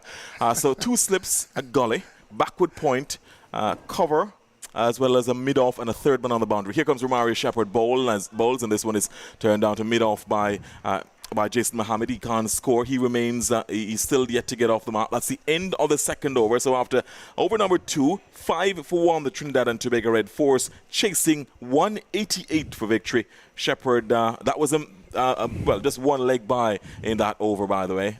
So that was turned by Otley down to fine leg, deep fine leg for a leg by. So 5 for 1, the Trinidad and Tobago Red Force needing another 183 more runs to win from 48 overs. Yes, and both batsmen are not yet off the mark. Clearly, the Guyana team, the Jaguars, has to ensure that they get wickets. And Sinclair has proven that he could get one in the first over. I'm sure they're going to try it again. Here comes Kevin Sinclair, the wicket taker so far. He bowls in this delivery. Forward defensive comes Kejon Otley, turning it down to the offside of the pitch, fielded by the bowler on his follow-through. There is no run. 5 for 1. You get the feeling that this may have a few more twists and turns to come. Such has been this competition so far. There's a slip in place, there's a backward point, there's a cover, extra cover, and a long off in Shimon Hetmar, the aforementioned. The other fielder out was actually, there's a bit of a switch there because coming off the deep mid-wicket boundary and going on to a wide, long on deep mid-wicket position. So there is, so those are the two fielders out. Third man and a deep mid-wicket. Here comes another delivery from Kevin Sinclair. Turn to mid-on there. They can't score. The score remains on 5 for 1. So far, Kevin Sinclair has been keeping things tight here. And that's exactly what the Trinidad and Tobago Red Force was able to do with the Ghana Jaguars. Stifle the batsman. Another delivery. This one more flight-head and played into the covers. Fielded. There is no run. Barnwell doing the fielding there at cover. There is no run. So the score remains on 5 for 1. The Ghana Jaguars certainly will be looking to amp up the pressure on the Red Force. Another delivery here, and this one coming off a thick outside edge. And they can't score. Holding his head was Kevin Sinclair. He was getting ready for another somersault because his somersaults have been quite interesting. That one coming off the thick outside edge and dropping short, well short of the slip fielder though. Here he comes again, Kevin Sinclair up to the wicket to bowl, and this one is punched off the back foot, can't beat backward point. So the pressure continues to build here. One more ball left in the third over. So far, Kevin Sinclair 1 for 4. Yes, and he's keeping it very tight and doing a good job for his team. Indeed he is. Here he comes with the last ball of the over. Up to the wicket, bowls, and it's Kejon Otley's forward, turning this into the cover as Khan score. That's the end of the over. The fielding done there by Romario Shepherd. The end of over number 3, power play 1. The Trinidad and Tobago Red Force needing 188 for victory are 5 for 1. 5 for 1 they are, with both batsmen yet to get off the mark. Jason Mohammed and Kejon Otley. Yes, and certainly if we're looking at a strategy here, there is no rush. The Red Force have 50 overs to score to get 188. That's quite achievable. And this small ground and a pretty flat surface, there's no real rush. A few overs here and there, a few dot balls here and there. No reason to start panicking. No reason to be concerned at this point. Play yourself in, get to feel the pace of the pitch. The bowlers are obviously trying to get you out, and I'm quite interested in looking at this field. It is quite attacking. 2 slips, a gully, third man on the boundary, backward point, cover, and a mid-off. Here comes a new delivery from Romario Shepherd. Can't pierce the offside field. Fielding done there by Chandapal Hemraj. The score remains 5 for 1. 5 for 1. The batsman out so far. Evan Lewis caught, trapped LBW by Kevin Sinclair in the first over of play. Kevin Sinclair getting a wicket shortly after Evan Lewis had struck him beautifully through square cover for 4. That was his only scoring shot because he was trapped leg before shortly after that. Here comes Romario Shepherd. He's rolling from the northern end. He's up to the wicket to bowl to the right-handed Jason Mohammed bowls. And this one more pitched up and driven back along the pitch by Jason Mohammed. Fielded by the bowler on his follow-through. There is no run so far. Romario Shepherd, this is his second over. And he's yet to concede so far a run in his second over so far. Target is 188. Both batsmen yet to get off the mark. 2 slips, a gully, backward point, a cover, mid-off, third man on the boundary. On the leg side, there is a mid-on. There is a deep, fine leg. Here comes Romario Shepherd. He's up to the wicket, bowls in a short delivery, and just dropping the bat was Jason Mohammed, allowing that one to be taken by the wicketkeeper Anthony Bramble. It dropped on Anthony Bramble. The bounce wasn't quite there, so the ball actually dropped on him as he took it. I'm wondering if he tried a slower short pitch delivery here, and then that may have been what he tried. They're mixing it up. I like the attacking field. They know they have to get wickets. Don't seem to think that Shepherd is getting that ball to where he's going to use the slip very much, though. At least not yet. Here he comes from the northern end. He bowls in this one, pitched up, better pitched up delivery. Stroked very nicely in the V down to mid-off. There is no run. Fielded. Both batsmen yet to get off the mark. 5 for 1. Jason Mohammed certainly trying to play himself in here. Certainly he's been with 7 list A hundreds. He'll be certainly looking to push on here. Yes, and Garfield, if you are trying to get a batsman out in the early part of his innings, you want to attack his stumps, but you also want to use your slips. He's bowling too straight, a little bit too short. He's getting the batsman to middle the ball every time. That is certainly not what he wants to do. He needs to start putting it a little bit outside the off stump, have Mohammed start thinking of whether he should play or not. Here comes Romario Shepherd. Let's see if he'll do what Darwin says here. And this one is turned off the legs. It will go into the deep mid-wicket boundary for 4. That's not the kind of delivery he would want to bowl. Certainly not when he has 2 slips and a gully. That one badly lined, pretty much middle and leg. And all Jason Mohammed had to do was to just get inside the line of it and turn it very wristily. Very elegant shot down to the vacant deep mid-wicket boundary for 4. He's off the mark. You know, he's on 4. The score 9 for 1. Yes, and with the line and length that he just bowled, the skipper has lost confidence in him and removed one of the slips. And certainly that was not what they wished to do, but if he's going to be bowling that way, they have to plug it up because they don't have a lot of runs to play with. Indeed they don't. Here comes Romario Shepherd. He's up to the wicket and bowls, and this is taken outside the awesome. He's an appeal, and the umpire is unmoved. And a loud, vociferous appeal for caught behind. Jason Mohammed is unmoved, so is the umpire, and everybody's holding their heads among the Guyana Jaguars. Shimon Hetmar cannot believe it. They all went up in unison thinking that there was a nick on that, a feather on that. As it was, the umpire is unmoved. 9 for 1 at the end of 4. And Mohammed stays on 4, Otley yet to get off the mark. 9 for 1, the Trinidad and Tobago Red Force chasing 188 for victory. Yes, and if you look in the replays and pay attention to the wicketkeeper, he's not really going up that loudly as Hetmeyer did. And so Hetmeyer is a little bit overreacting here.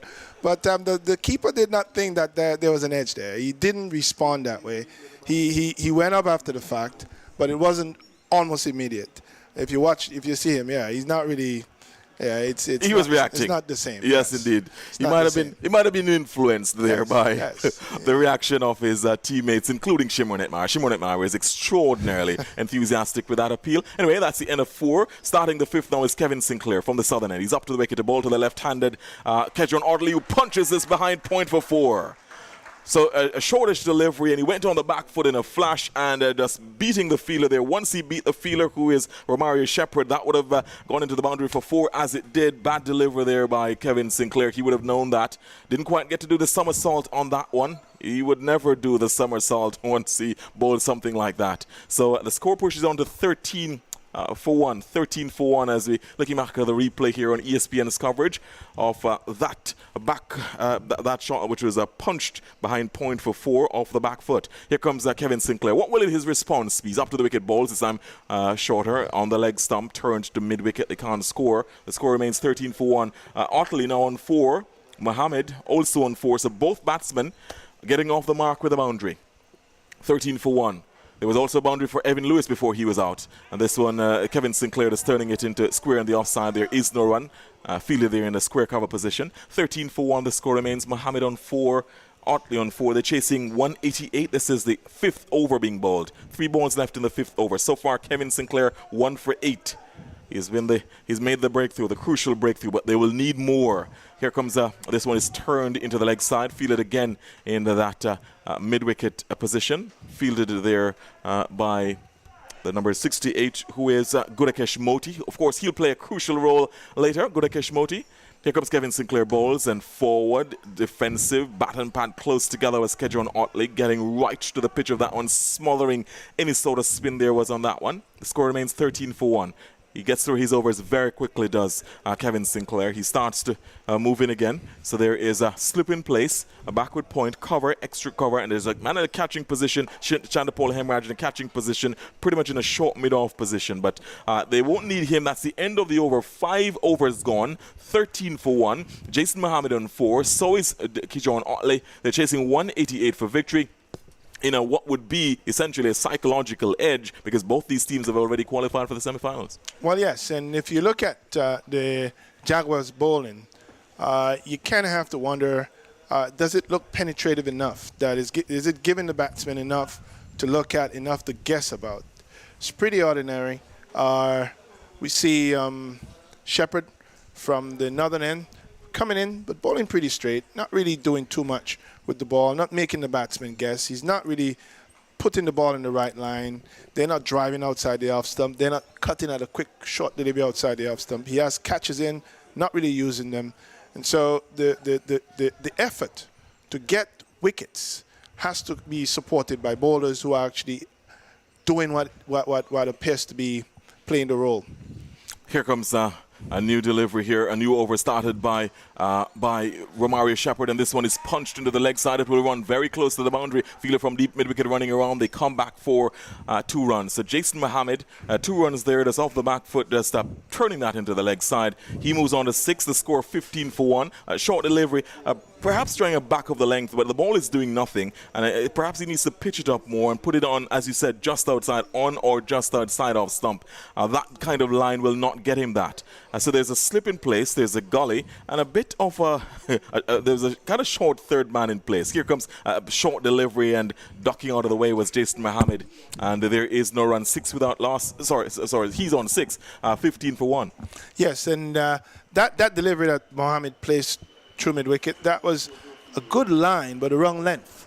And the pitch is so good that if you bowl that length, the batsman can clip you through mid-wicket, even from outside the off stump, as we saw Mohammed doing. So the length has to be right, and so has the line, and he has not gotten both correct just yet. Let's see whether he will get that right this time as he comes up, bowls, and this on short delivery, and it was almost a tennis ball bounce, giving Anthony Bramble some trouble. He wasn't able to take it cleanly. As it was, there is no run. 15 for 1. Romario Shepherd there, as you mentioned. Not so sure the short deliveries at this point would necessarily cause any sort of terrors for the batsman.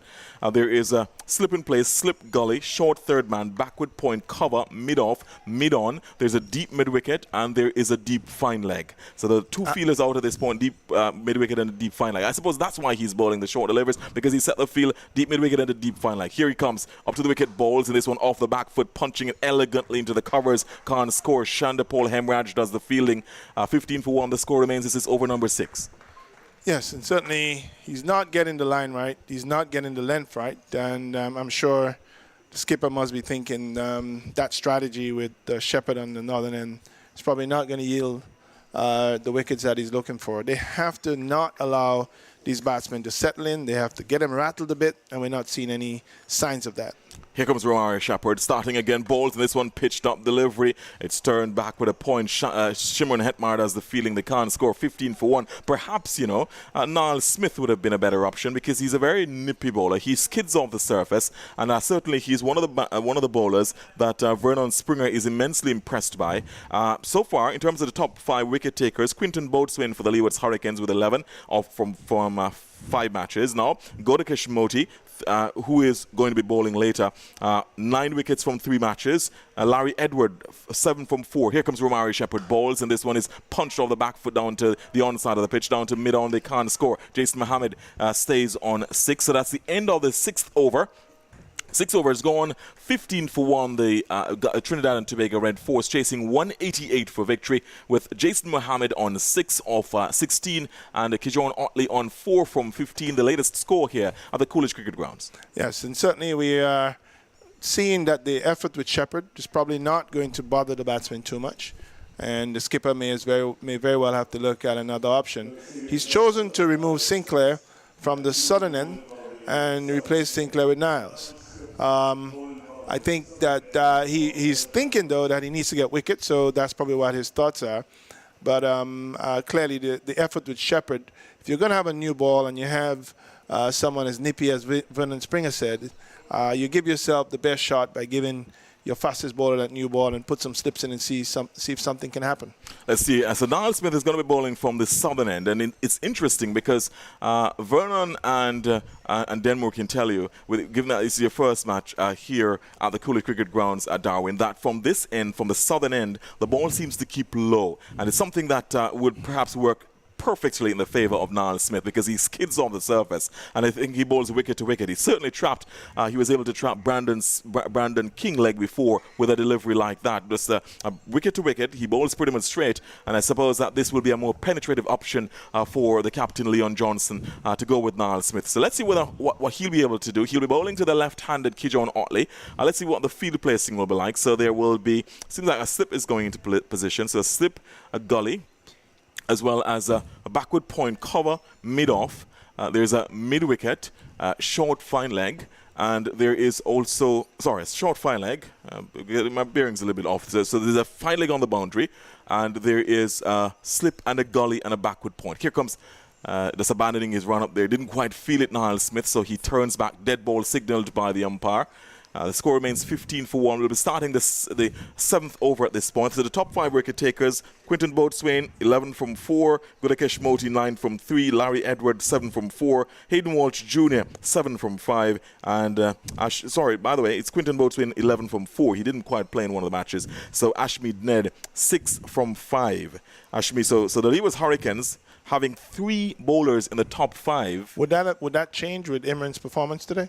I'm pretty sure it will, because certainly they would have played all their 5 matches already, the Lewis Hurricanes. Here comes Niall Smith to bowl, and this is caught at mid-wicket. Immediate success for Niall Smith. That's exactly what we'll be talking about, notwithstanding the fact that it was a poor shot by the batsman, Kijon Otley, just striking that one, lifting it off the legs, pitched on leg stump, lifting it straight into the hands of the mid-wicket fielder. He bobbled it and took it on the second attempt. The second attempt was, I'll tell you who was the catcher, but the second wicket going, Kijon Otley, caught by Shandapol Hemraj of the bowling of Niall Smith, his first ball, going for 4 from 16. It's 15 for 2.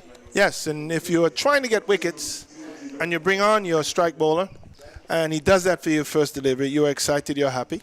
And so the effort here now by the Jaguars is sort of coming together a little bit. They need to keep the batsmen guessing. You now have 2 West Indies players in the open, and you now have Darren Bravo, and you have Mohammed out there. So that speaks volumes in terms of what the Jaguars are up against. But if you now have your speedster, as Vernon says, coming in, you give yourself a better chance. Let's see how they can execute now. Darren Bravo, the captain today for the Trinidad and Tobago Red Force, strides to the crease. Of course, Karen Pollard not playing in this match. Ravi Rampal also not playing in this match. Neither is Lendl Simmons. So Darren Bravo taking the captaincy. He comes to the crease to join Jason Mohammed. 15 for 2. This is the 7th over. He has 7 listed hundreds and 35 50s. So extraordinarily experienced batsman. He has the pedigree. He has the talent. He has the shots. He has an impressive wagon wheel. But his team needs him today, and he certainly needs to lead from the front. After more comments from you, Darwin, it'll be time for my colleague, Denmore Roberts. Well, it would be nice to see a good innings from a player trying to get on the West Indies team. We saw earlier that the young Hetmeyer did not use the opportunity to get on the open and do well. Let's hope Darren Bravo does that today. The Jaguars wouldn't like to see it, but it would be good for West Indies cricket to see him get a good knock out there in the middle. Certainly hoping for a good knock. Gets the first delivery, Yokolet delivery, digs it out, plays it back along the pitch for Neil Smith to field to his own bowling, and there was no run. 16 for 2. So Trinidad and Tobago having a relatively small total to chase, and they're beginning to make it look almost like a mountain to climb. But with experienced batsmen at the crease in Mohammed and Bravo, they would hope that this is the partnership that really takes them out of the danger and allows them to get back on track. So Guyana, having had those 2 wickets, they now have 2 slips in place. 2 slips. Is a man at third man. There is Point. There's a man who's now coming into the cover position. Then there is mid-off, a man at mid-wicket. Here is this delivery, angled in and driving, and good knockdown by Niall Smith on his follow-through. Prevents Darren Bravo from getting his first run. There's a man at leg slip, and then there's a man down at a very wide long leg position. That's the field to Smith. And we saw earlier, we were seeing Romari Shepherd's bowling balls that were cutting into Mohammed, and the Guyana team going without that man in the mid-wicket. But we've seen that they've corrected that for Smith, and with his first delivery, he was able to dismiss Kijon Otley. Here is Smith, right arm around the wicket, and this delivery is hit hard by Bravo on the back foot, but hitting it straight to the tumbling fielder in that cover position. Who is that? Moti? No, that looks to be... Yes, it is. Moti tumbling in that extra cover position, and there's no run. So, Shimon Hetmeyer just walks alongside Neil Smith, having a word with him, with that distinctive hairstyle and color, and hair color. Almost we call it bleached. As we watch Smith with a nice smooth run up is in and bowls, and this is on the leg stuff. Darren Bravo was looking to tickle it away, the ball probably coming off the thigh and falling away to Bramble, who stops it well, skipping down the leg side, and the batsman can't score. So it remains 15 for 2. 15 for 2. Target is 188 for the Trinidad and Tobago Red Force. And remember, the Guyana Jaguars made 188 in their turn at the crease today. Here we watch as this is Smith. Begins to move in now. He's in past the umpire and bowls short of a length delivery, and Darren Bravo just gets on top of it and works it into the mid-wicket region. Again, he can't score as Hemraj is quickly in. That brings up the end of another over. The end of it, over number 7, it's slow going for the Trinidad and Tobago Red Force. They're 15 for 2 with Mohammed on 6 and Bravo yet to score. Yes, and they've got lots of overs. No need to rush. They can play themselves in and later on start squacking the ball around. If these two players can stay there, settle in, get their eyes in, and get the pace of the pitch very well, that could be real troublesome for the Jaguars. But they're new in, and these bowlers are gonna test them. And Shepherd needs to improve his line, improve his length, and give his team a better chance.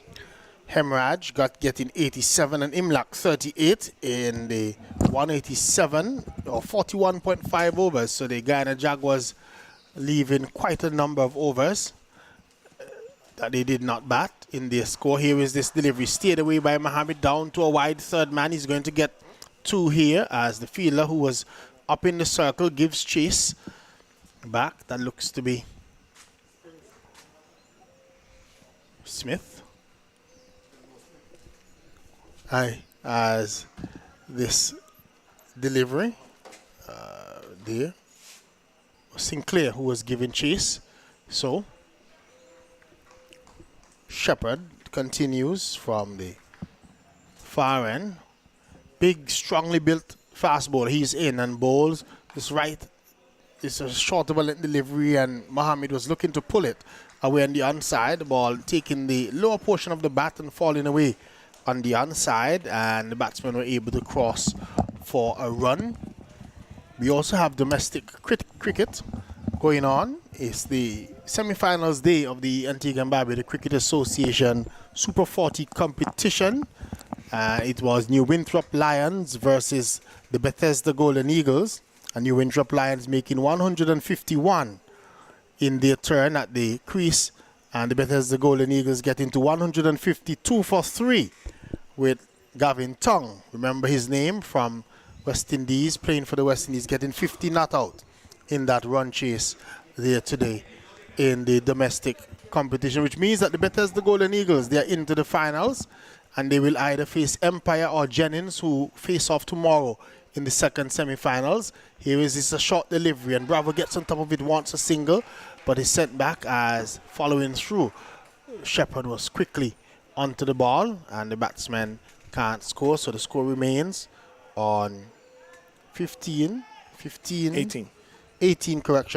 for 2. So slow going. We're in over number 8 being bowled. Trinidad and Tobago needing 188 for victory. 187 was the total made by the Guyana Jaguars team. Here is a short delivery, and Bravo is taking his eye off of it, and the ball is dropped behind the wicket keeper, and the fielder at slip went after it, but we're not sure where it might have hit him. The umpire signal shoulder. Yep, and we can see in the replay, he's just taking his eye off of it, off of his shoulder, and no damage done in the end. So Bravo just taking his eye off of that one. A short delivery from Shepherd, and Darren, Bravo recently has seemed very susceptible to the short delivery. Well, I think he just decided not to play that. That ball was not fast at all. It was well directed, but it wasn't very fast. He decided to leave it alone and took his eyes off the delivery. Very, very dangerous effort there, because he could have hit his glove, hit his bat, yeah, and had gone up in the air. Lewis was LBW Sinclair for 4. Utley was caught hemorrhage off Smith for 4. And so that means Mohammed is there. He's not out on 9. And Bravo gets another short delivery. This time he's ducking under it, just picking up the length and the line and ducking under it and allowing it to bounce through to Bramble behind the stumps. And there is no run. Total remains on 18 for 2. We're in over number 8. 1 delivery to go in the 8th over of the innings. Trinidad and Tobago, they need 188 for victory.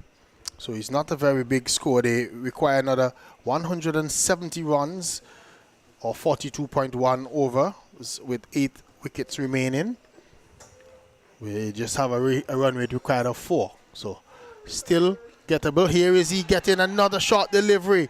Bravo, this one going up in the air and falling short of the fielders at slip. But again, Bravo not handling those short deliveries well. Another short delivery from Shepherd, and Bravo taking his eye off of it. The ball hitting him somewhere on the body, maybe on his glove this time. The Guyanese fielders look as if they thought that one might have played good over.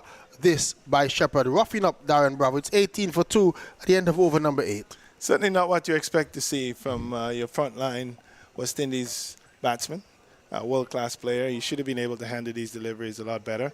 But these last 4 deliveries bowled to him were all short. They obviously realized that he's probably not in too much of a great form, and they're exploiting that and taking advantage of it. And Bravo was lucky to survive.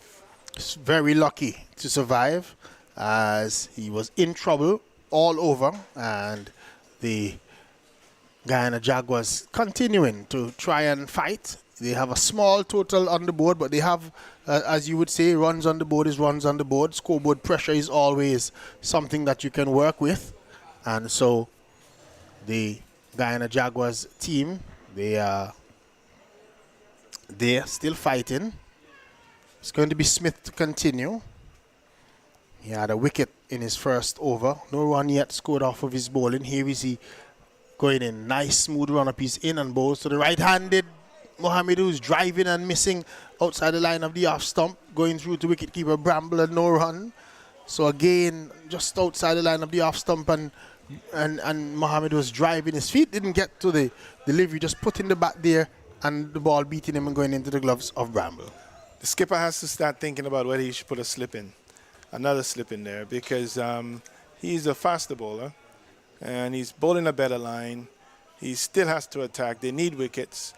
After that delivery, I was hoping to have seen someone go into the slips. It would be a shame if it goes to third or second slip. There is one slip in. The slip goes down now as he faces, as Smith is in and bowls to Mohammed, and Mohammed is forward, this time correctly, and showing him the full face of the bat as he drives this one back along the pitch for Smith to field to his own bowling, and there is no run. 18 for 2 is the total.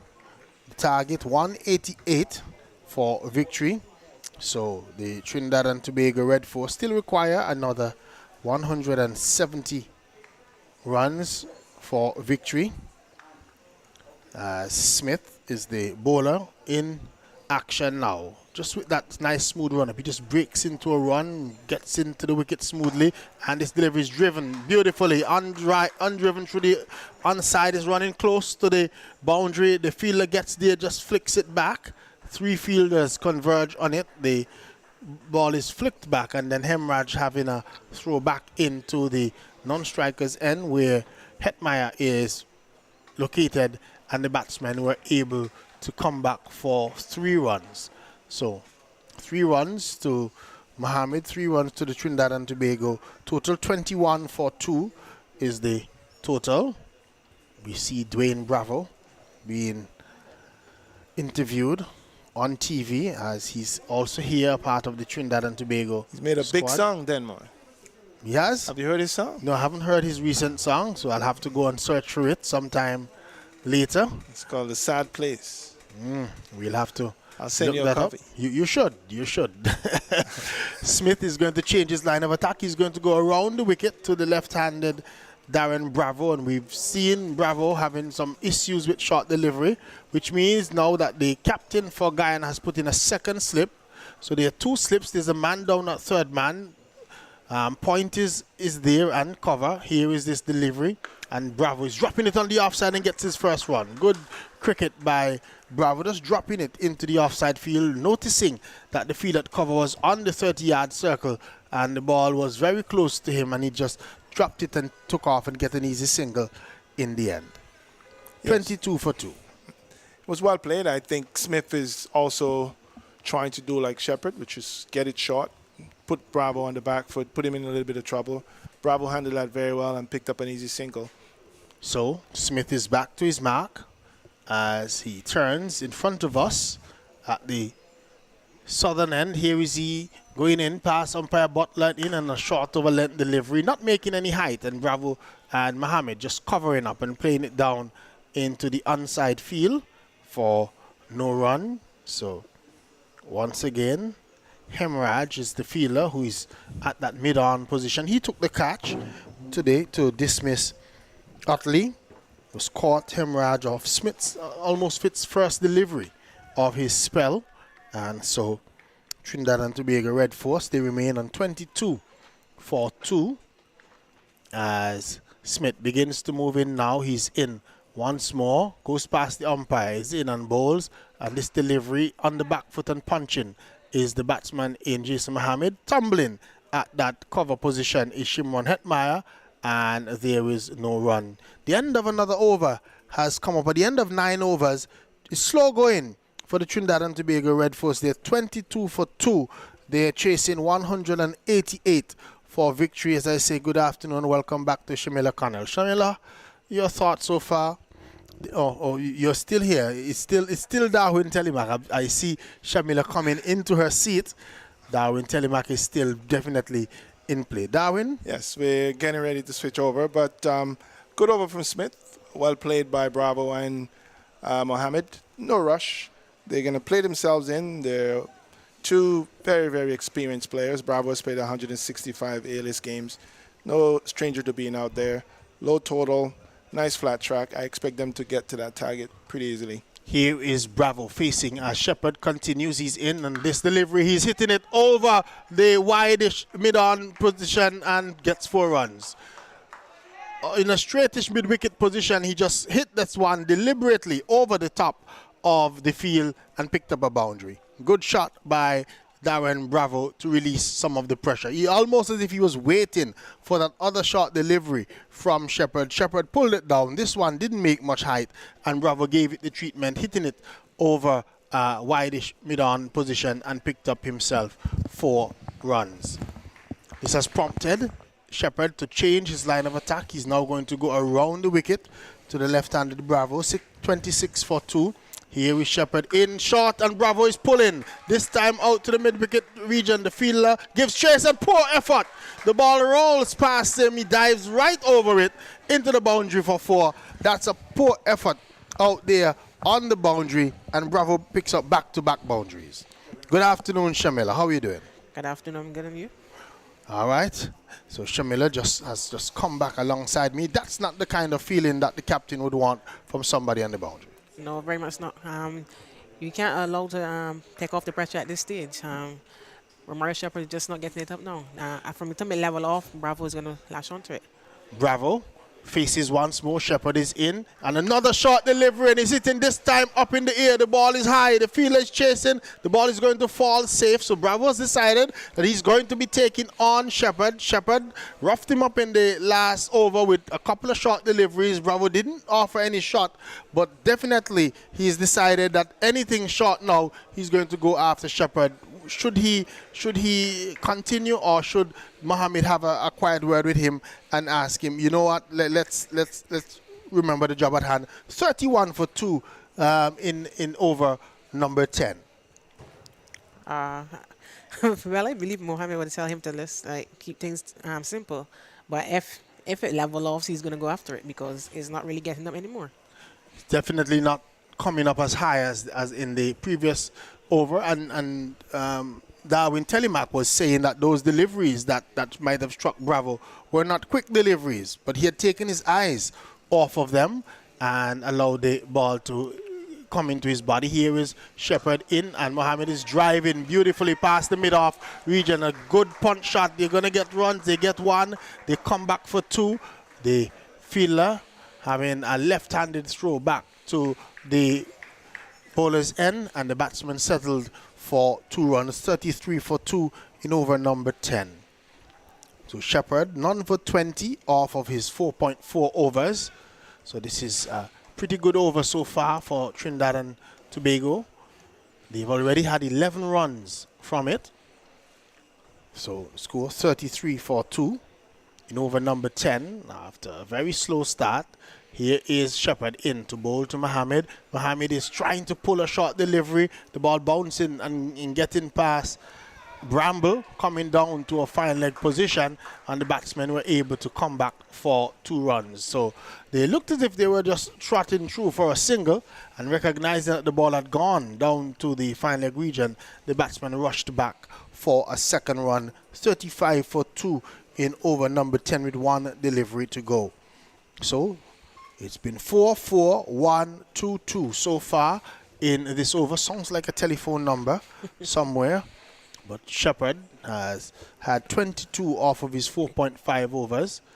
And you tend to think that after this over, we might see the end of Shepherd. The captain might just look to another bowler. Shepherd turns and starts and stops. Now he's getting ready to come into bowl to the right-handed Mohammed. He goes past the umpire and in, and Mohammed is on driving once more, but straight to Hemraj, who's standing at that mid-wicket position, who threatens to throw down the stumps, and no damage done in the end. The end of over number 10, 35 for 2 is the total. Mohammed is on 16, and Darren Bravo on 10. Very good over for the right force batters. 13 runs coming off that over. On this wicket, I believe that variation is going to be very important. This track is very flat. There's not much that the wicket is producing. So you have to use your variations. Smith is bowling quite well on this track so far. He's attacking the stumps. Let's see if he can continue doing that. So Smith is going to continue from the southern end, the airport end, the end with the airport at our backs. As Smith with the number 46 on his shirt prepares to bowl for the Guyana Jaguars, and he's going to be bowling to the left-handed Darren Bravo.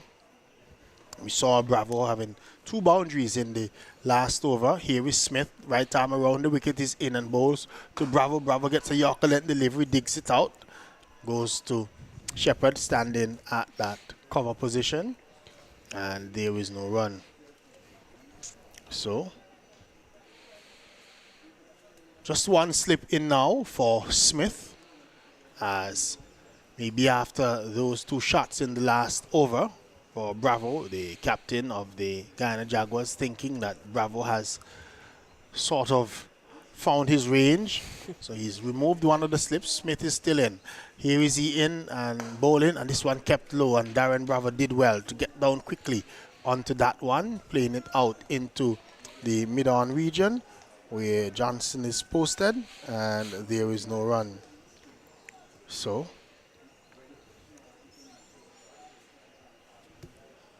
this is Smith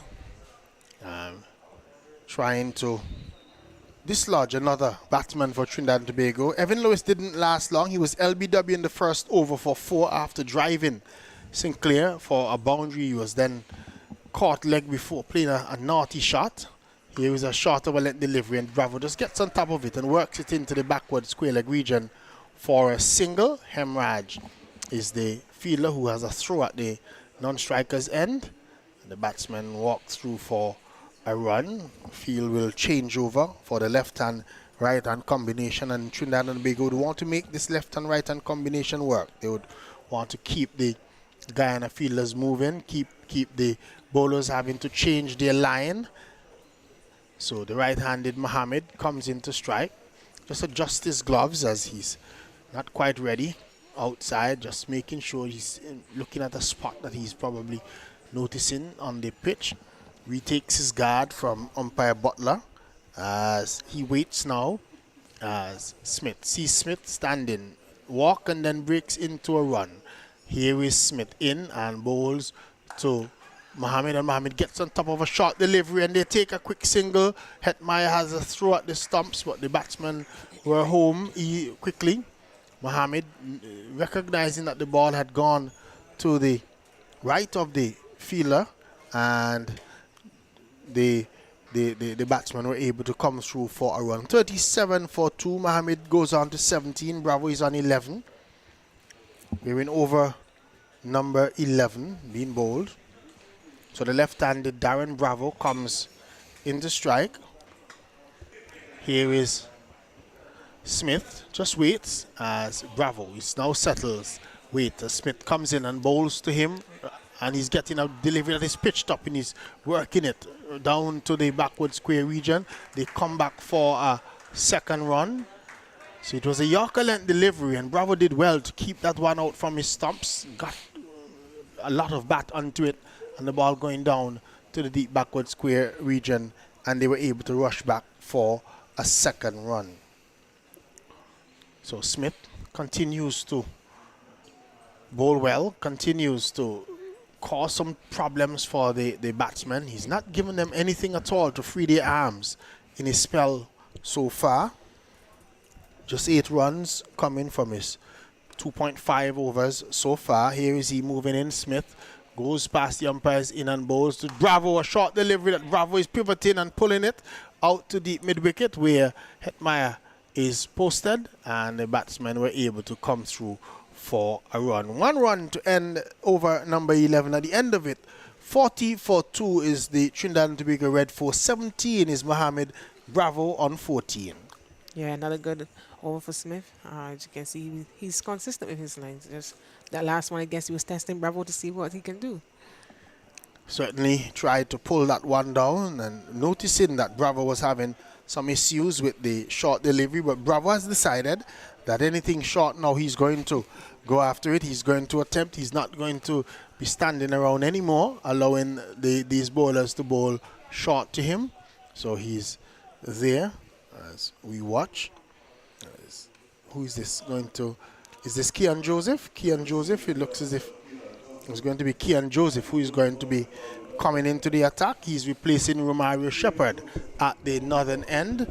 Romario Shepherd would have been bowling from that far end, and Shepherd 5 overs, 1 maiden, 22 runs, no wickets. He's not had any success in terms of the wickets column, and he's been pretty expensive.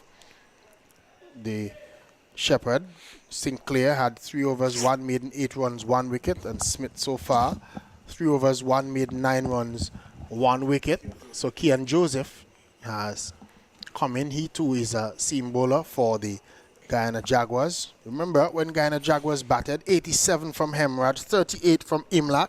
They had 100 partnership, 106. And then the Guyana batting fell away. 10 from Hetmeyer. Barnwell got 12. 3 from Johnson. 3 from Bramble. 12 from Shepherd. Sinclair got 11. Moti 6. Smith and Joseph did not score. 187 all out the Guyana Jaguars. Here is Kian Joseph's first delivery. And looking to cut is Darren Bravo, hitting the ball hard into the ground and bouncing it out to the gully fielder and can't score. So bouncing it out to Johnson at that point or deep point position. Still a slip in place for the Guyana Jaguars. So they're still trying to get wickets. Looks to be Johnson who is at slip. Here we watch as Kian Joseph strides in from the far and he's in and bowls. A full toss and Bravo is hitting this one backward of point for 4. Was a full toss wide outside the line of the off stump and he hit it hard past the fielder standing at that point position. Didn't have a chance. The ball raced into the boundary. 4 runs. Yeah, very poor delivery from Joseph in his second delivery.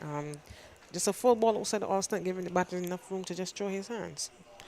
Bravo wouldn't mind those type of deliveries because those ones allow him to free his arms, and Bravo, who is batting well outside of his crease, that full toss, and he's looking at the umpire because that one was a full fast pitch delivery, probably well above waist high. But he was able, and when you look at it, yep, full pitched above waist high. He was asking the umpire about the possibility of the no ball. Here we watch as Kian Joseph comes in to bowl to Bravo, and Bravo is looking to pull, gets it out to the mid-on region, where the fielder there looks to be Shepherd, is tumbling over, and there is no run. That's Barnwell, who is out at that mid-on position, just tumbling over there, as Bravo has decided that he's going to go after anything that's short. Earlier in his innings, he had some problems. As we watch and we say condolences to the family of former director of the WICB, in Clavis Joseph. We understand that he would have passed after ailing at the hospital here in Antigua and Barbuda. Here is Kian Joseph in, and this delivery is steered away by Bravo, and good bit of feeling by that fielder in that point position, getting across quickly and picking the ball up and having a throw back at the stumps, preventing the batsman from scoring. Good bit of work on that occasion. Yeah, very good piece of feeling from Smith. He's backing up. He's helping back up his bowling. Certainly, Smith. Good bit of feeling from him and keeping Bravo honest on this occasion.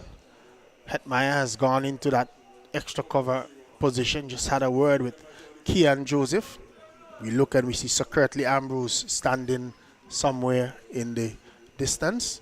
Wonder what advice he would be giving to Kian Joseph now. Here is Joseph in and bowl, and Bravo is getting a delivery right up to him. He's driving out to the mid-off field where Shepherd is posted, and there is no run. So 44 for 2 in over number 12, being bowled by Kian Joseph, and so far Kian Joseph has had .4.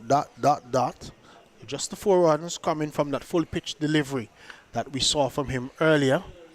Here is Kian Joseph, runs in now to bowl to the left-handed Bravo. He's in, and Bravo comes forward, plays with respect quietly into the offside field for Hetmeyer to field in that extra cover position, and there is no run. Brings up the end of the over, and it looks to be drinks time, or is it just that the Trinidad and Tobago batsmen are going to be refreshing themselves, just having a drink. The batting pair of Mohammed and Bravo. 18 is Bravo of 23. Mohammed is 17 of 27. And a little bit of a recovery taking place here for the Trinidad and Tobago team with the total on 44 for 2. Yeah, that's what the Right Force team will be looking for, a partnership here between Bravo and Mohammed. As you can see, it's building right now. So they have the foundation to set, and they have to keep batting. So the TNT Red Force losing wickets at 4 and 15. So this is a little bit of a partnership, 29 runs so far, the partnership between these two, and you would tend to think that they would want to take this partnership on as far as they can, these two batsmen. Probably Mohammed, I think, got a century in this tournament so far. Bravo has been short of runs, so Bravo especially would want to get some runs in this tournament. And with the Sri Lanka tour coming up, all the batsmen and all the bowlers would want to keep their names fresh in the minds of the selectors. Have you seen any of the selectors around? No, I haven't, but I believe they're here. We've been trying to find them. I'll ask Vernon Springer if he has seen any of them. This is a delivery of Smith's new over, played defensively by the right-handed Jason Mohammed. The bowler just knocks the ball down and there is no run. So Springer is standing by. He should be in very shortly after this over. You're going to hear Vernon Springer, and he's going to tell us where the selectors are hiding or where they're located. Springer, have you seen the selectors anywhere? He said he has. So he's going to tell us. Springer has spotted them. I've been looking for them for days now, but it's going to be interesting. The team that they select for the Sri Lanka series, everybody's looking, everybody's hoping that they can get in. Here is this bowler in Smith, as the delivery is played defensively again by Mohammed and can't score. So tomorrow is a big game, Barbados Pride versus the Jamaica Scorpions, right here at the Coolidge Cricket Grounds. Who's your money on? And you better say Barbados or you can't go back home. No. I believe it's going to be a good, interesting game tomorrow. Both teams looking for get the rain to qualify for the semi-finals. So it's going to be an interesting game. Both teams, a win means you qualify, and so they're both going to be really coming hard, and it should be a good game. Those are the kind of games that you wish that we were not having COVID, because fans would definitely come out for that type of match. You're not missing any cricket, as Smith has missed his run as he was just going in and then pulled up just as he was getting into his delivery stride. 44 for 2, the total remains, as Smith turns now, begins to move in, goes past the umpire and in and bowls a short delivery, and pulling this one hard is Mohammed, but there's a fielder 3/4 ways to the boundary forward of square, and the ball going straight to him, and there is a single. So one more to the total, one more to the Guyana. The Trinidad and Tobago Red Force total 45 for 2. Mohammed is on 18, so too is Bravo, as Trinidad and Tobago Red Force trying to get the total that they need. 188 is the total, so they need 144 runs to go from 37.4 overs, so they have a bit of time to get, and they only require a run rate of 3.8, so it's a very minuscule run rate that is needed. Here is Smith, goes in past the umpires, in and bowls a short of a length delivery, and the batsman Bravo just getting on top of it and working it into the mid-wicket region, and again gets another single. Sir Curtly Ambrose, have you ever seen, you've noticed Sir Curtly Ambrose's hairstyle? Yeah. Wonder where he got that from. He had it for quite some time now. Sir Curtly Ambrose. I dare not say anything about this, sir. I have to be careful. He's close by. He might be hearing me, what I'm saying. So I have to be sure. But good to see the stars and the former greats around. Here is this delivery. Mohammed is on the back foot and playing this one, just forcing it away out into the offside field. Hetmeyer with that blonde hairstyle. What do you call that? You're female. What color is that Hetmeyer is rocking? I believe it's blonde, yeah. A light blonde. Yeah. I wonder if it's the same what they say about blonde girl, what they say about blonde cricketers. Oh, don't do that. I won't. I won't. I won't at all. Wouldn't want to get into any trouble at all today. I'm keeping out of trouble. We watch as Smith is going to moving now. He's in past the umpire and bowls to Mohammed. And Mohammed is again whipping this one off the leg stump. Gets it out to deep square leg where the fielder is posted. Who is that fielder out on deep square leg? Is that Barnwell? Sinclair, who's out there. He has a throw back to the wicketkeeper's end, and the batsman got a single. The end of over number 13 has come up. Mohammed is 19, so too is Bravo on 19. 47 for 2 after more words from you, Shamila. We're going to hear Vernon Springer. Yeah, at this moment, the Guyana Jaguars are keeping things tight, but needs to pick up some wickets because it's easy going from here for the Red Force. They need to pick up some wickets to apply some pressure to the Red Force batters. Good evening. So they need 141 more runs to win from 37 overs. And just to Sir Curtly Ambrose and to Vincey Boyne and to Colin James, I know they're sleeping right now, Liverpool lost again. I had to just make sure that I make that abundantly clear. You can imagine Everton beating Liverpool. Can't understand that one. 47 for 2. We're back with Kian Joseph, age 29. Just playing in only his third list day game. He's got some 46 first-class matches behind him with 110 wickets. Best of 7 for 53. So he's kind of new to this format of the game. But he's a quick bowler from Guyana. He comes from the CIUN. He's going to bowl to Jason Mohammed. He comes in now to bowl to Mohammed. Mohammed comes stylishly forward, punching it up to cover. Can't beat the big Barnwell, Christopher Barnwell. Barnwell has not bowled so far yet, Shamila, in this competition. A little strange, I find, but pretty interesting. I don't know if he's injured, but for some reason, they've not bowled him. And maybe he's going to be needed tonight at some point in time. Shanda Paul Hemorrhage is nursing an injury. Leon Johnson is nursing a hamstring injury. Shanda Paul Hemorrhage is nursing a hamstring injury also. So there's maybe little worries for Leon Johnson because it'll be interesting to see when he's going to bowl Shanda Paul Hemorrhage or Moti. Kian Joseph comes up now to bowl to Mohammed. It's short. He's back and pulling this out to the fielder at mid-wicket. And he goes down quietly. That fielder looks like Imla. I think it might have been Imla who took the catch. I think earlier there. I think right in the short mid-wicket area to dismiss it would have been him. So the score goes to 48 for 2. There's major discussion taking place around the Caribbean. Tomorrow is a big game, Jamila. Very big indeed. Jamaica Scorpions versus Barbados Pride. That is, and it was nice what Denmo was talking because the amount of Jamaicans that live in Antigua and Barbuda, had we had spectators, it would have been rammed out up here at the Coolidge Ground. But there are no spectators, but you can tune into the West Indies YouTube channel or you could check out ESPN and follow the cricket. 48 for 2. Bravo is 19 from 25. Waits for Kian Joseph. Comes down the bowl stream. He's steering this one down to third man. And he'll only get one. I couldn't help but talk a little bit, Shamila, about the positioning of Darren Bravo, especially to the short ball. And I think he's kind of made his mind up that once you bowl him short, if we look here, maybe this might not be the perfect shot, but he's made his mind up that he's not going to hook. And I think he's going to be a target. If he's going to be an international cricketer, he's going to play for the West Indies, they're going to come and bowl him short. And I think he needs to go into the net, and he has to work on that consistently. And maybe he has to look at his positioning. I think his left foot, he turns his body around, and I think that's why he gets himself into a bother. And he really needs to stay side on so he could be able to look at the ball. Mohammed looks balanced at the crease, waits for Kian Joseph, and he's punching that down the ground. Mid-on and mid-off will have a chase. I don't think they will get there 4 runs.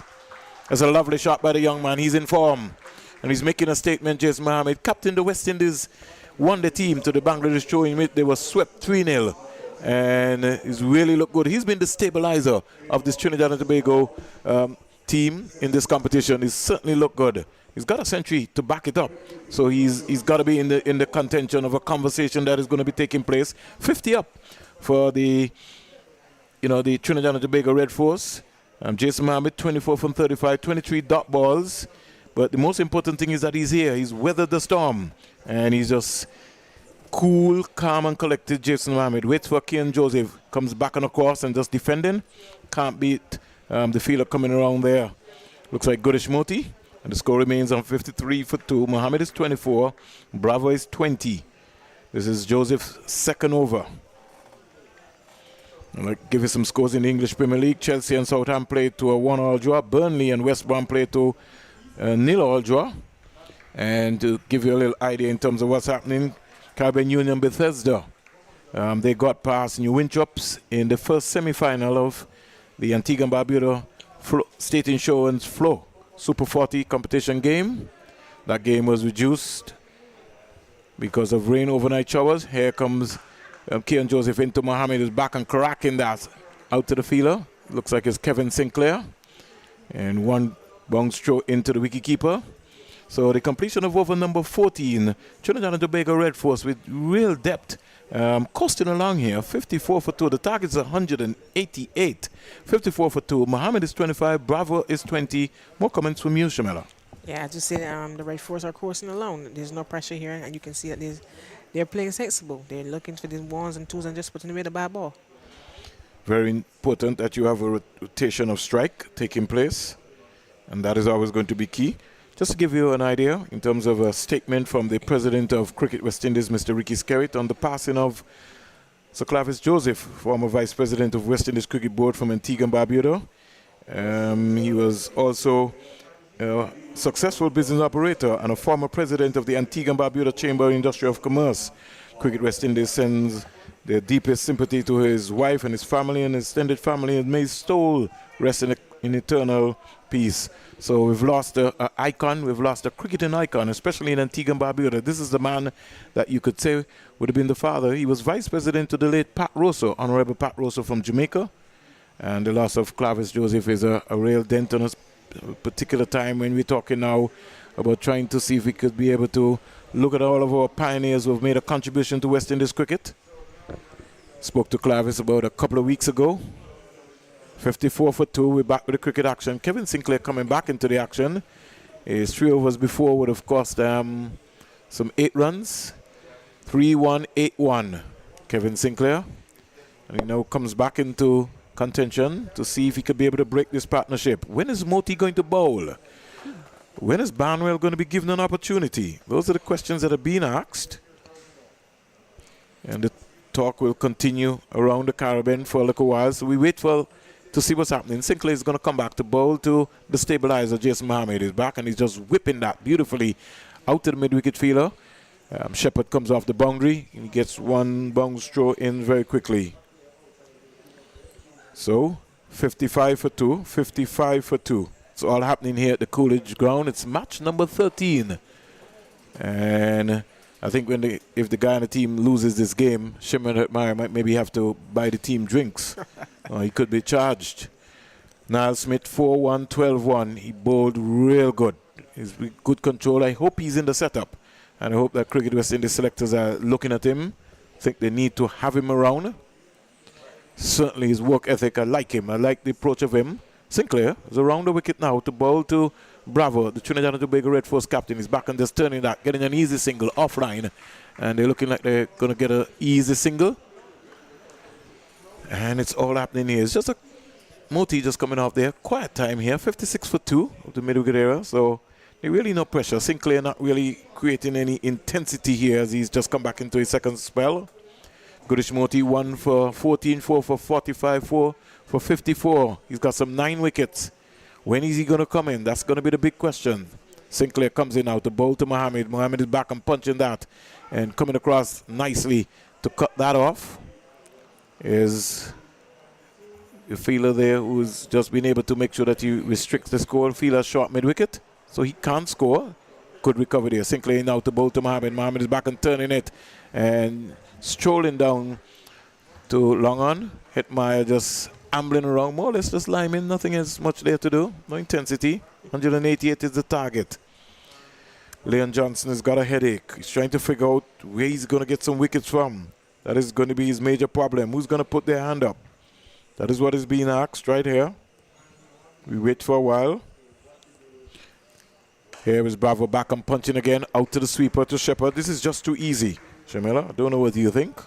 I believe it is too easy. They're picking at the singles quite easily. Need pressure. They need pressure. They can't afford to relax. You still got to try to create pressure, especially inside the 30-yard circle. And this left and right combination is more or less confusing Sinclair. So far, they've been able to pick up 4 singles off this over so far. That's all Trinidad and Tobago Red Force have to do. Just use smart cricket. They were looking for a 5th, but they didn't. And so completion of over number 15. The Trinidad and Tobago Red Force are 58 for 2. The target is 188. Jason Mohammed is 27. Darren Bravo is 22. There's what we would say, a quiet water break. The umpires are just coming out. Leslie Reefer Jr. is also, as we say, going to the loo. 58 for 2. And there's going to be a major discussion in terms of what's going to be happening. Shamila, Leon Johnson's approach now as they need 134 from 216 deliveries. I don't know what's your thought. What's your thought process? Well, I believe he should bring his most successful bowler, Morty. He's been their most successful bowler in the tournament so far. I don't know why he hasn't given him the opportunity as yet. Very interesting point here. So you think that he should be going for Morty? Because we only got 15 overs bowl, and he maybe might be thinking about another discussion. But as you rightly said, the Guyana Jaguars, they'll be thinking about they have to get wickets. They have to bowl Trinidad and Tobago out. That's got to be the objective. So you might as well go down fighting. That's my point. So if they need 130 more runs, that's what they're targeted with. Let me just give you a rundown in terms of what happened in the Guyana innings, so you have an idea in case you just joined our coverage. Shanda Paul Hamridge caught Dinesh Ramdin bowled can for 87, 84 balls, 5 4s, 6 sixes. Tevin Imla, he was bowled pair. He really started the slide for 38, 57 balls, 3 4s and 1 6. Shimon Atmayak caught carry pair, bowled Imran Khan for 10. He faced 11 balls and hit 1 boundary. Christopher Barnwell wasn't himself today. He was caught. Dinesh Ramdin bowled Anderson Phillip for 12. 23 balls faced. He hit 1 boundary. Leon Johnson, because of the hamstring injury, he was brilliantly caught by Nicholas Prohan at first tip off. Imran Khan for 3, faced 11 balls. Anthony Bramble is outsmart. Stumped by Dinesh Ramdin off. Imran Khan for 3. Romara Shepherd caught and bowled Akil Hussain for 12. 23 balls faced, 1 boundary. Kevin Sinclair, he was caught pair, bowled Hussain for 11. 26 balls faced. Gudish Moti was not out 6. Nihal Smith was LBW to Khan without scoring. And Kian Joseph with LBW to Seals for naught. The bowling figures, just in case you were wondering what's happening, well, the man of the moment, the man of the day, was Imran Khan with his best list A figures: 9 overs, no maidens, 32 runs, 5 wickets. Jason Mohammed, 5 naught, 25 naught. Carry pair, 8 overs, 2 maidens, 23 runs, 1 wicket. Anderson Phillip, 6 overs, 1 maiden, 37 runs, 1 wicket. Jaden Seals, 7.5 overs, no maidens, 40 runs, 1 wicket. And Akil Hussain, 6 overs, 1 maiden, 25 runs, 2 wickets. Trinidad and Tobago at the water break, they are 58 for 2. 58 for 2. Evan Lewis, LBW to Sinclair for 4. And Kejon Otley caught Shanda Paul Hemorrhage, bowled Niall Smith for 4. And Kevin Sinclair 4-1, 12-1. Shepherd 5-1, 22 naught. Niall Smith 4-1, 12-1. And Kian Joseph 2 naught, 11 naught. So pretty quiet so far. And Trinidad and Tobago just going about their business quite easily, Shamela. Yeah, very much so. There's no hassle here. They doesn't need to take no chances. As you can see, they're batting very sensible. Well, in their score, Shamila, they would have had 150 dot balls. And you know, this is something that is like a cardinal sin we've been talking about all the time. All the teams in the competition seem to be just occupying this. And I think looking ahead, they certainly have to, in the franchise cricket system, there certainly needs to be some improvement, intensity. We see Trinidad and Tobago Red Force, they need 130 to win from 35 overs at 3.7 runs per over, which means now that Leon Johnson has to bring his most attacking bowler into play. Has to. And it's good that you're playing 3 seamers, but the man who has picked up the wickets has been Gudish Moti. You've got to get him into the attack very, very, very early. Very much so. But I guess Leon Johnson, I'm not the captain of the Guyana Jaguars team. It's Leon Johnson, and let's wait and see what's going to be happening as we resume our action here at the Coolidge Ground in match number 13. 58 for 2. It's all happening here. 58 for 2. They need 130 runs. So we know that is going to be a target. So you could say they just need 130 singles. I'll break it down as simple as that. It can't get any neater than that.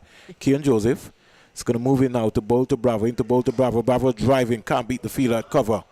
And so the score remains on 58 for 2. The big Christopher Barnwell, his presence here cover. When is he going to bowl? That is the big major question that is being asked. He hasn't bowled a ball in this tournament yet. I don't know if he is injured, but I saw him practicing, so I know that he is good. Why is he not bowling, I will never know. 58 for 2. Quiet period of play here. Trinidad and Tobago, Bravo and Mohammed will maybe just have a roller coaster and maybe just bat out here, providing that there's no extra pressure. Kian Joseph, 29 years old, comes in out to bowl to Bravo. Bang on target, looking for a single. Jason Mohammed sent him back. And Christopher Barnwell coming around in front of Shimon Hepmeyer. And they can't score. The other bowler, too, who will be of note of interest will be Shandapal Hemraj. But I don't think that Leon Johnson will want to bring Shandapal Hemraj or Gudish Moti right now, especially with Bravo in the wicket. And that might be a little fear factor, so he's deciding that he's going to go for his pace bowlers. Niall Smith bowl well.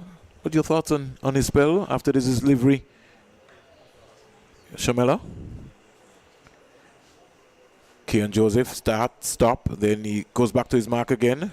Arms pumping, moving in quickly. Is in now to bowl to Bravo. Short ball, stands up straight up to cover. Can't score, and the score remains on 58 for 2. 58 for 2. I'd like to see Kian Joseph, rather than bowling back of a length, maybe just pitch a little wide to Bravo and see what happens. You know, he's looking for that because he's looking to play the expansive pull shot there. Just bowl him one a little wider and make him have to reach for it. 3/4 length. He's got to work on that short ball. Don't like how he plays that short ball. He just decides that he's going to take it on his body. Your body can't be taking all those blows, Shamila. After a period of time, you've got to be able to hook. Get it away. Joseph is in now to bowl to Bravo. Is pitching up, sliding this pass. Shimon Hepmeyer out to the sweeper. And Imla coming off the boundary there. They get 1 run. Bravo goes up to 23. Now brings Jason Mohammed, who's on 27 into strike. And the score is 59 for 2. 59 for 2. It's all-important game. Empire Nation versus Jennings in the second semi-final of the Antigua and Barbuda Cricket Association State Insurance Flow Super 40 competition. All to play for. Caribbean Union Bank Bethesda, they're already into the final. They made light work of New Introps. Good little performance from Easton Warner today. And roll back the time, test player Gavin Tong inspired his community today with a 50 not out.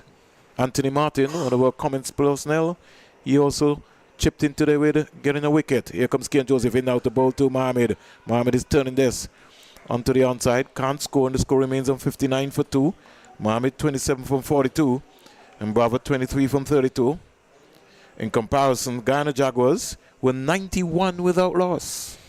Bowler for 187 in the end after being 106 without loss. Something has got to be wrong. You can't have that kind of start as you heard Darwin Telemac talking about there and then get bowled out for, you don't even get 300. That's a 300 score and counting. Kian Joseph to bowl to Jason Mohammed. Is in now to bowl to Mohammed. Back and pulling this. To have the legs to go into the mid-wicket boundary. 4 runs. Short delivery here by Kian Joseph. And the kind of form that Jason Mohammed is in, completion of over number 16, 63 for 2. He goes to 31, and Bravo is 23 from 32.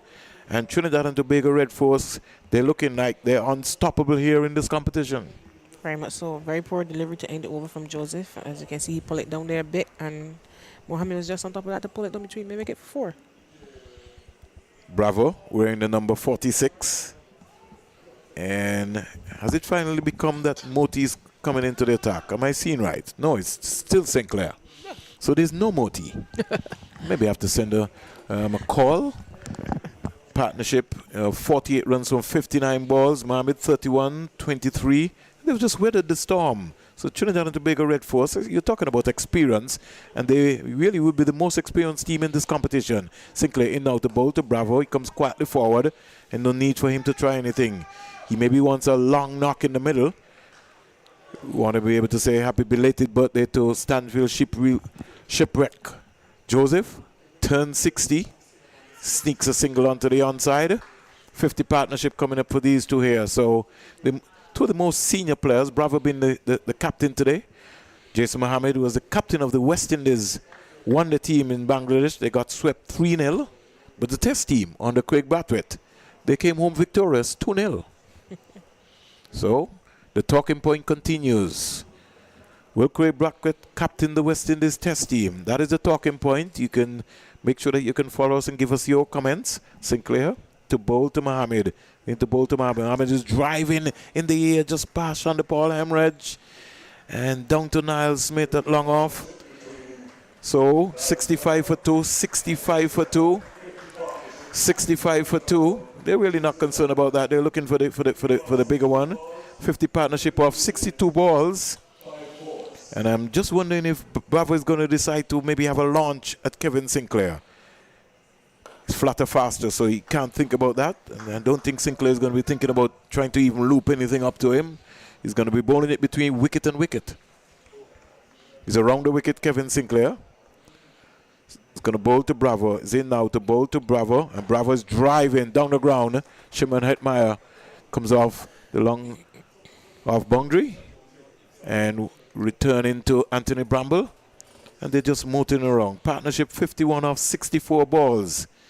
We're into over number 17, 66 for 2. Mohammed is 32, Bravo is 25. Sinclair is going to come in now to bowl to Mohammed at one clip.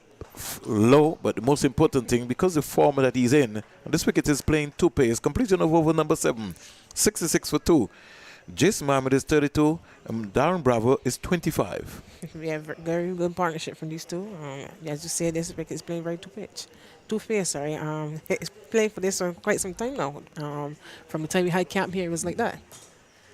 Well, I think the importance is that when you get in, you have to stay in. It's very difficult for anybody who's going to come out and feel that they can go in and begin to start to play shots. And that's why Shandapal Hemorrhage, after he was in for a little while, the shots that he played, he sort of assessed what was happening, and he could have been able to freeze his hand and play some shots. So Jez Mohammed, he understands batting, and he's taking his time. He's not in any hurry. Bravo would have been maybe roughed up by Ramara Shepherd, but he's still there, and playing a captain's knock.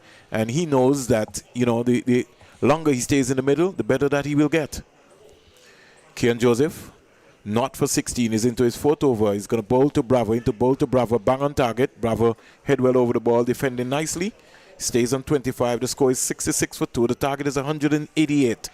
That's what the Red Force would need. Guyana Jaguars, after being 106 without loss, when they lost their first wicket, eventually, in fact, at this time, after 17.1 overs, Guyana were 100 without loss. Got bowled out for 187. Who would have believed that happened? Can't get that figured out up to now.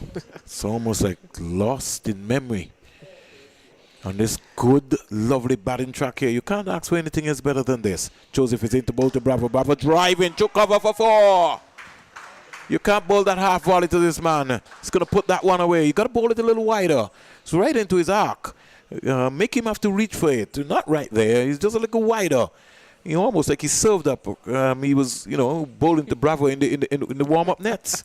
And so he said, just take this little server here. Bravo pounced on that. And a lovely shot. You need that sort of confidence. You need more than that. He needs a good score behind him, especially going into the semi-final and the final. He's 29 from 38. Missed a couple of games through injury. But he's back. He's so far faced 22 dot balls, 4 boundaries so far in his 29. Joseph is into bowl to Bravo. He's just back getting a little fancy and just turning this down to Shandapal Hemorrhage. Picks up his 38th run. And the score motors on here at the Coolidge ground. It's a CG Insurance. All of a sudden, the Guyana Jaguars, they look like they have lost their step. They've lost their pep. Nobody's saying anything. The partnership is just 50 yard. The game is not over by a long shot. A wicket or two. And you could be ruffling the Trinidad and Tobago Red Force dressing room. 71 for 2. You get Mohammed, you get Bravo. And you get Puran and you get someone else in here rammed in. You never know what could be happening. So Guyana can't count themselves out yet. 71 for 2. Trinidad Red Force, they want to be clinical. They want to go undefeated in this competition. Mohammed is on strike. He's on 32. Waits for Kian Joseph. He's just turning this. And just getting an easy single. So he's quite contented. Imla comes off the boundary there and lobs a return into Anthony Bramble, who just sticks up his right glove is one of the first wicketkeepers that I've seen that almost look like a boxer. I think if you line up Anthony Bramble and Odean Smith, you could have a good boxing match. But he's a big guy. He hits the ball very far when he gets going, Anthony Bramble. But he's been only able to get a half century in this championship to date. I'm looking around.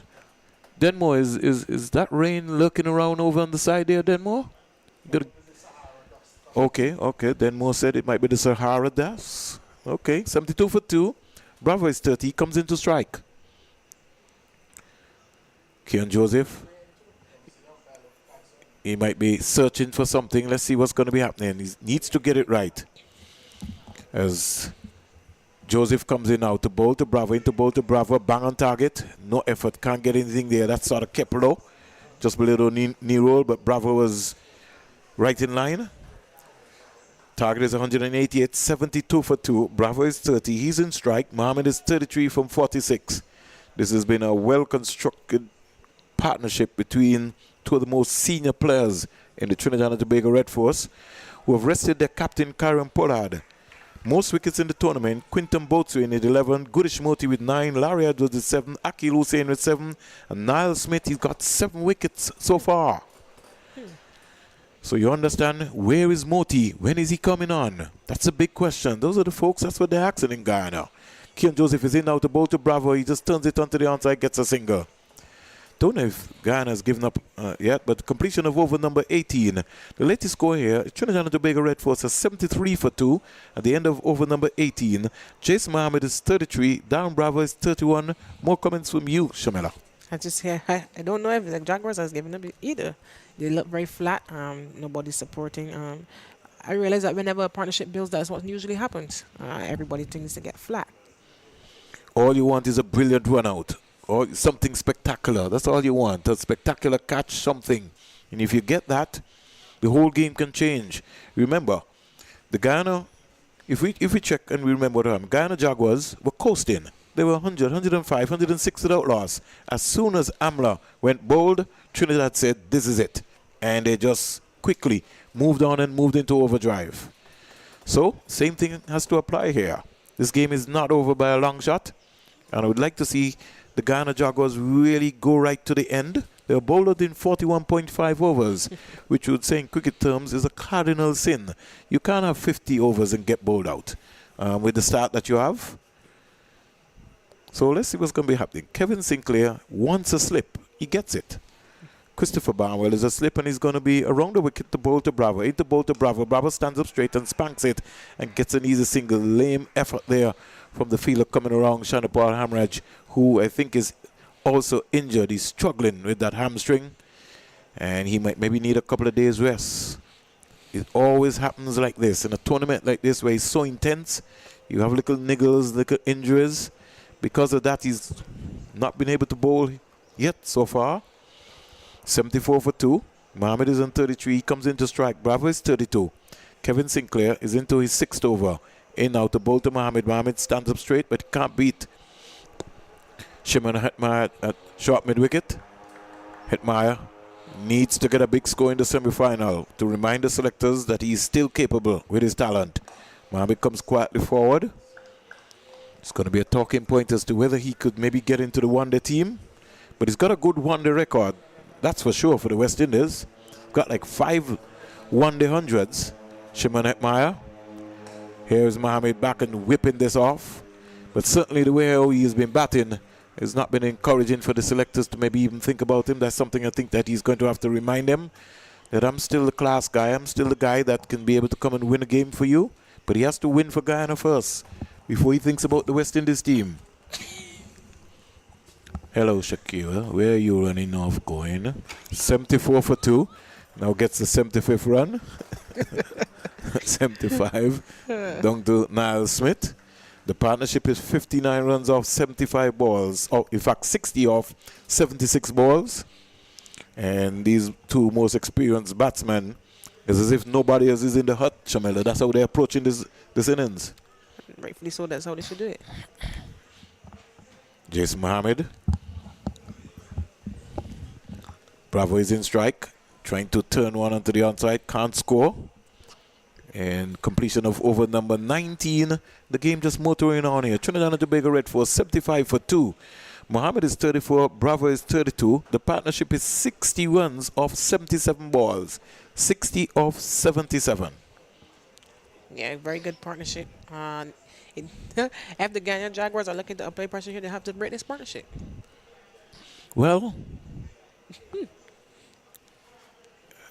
is this Moti now? Seems so. Finally. So we've been calling for Moti. The people in Guyana have been calling for Moti. And Leon Johnson answered the telephone from the president. The president asked him, why is Goodish Moti not bowling? Is he sick? He said, no, sir. So he says, well, get him on. So Goodish Moti's got some 15 matches, 19 wickets, a best of 4 for 45 in his list A career. And when he came against the Hurricanes, they really didn't know anything about him. Let's see if Trinidad and Tobago will know how to deal with him. Against Barbados, 1 for 14. Leeward Islands, 4 for 45. Jamaica, 4 for 55. Moti comes on in the 19th over. The partnership is 60 from 77 balls. Goodish Moti is going to bowl now to Jason Mohammed. He's in now to bowl to Mohammed. Slapped him fast and spanked. Down to the boundary for 4. No, the fielder comes around. Does he make a good effort for this? Yes. And he would have saved a couple of runs. Look like Shana Paul Hamraj. He was struggling there. So they got 2 runs easily. I would have loved to see them maybe trying to see if they could run for 3, but Bravo was contented to maybe just pick up a couple of runs right there. And just because look close there, we look back at the television replay. Here is Mohammed just turning the ball onto the onside, picking up a single. And so Mohammed quietly goes up to 36. Moti in just his first 3 deliveries, a 2, a single. Partnership 63 off 79 balls, 78 for 2, 78 for 2. Bravo is 32. He comes into strike. Mohammed is 37 from 52. They want to be clinical, Trinidad and Tobago. At the same time, Leon Johnson has to be able to come up with a spark, and a spark very quickly. Down the onside and sent back very quickly. He's got to get back into his crease. The throw not good at all there from the fielder. Pressure, pressure. Something needs to happen. If I'm not mistaken, it looks like Captain Leon Johnson, Shamila, is off the field because Shimon Myers is calling the shots. So I don't know if his hamstring is maybe gone for some treatment. Goodish Moti is in now to bowl to Bravo down the onside. Carl Tuckett will signal a wide. It's gone past Anthony Bramble, whose glove work was not good there at all. Kevin Sinclair comes around, and he should have been a lot more cleaner right there. He should have skipped across and be able to take that. Umpire Carl Tuckett from the island of Nevis. Played for the West Indies in one-day international. As a coach in the Ministry of Sports Department. The partnership is 66 off 81 balls. 81 for 2. Bravo is 32. Waits for Moti. He's back and spanking that. And when he goes there, he goes past Niall Smith.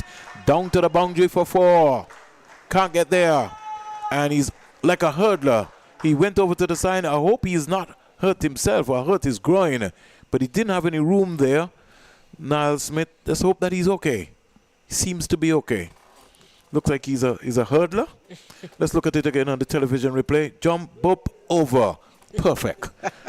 That was real picture perfect. 70-run partnership of 82 balls. Bravo, 36, 25 dot balls, 14 singles, 1, 2, and 5 fours. 85 for 2. Bravo is 36. Mohammed is 37. Moti is in now to bowl to Bravo. He defends that delivery. Can't score. And so the completion of... He has one more delivery left into this over. But nobody is spurring on anybody. Nobody's even encouraging Moti. Partnership 70 off 83.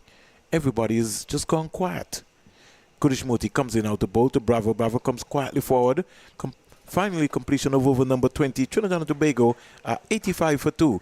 Jason Mohammed is on 37. Darren Bravo is on 36. Yeah, not the start that the Jaguars will want from Moti. He's a bit offline early now. He'll be looking to contain the batters in his next over. So some 10 runs coming off the Moti's first over. The partnership is 70 runs off 84 balls. 70 off 84. It's almost academic right now in terms of, you know, who will win the game or not. But you'd never know. We'll be here looking. And then all of a sudden... we know that something is on. They need 103 more runs to win from 30 overs. That's what they need. Kevin Sinclair is going to try and start again. He's bowled 6 overs, 1 for 17. He's in now to bowl to Mohammed. Mohammed is back and cracking that. And not a bit of lame effort there from the fielder. Looks like it is just missed it for a while. Jamila? Moti? Yes, Moti. He's maybe guilty there. Couldn't see him because he turned the difference. He should have done a lot more better with that. He had to chase. And Tegan Barbuda hosting international cricket, starting with Sri Lanka. Comes quietly for. But here's Bravo just choking it out to Shepherd onto the offside. And in the meantime, we've just seen a milestone. Jason Mohammed has reached 2,000 Super 50 runs, the 6th batsman to reach the milestone. Congratulations, Jason Mohammed, for your achievement. 56 innings, 2,000 runs, an average of 48.78, 14 half centuries, 3 list A hundreds, 122 in Super 50. Sinclair is in now to bowl to Mohammed. Stands up straight and spanks it, but doesn't go past Sinclair. Trinidad and Tobago need 101 more runs from 177 balls, 87 for 2. Sinclair into bowl to Mohammed, down the onside, he's just whipping it out to Shepherd, and they get an easy single. It's almost a roller coaster here for the Trinidad and Tobago Red Force. No pressure being enforced here. Mohammed goes to 39, Bravo is 37. Something needs to happen. Something needs to happen and happen very fast. And it's not happening fast enough for me, I think. Shamila, they need to try something completely different. 100 from 176 balls. Here's Bravo looking to hit this past Paul Hemorrhage. He himself is struggling. Yeah, we saw during his innings, he had to get some treatment from the physio. 88 for 2. Sinclair around the wicket to bowl to Bravo. Bravo driving out to the sweeper. Brings Shepherd into play again. And the throw goes into the keeper, Anthony Bramble. Wonder how many balls sometimes the keepers take on a daily average. 89 for 2 at the completion of over number 21. And the score motoring on here. Trinidad and Tobago Red Force and Guyana Jaguars. Trinidad and Tobago Red Force is 16 points. Guyana Jaguars with 12. Windward Island Volcanoes with 8. Barbados Pride with 4. Leeward Islands Hurricanes ever ended the campaign with 4. And Jamaica Scorpions, they're in the mix. They're in the party. Tomorrow is a big game. They have 4 points. Big game indeed. The Jaguars are not applying any pressure here. I don't know if they have given up. The batters are just picking up the singles quite easily. There's no pressure applied. Pressure, pressure, pressure. Something has to give right here.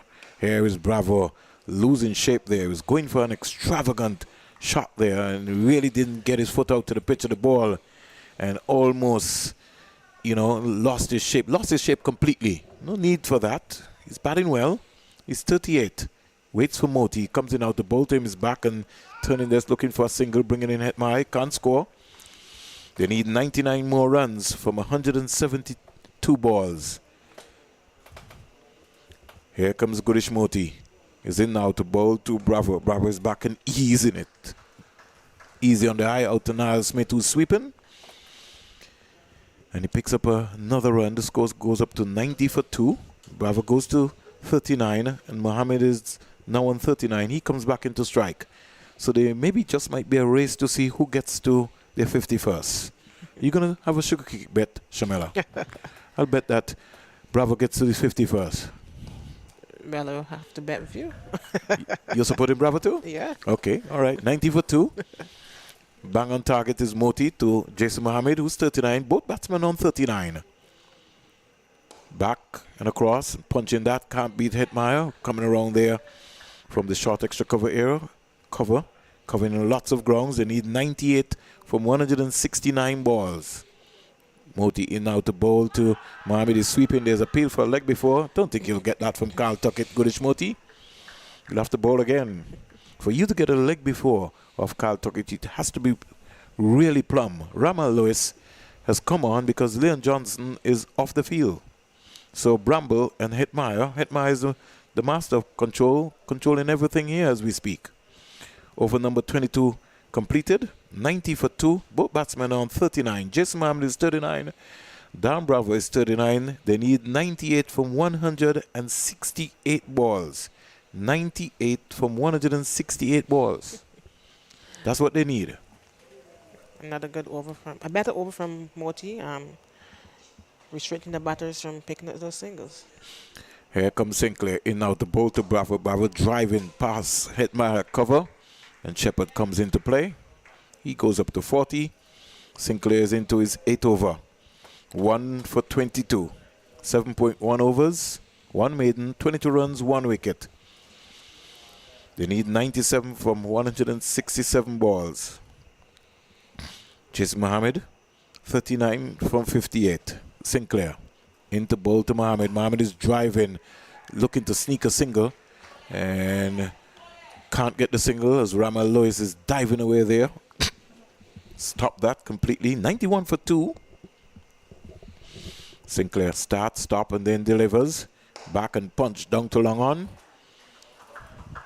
We get 1 run. And so they're just coasting. Both batsmen are on 40 as we speak. They need some intensity. Something spectacular needs to happen, and happen very fast.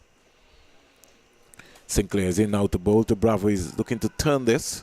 Can't score on the leg side. The fielder comes around quickly in Kian Joseph. And the score remains on 92 for 2. 92 for 2.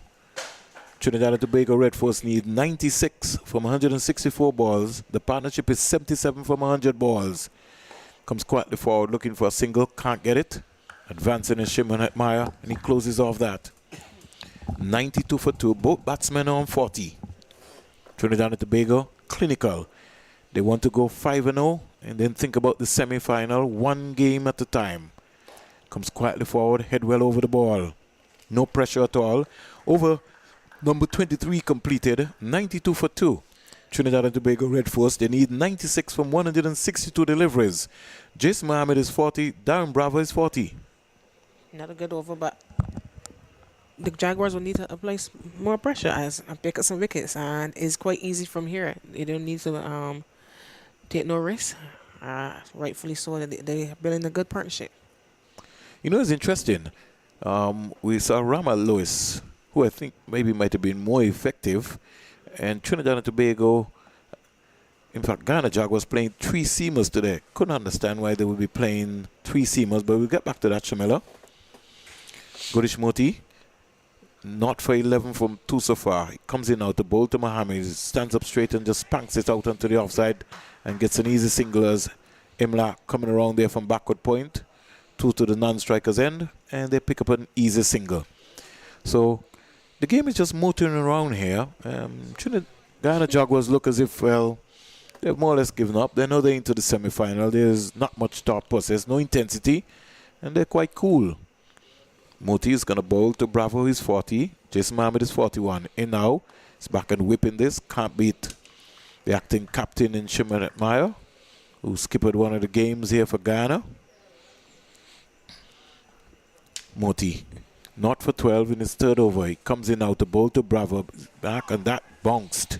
That did something. Good take by Anthony Bramble. Bravo is talking to himself, saying, I've got to bat. I've got to keep moving. Message comes from the dressing room to say, come on, you got to bat. You're looking loose there. Moti's in to bowl to Bravo. Short, he's back and pulling this. Down to the boundary for 4. And all of a sudden, Moti just pulling that one down. There's no protection there. And Bravo punks on it very easily. Goes up to 44. Jason Mohammed is 41. And the scoreboard ticking on here. 97 for 2. Poor delivery from Moti. As you see, pulling down the delivery. And Bravo's punks on top of that. Wait for a little while. 91 from 158 balls. 97 for 2. Bravo, 44 from 60. Some 35 dot balls. He waits as Moti comes in now. The ball to him is back and cracking that. Out to the sweeper. Niall Smith. Comfortable. He goes up to 45. And the score goes up to 98. 98 for 2. Trinidad and Tobago dressing room look very relaxed. Imran Khan with his best list day figures today, picking up a 5er. Moti glides away, comes in out the bowl to Mohammed. Mohammed sneaks a single on to the leg side. They'll be looking for 2. No, they change their mind against it because Bravo already put his hand up. And so the score quietly goes up to 99 for 2. at the end of over number 24. I need a spark, Shamila. Something needs to happen fast here. We're just going through the motions here in this game. Bravo is 45, Mohammed is 42, 99 for 2. Trinidad and Tobago, Red Force, they need 89 from 156 balls. Very much so. I just said I think they need a spark. They're not creating that right now. They're just going through the motion. Nobody's showing any urgency. So the game is motoring on. The Guyana Jaguars were bowled off 187 in 41.5 overs. 187. As we break, as Sinclair comes in out to bowl to Mohammed. He's back and cracking that. Beautiful shot. And that goes into the boundary for 4. Ghana look like they've given up. That's a lovely shot by Jason Mohammed. Short. And he punched that past Ramal Lois. And down to the vacant boundary for 4. 100 up for Trinidad and Tobago. Red Force. 105 minutes, 146 balls. Kenny Nibs making the announcement here at the Coolidge Grounds. Trinidad and Tobago Red Force 100. 103 for 2. Sinclair into bowl to Mohammed. Cramps him up. Can't score. And Shana Paul Hemorrhage coming around there from short fine leg or square leg area. Just lobbed the ball to Shimon Hetmeyer. Sinclair is into his 9th over with a maiden to go. 1 for 27. Comes in now to bowl to Mohammed. Mohammed stands up straight, spanks it down to long on, get an easy single. Easy like Sunday morning, as you would say. And the score goes up to 104 for 2. Mohammed is 47. Bravo is 45. They need 84 from 153 balls. That's what the target is. Looks like we might have an early night. Get ready for the big blockbuster game tomorrow. Bravo is just turning this on the onside, walking a single automatically. So the score goes up to 105. The most runs in the tournament now is Jason Mohammed 250, Evan Lewis 237, Nilesh Kumar 233, Shamar Brooks 198, and Sonny Lambris 190. Those are the top 5 run getters so far in the championship. Sinclair comes in now to bowl to Mohammed. Mohammed is whipping this, can't beat. Shimon Hetmeyer short mid wicket, 105 for 2. 105 for 2. Sinclair's into his 9th over, 1 for 29. They need 83 from 151 balls.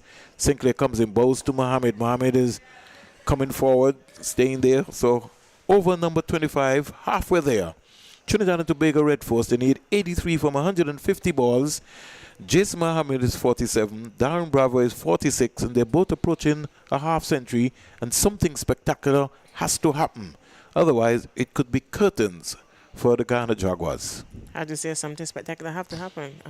Nothing is happening at this moment. Things are quite easy for the Jaguars. I mean, for the Red Force. The Jaguars not applying that much pressure.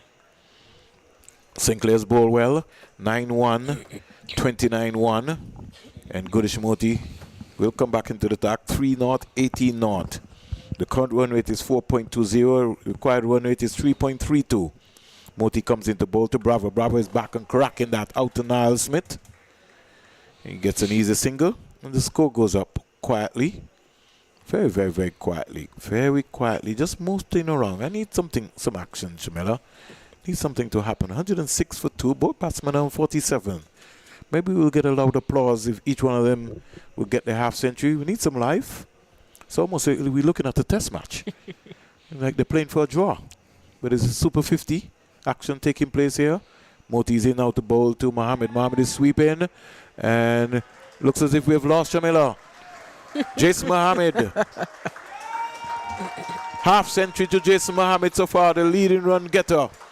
His 21st in 104 list A games with 600s. Jason Mohammed certainly looking to cement himself a place in the one-day team against Sri Lanka.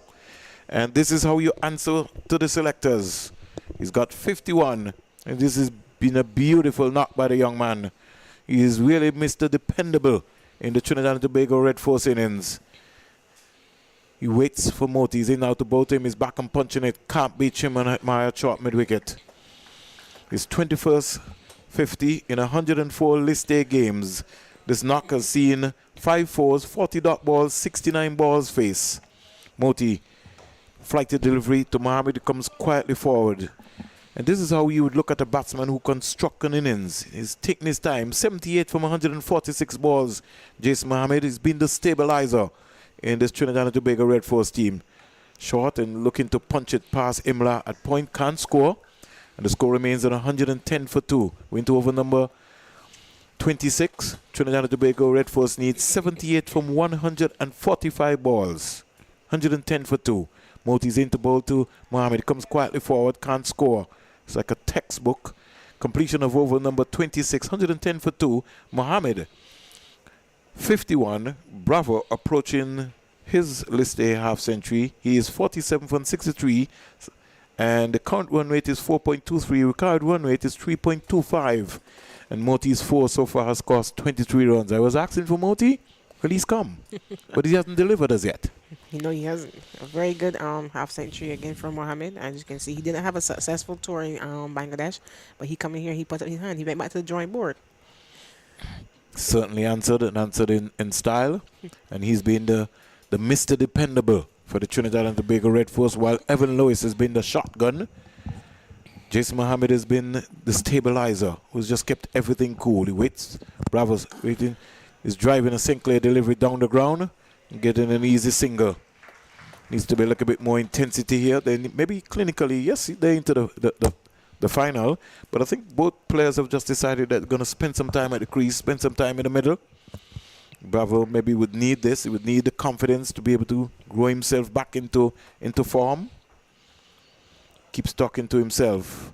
111 for 2, as we would say. Nelson in England. 77 for 143. Here's Mohammed just whipping this onto the onside, pick up another single. And one thing that he's been good at is to be able to maneuver the strike.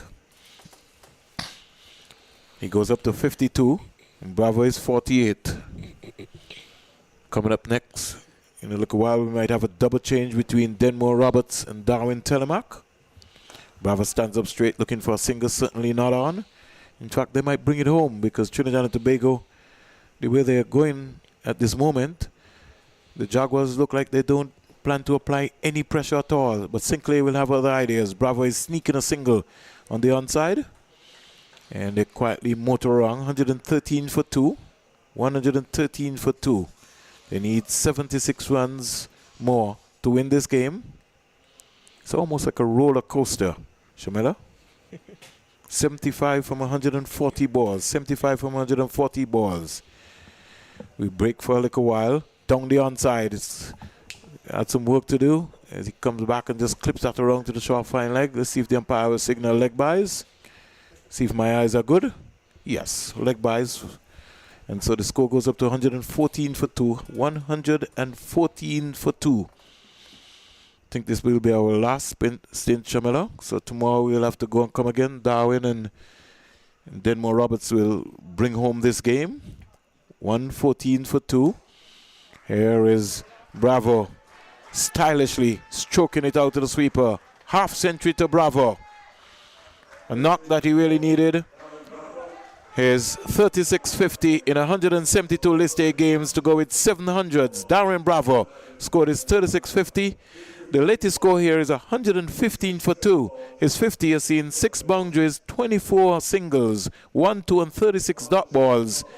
50 off 67, and this has been a wonderful knock by Bravo. 115 for 2. As soon as Darwin gets himself organized, comments from Darwin Telemack, and then it will be the voice of Denmore Roberts, the mayor from Liberta.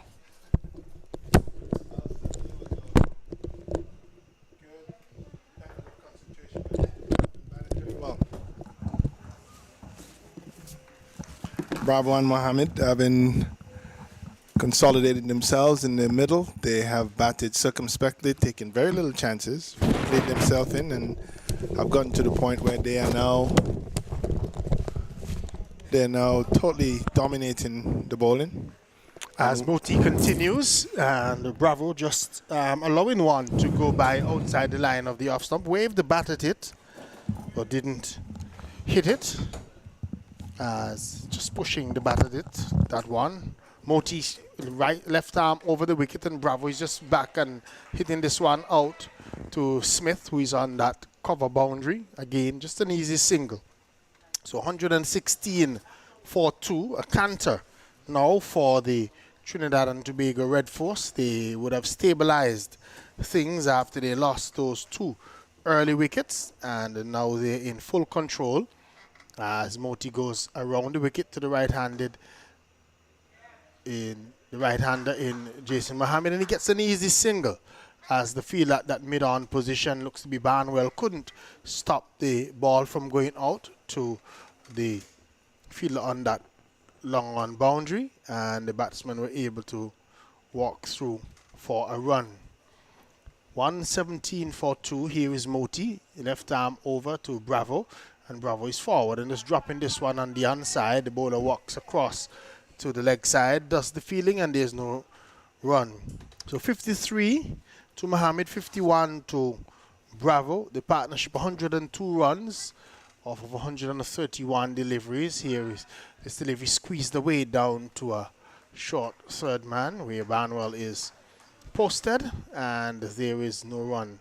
Brings up the end of over number 28. At the end of it, the score has moved on to 117 for 2. 53 is Jason Mohammed, and 51 Darren Bravo. So we're watching as the Trinidad and Tobago batsmen just received some refreshment, probably just a change of gloves as well, as they're trying their very best to stay cool out there. There was some darkness coming around the ground. Some people thought it was rain, but we understand it might be the Sahara dust that has reached our shores. The weathermen have said that we should have high dust content over the next few days, preferably mostly tomorrow. So the conditions should be deteriorating. Those of you who need to protect yourself because of the dust, please do so, because it's a strong Sahara dust that should be coming across the island. How do you do that? Well, we have already been wearing masks, and we just need you to continue to do that mask wearing, and that's pretty much what you can do. Staying indoors, those people who would be affected by the excess dust on the outside, they would be encouraged to stay indoors and avoid being in open areas. So Khan had 5 for 32. Hussein had 2 wickets there as Trinidad and Tobago continues to just motor along. 117 for 2. It's going to be Shepherd to come back, this time from the southern end. Shepherd goes past the umpires in, and this delivery is stroked away into the offside field, just driven by Mohammed out to deep cover, and he gets an easy single once more. Good evening, brethren. Please, Shipwreck, a happy birthday. You have brought some, so it's somebody saying, tell Darwin, a couple of matches when Darwin was playing for the Windward Islands, and he opened with my friend Darnley Joseph. That's coming from umpire Basil Morgan over there in Montserrat. Remember we knew Darwin Telemac? Ah, yes. I said remember. that you were opening the batting with Darnley Joseph. I remember umpire Morgan as well. Must have sent you on your way a couple of times. Shepherd, there's around the wicket. Here is he going past the umpire now and in. And this delivery struck high over the long on region. 6 runs. It was right up to Bravo, and he just went through with the stroke. No nonsense. Hit it high over the long on region and picked up 6 runs. And he hit that with disdain. He waited, picked it. And there's been quite a contest going on between Bravo and Banwell as well. Banwell obviously roughing up Bravo earlier with a few short pitch deliveries, and no doubt Bravo capitalizing on this one and taking full advantage of it and smashing it with full disdain right out of the park. A huge 6 and well struck by Dwayne Bravo. And we wait to see how Banwell is going to respond. Shepherd, we'll see how Shepherd responds. Shepherd. As Shepherd is the umpire just having a look at the ball, just making sure the ball has been retrieved. And so Shepherd is back at his mark. Bravo takes his personal tally up to 57. So Shepherd to Bravo. This innings, he's bowled 8 balls and 15 runs have come. Shepherd decides to go over the wicket to the left-handed Bravo. And Bravo is looking to, again, drive at this one. The ball coming off the thick inside edge and going very close to the stumps on that occasion and down to a short fine leg, and there is no run. 124 for 2, so 64 more runs to win off 129 deliveries. Trinidad and Tobago getting, looking as if they're going home and in a canter. Here we watch as Shepherd, who would have other ideas, he's in short to Bravo, and Bravo gets on top of it and just guides it out into the deep position at cover. Fielder comes in off the boundary, looks to be Smith, and the throw is back to the wicket keeper, and they come through for an easy run. So Bravo goes on to 54. Mohammed is on 58, correction. Mohammed is on 54. 125 for 263 required from 128 deliveries. What are your thoughts on the Trinidad and Tobago team now that they have all their stars available? They look a different class in this competition. We'll watch as here is this delivery driven by Mohammed back to the bowler. There is no run. Well, they are quite a star-studded team, and they came back quite nicely from a challenge because the Jaguars were at one point looking like they were going to pile on a very large total. Do you think when we saw Captain Pollard coming onto the field as a replacement fielder, did that make was that the change? That was that the difference? Shepherd is in and this delivery is driven, just turning the wrist as he was playing the attacking shot, gets it out into the deep mid-wicket position, and again just a single to Mohammed. One more to the total. It goes up by 1. At the end of over number 29 to 126 for 255 is Mohammed, 58 is Bravo.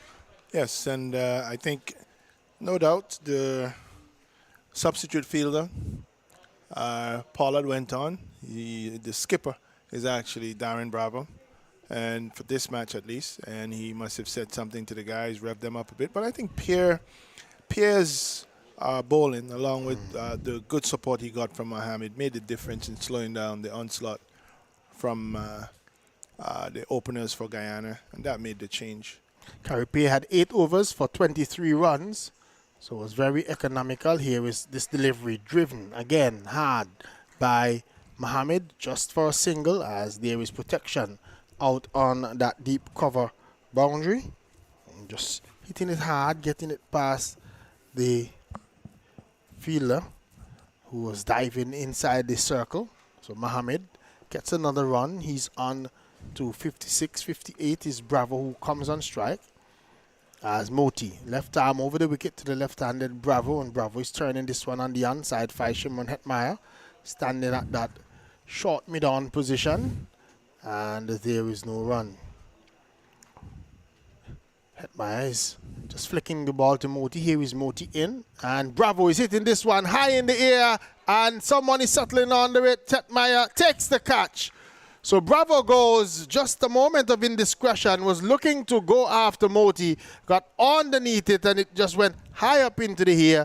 Rather than getting distance, it went straight up. Hetmeyer said mine, took the catch easily, and that's the end of Bravo. He goes for 58, and Trinidad and Tobago losing their third wicket. They're now 127 for 3, 61 required.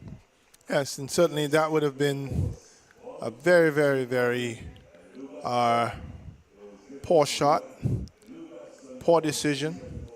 There was no need for it, and Bravo, I'm sure you can see his dejection and how much disappointment seems to be clouding him as he walks up the field. He could have easily brought this home with Jason Mohammed, but he now exposes his team to a potential challenge. When you're set and this close to a target, you don't go throw it away with so many balls left, 123 balls, 61 runs. There's no real need for that type of shot, and very sad to see him, as professional as this young man is, to play such a shot. Brings in Nicholas Puran to the crease. Puran would want to come and build a new partnership with Jason Mohammed after we just saw Bravo just losing his concentration at that critical moment, going after Moti and hitting the ball straight up in the air.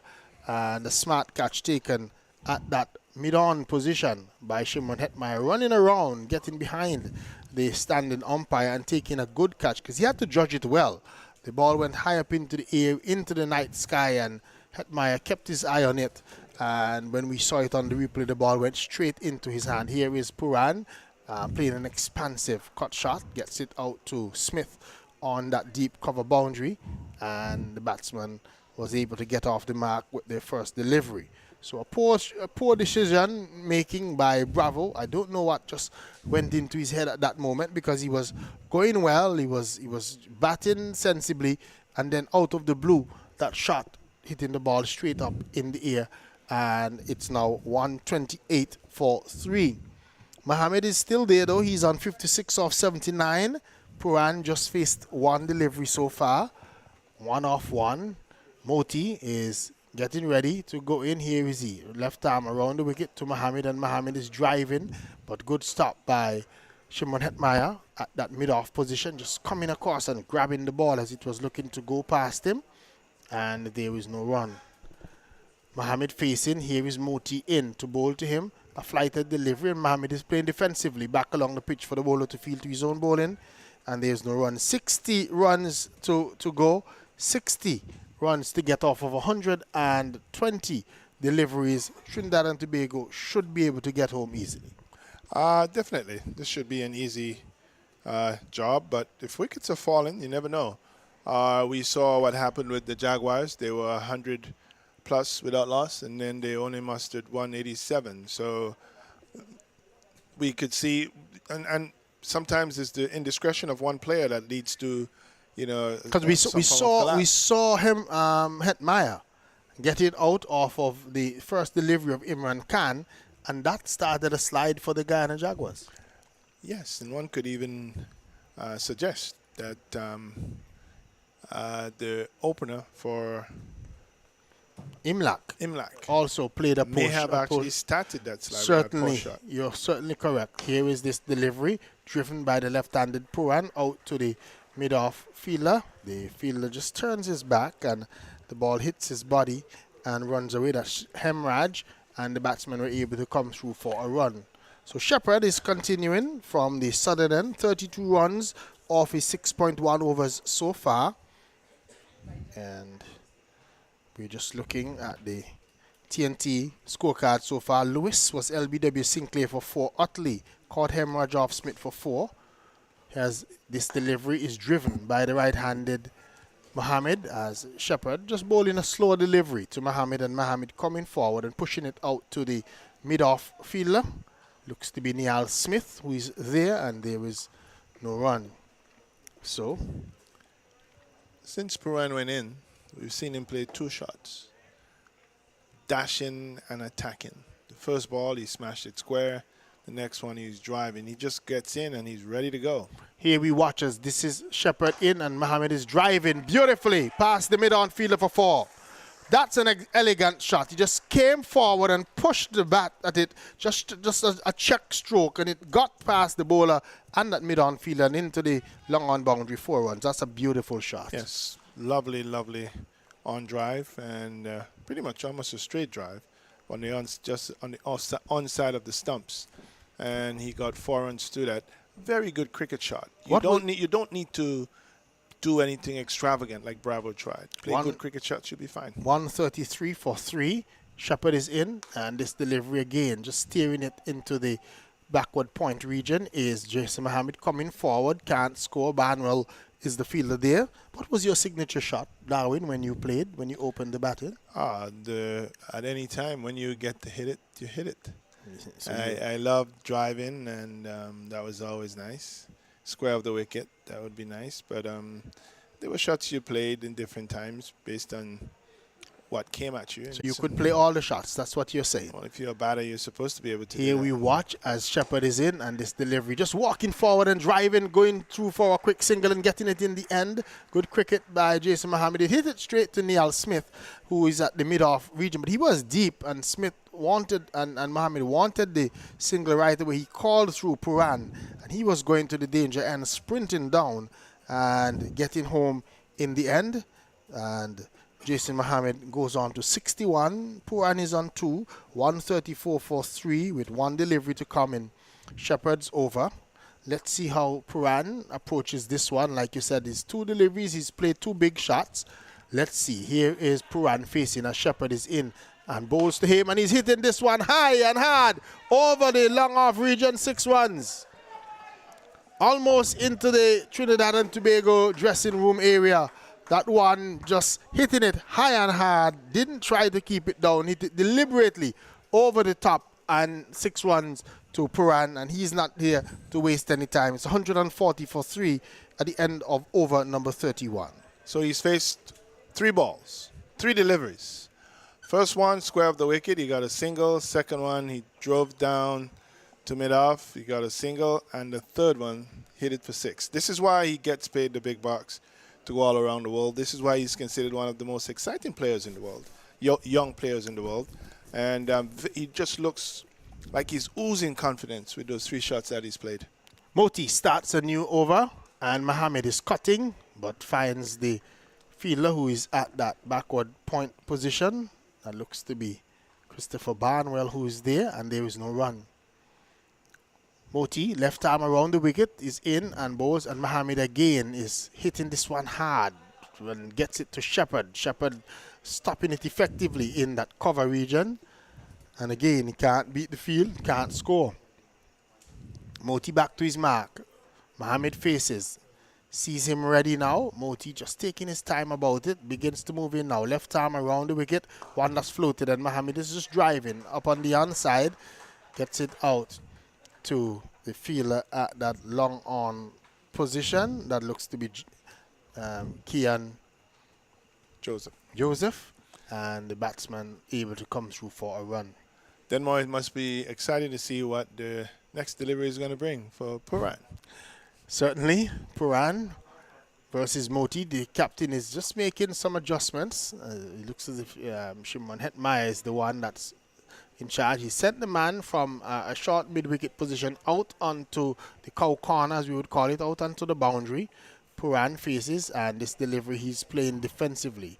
A good delivery, one that is pitched on the line of the stumps, and Puran just leaning forward and playing it back along the pitch for Moti to field to his own bowling, and there is no run. Moti's ready again, left arm over the wicket, and Puran jumps down the track and hits it out to the long on region, beats the fielder, 4 runs. Almost fell into the trap.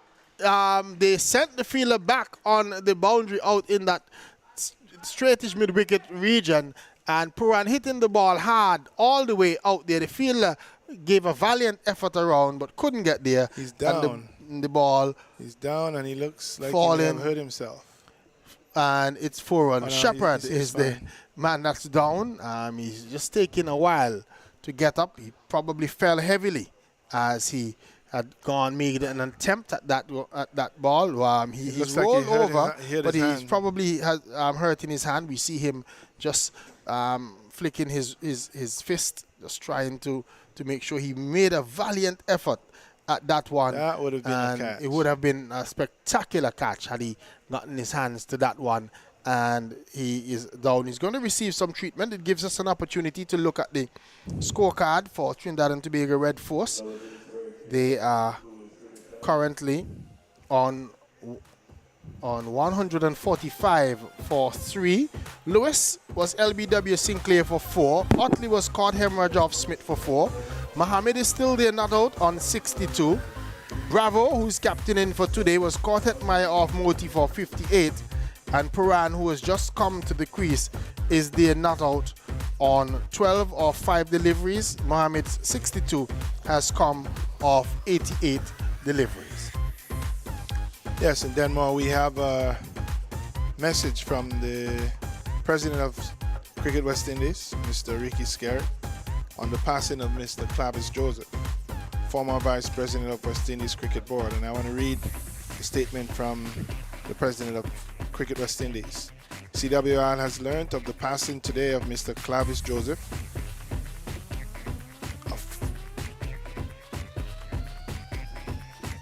a former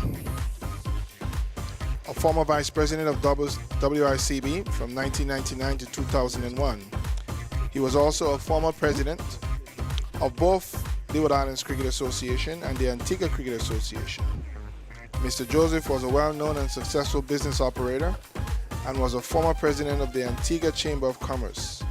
CWI sends our deepest sympathy to his immediate and extended family. May his soul rest in eternal peace. And from myself and the Antigua Port Authority, who interacted so much with Mr. Joseph, from the chairman and the staff, all who interacted with Mr. Joseph, we wish to extend our deepest sympathy to his family, and we also extend our sadness at the passing of someone who has meant a lot to the port. Mr. Joseph was also at one point the chairman of the board of the Port Authority, and we indeed are saddened by his passing and extend our deepest sympathies to his family. We're going to take a short commercial break, and we'll be right back with more coverage from cricket here at the CCG.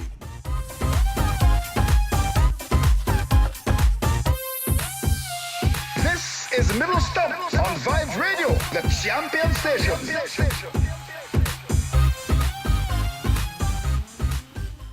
Regents Hotel welcomes you for an unforgettable stay in Dominica. Come taste the traditional dishes of Dominica in our gourmet restaurant. Enjoy a tour of the island. Take a dip in the hot springs, a scenic horseback ride, or water sports for the adventurous. Make your reservations today. Call 767-275-3539 or 767-615-6221 or email info@regents.com. At only 45 minutes from the capital, Regents Hotel welcomes you to Portsmouth with 20 suites to make for an unforgettable stay in Dominica. Whether you're with friends or family, everything is done to make you feel like you're at home. Come taste the traditional dishes of Dominica in our gourmet restaurant. Enjoy a tour of the island and take a dip in the hot springs. Take an idyllic horseback ride or water sports for the adventurous. Visit Dominica and stay at the Regents Hotel. Make your reservations today, 767-275-3539 or 767-615-6221 or email info@regents.com.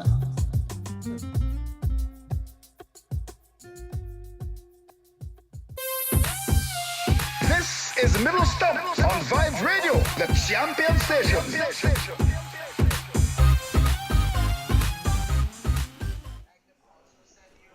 And it looks as if Shepherd is good to go once more. So the play is about to restart. Moti is the bowler in action.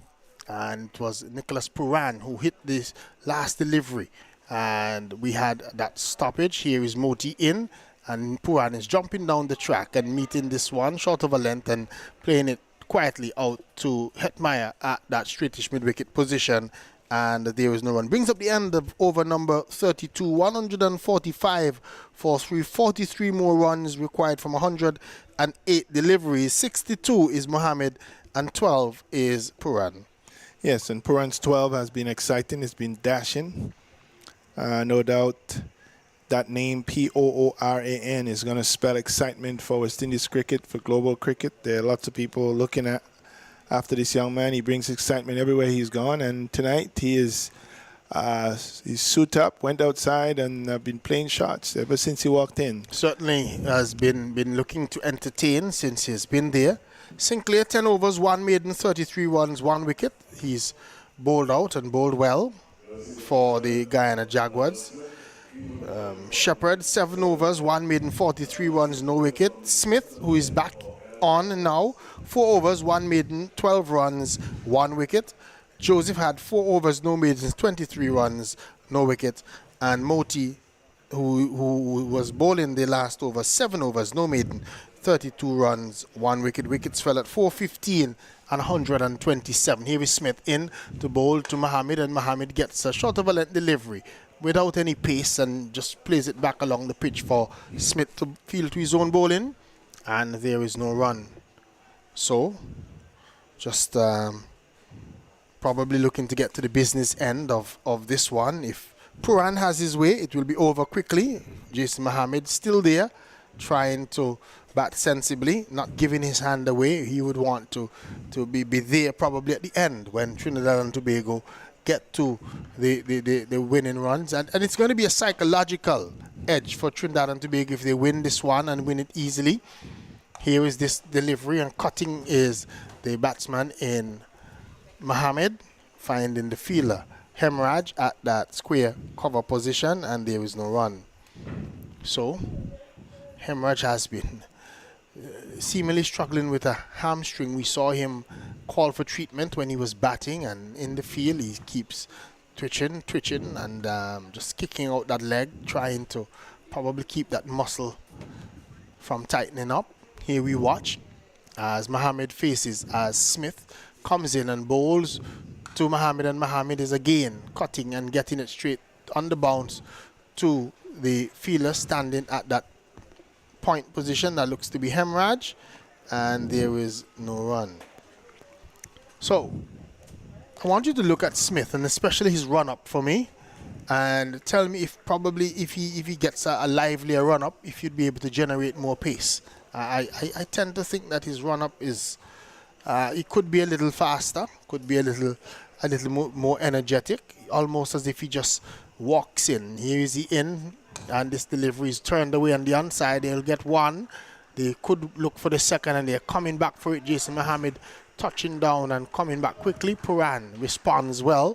So 2 more runs to Jason Mohammed, 2 more runs to Trinidad and Tobago Red Force. 147 for 341 required.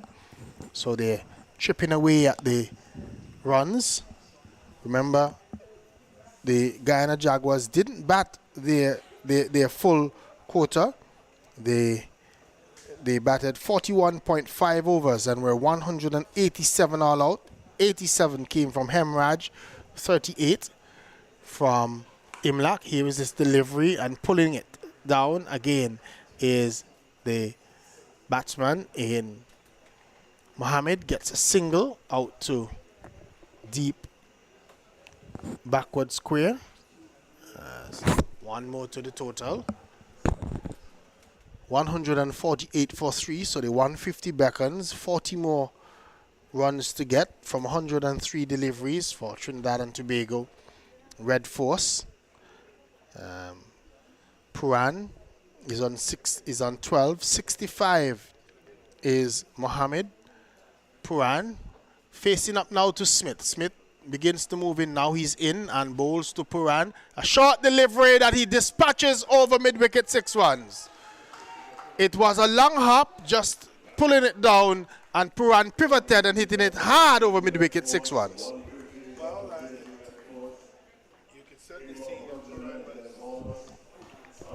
Puran was certainly waiting for that one. He didn't do too much movement. It was very, very short. He didn't have to do much movement. Just stayed back on the back foot, swiveled his body around, and smacked it over square leg for a huge 6. And that young man, like I said, is out there.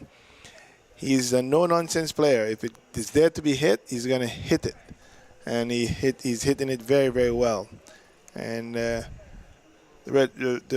Red Force, with that sort of batting lineup, is certainly going to be a force to be reckoned with in this tournament. They are, and they have been so far. And they're proving it tonight. Looks to have been an attempted slow ball by Neil Smith, but was read well by Nicholas Puran. And he really dispatched it over the mid-wicket region and picked up 6 runs. Moti will continue. He's in, and this delivery is played defensively by Jason Mohammed out to Shimron Hetmyer, standing at that short mid-off position, almost on the square, almost for that checked drive, that uppish drive. Here is this delivery and driving. Gets it past Hetmyer out to the long off position is Mohammed. Gets a single, brings Puran onto strike. So Nicholas Puran, he's onto 18 off 7 deliveries. So he's not there, not messing about at all. He's coming and he's looking to really have a go. He faces now as Moti comes left arm over the wicket to bowl to him, and he's getting a short of a length delivery. One that's a little quicker from Moti, and he just stands tall and plays it back along the pitch for Moti to field his own bowling, and there is no run.